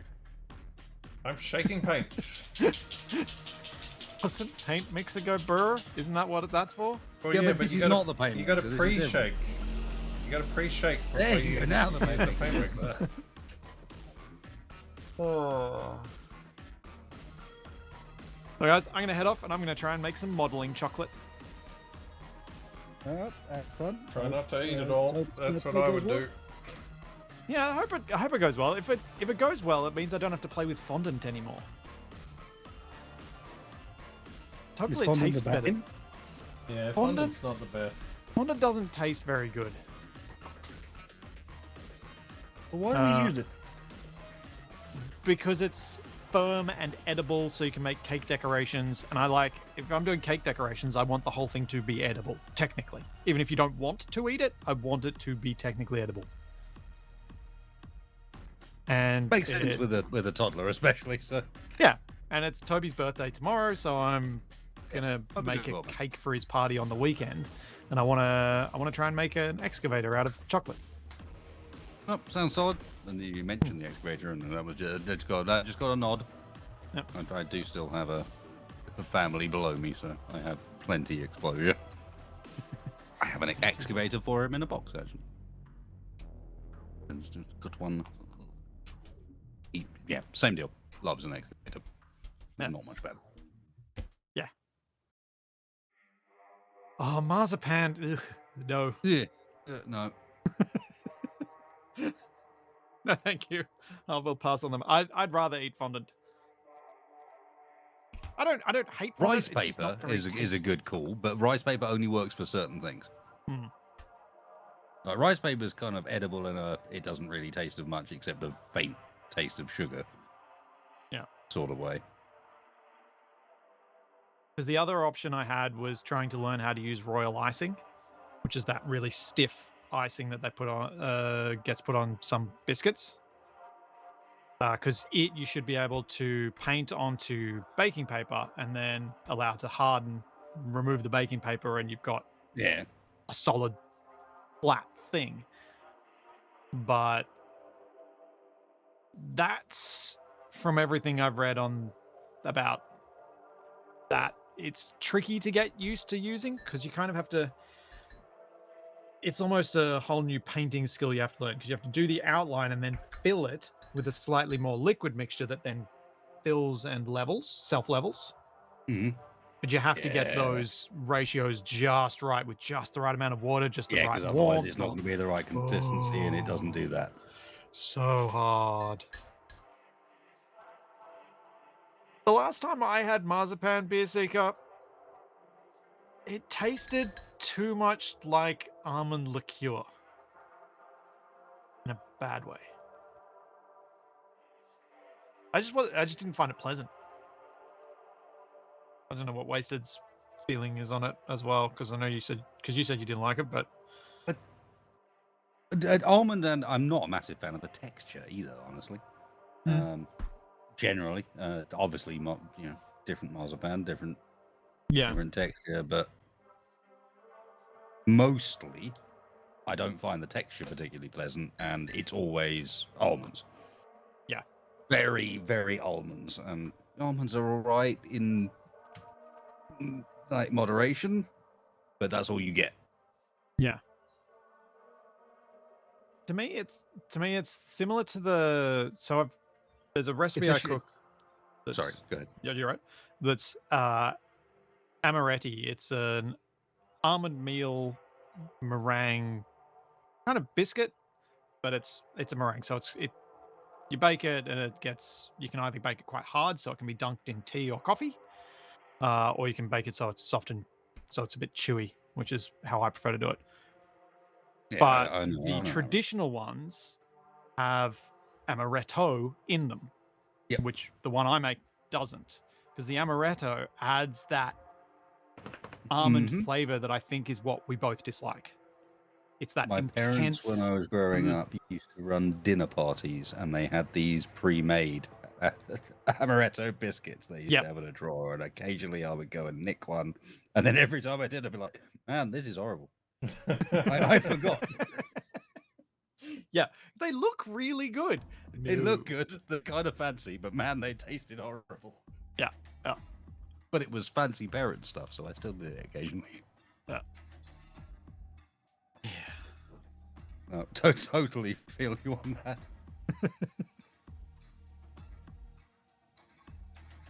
Yeah, I think if you dislike Are amaretto, you from the north by any chance? Poland.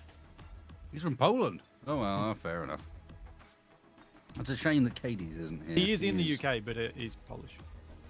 Oh, fair enough. No, Katie's a northern UK fella who's often in the channel. He literally we refer to him as Marzipan at times because he is famous for going and getting an entire just block of marzipan from the store and he'll eat that as a snack. That's certainly a choice. This is designed to be got and then cut up and used for baking, and he'll just get one and he'll chow down.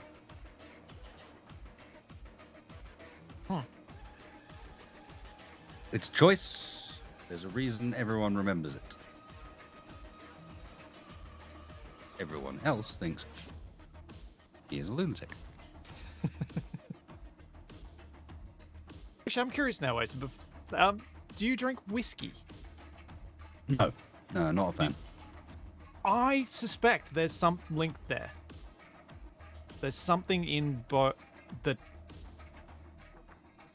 There's some flavor characteristic to those two, and there's a few other things that fit under that are similar. That because Yeah, I everyone can I've see that. found that dislikes it dislike both so far. Hmm.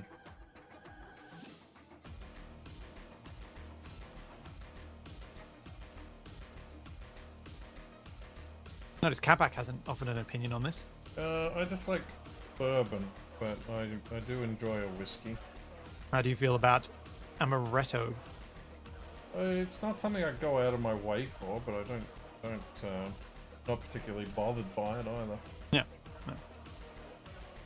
I think if there's an almond, something that I would notably enjoy. Like, is there an exception to almonds that makes this about something that isn't almonds? Because I know whiskey doesn't have almonds. But I think those original linking factors. There's definitely some curries that have almonds in that I like. Well, I think it's something in the the distillation, fermentation, whatever it is they do to the processing of the almonds that brings out one element of them that's not great. Because like roasted almonds, happy. I'll eat those. Yeah, roasted almonds. Yep, I'll be alright with that. And that's why the almond meal for the amaretti that I make is fine because I don't put the alcohol in there.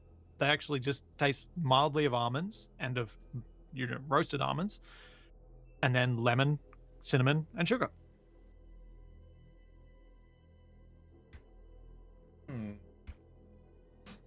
Anyway, enjoy the rest of your stream, guys. I will Hey, dude. see you later. See ya. See you, chat. Have a good one.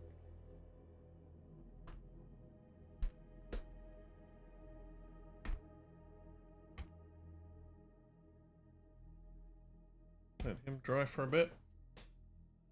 I'm thinking I might wrap up now as well. That's fair enough. Getting pretty hungry. And I'll have to figure out if I've got enough primer to cover all this nonsense. How I'm going to mount it so I can prime these tiny tanks. I am basically done with Space Marino, except for his cape, which I won't attach yet, because it blocks most of the back of him, so that'll be really annoying, so I can glue that in later. Just clips around the back. Maybe I just glue these guys onto their bases. Prime them. Because unlike my other guys, these ones are going to be the same color as the bases for the base color.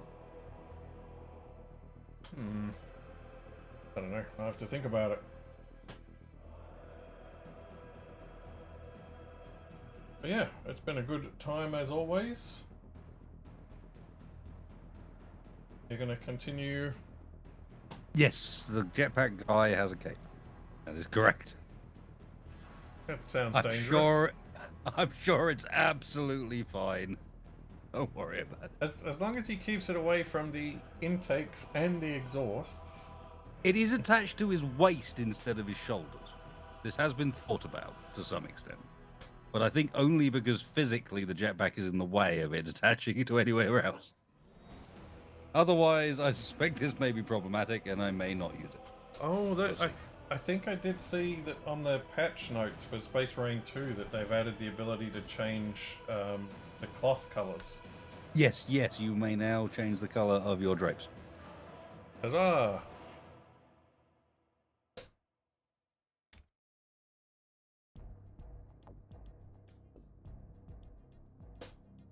Alrighty, well, we shall do a wasted raid. The raid button. No, Splitsy is not live. What are you talking about? Twitch app?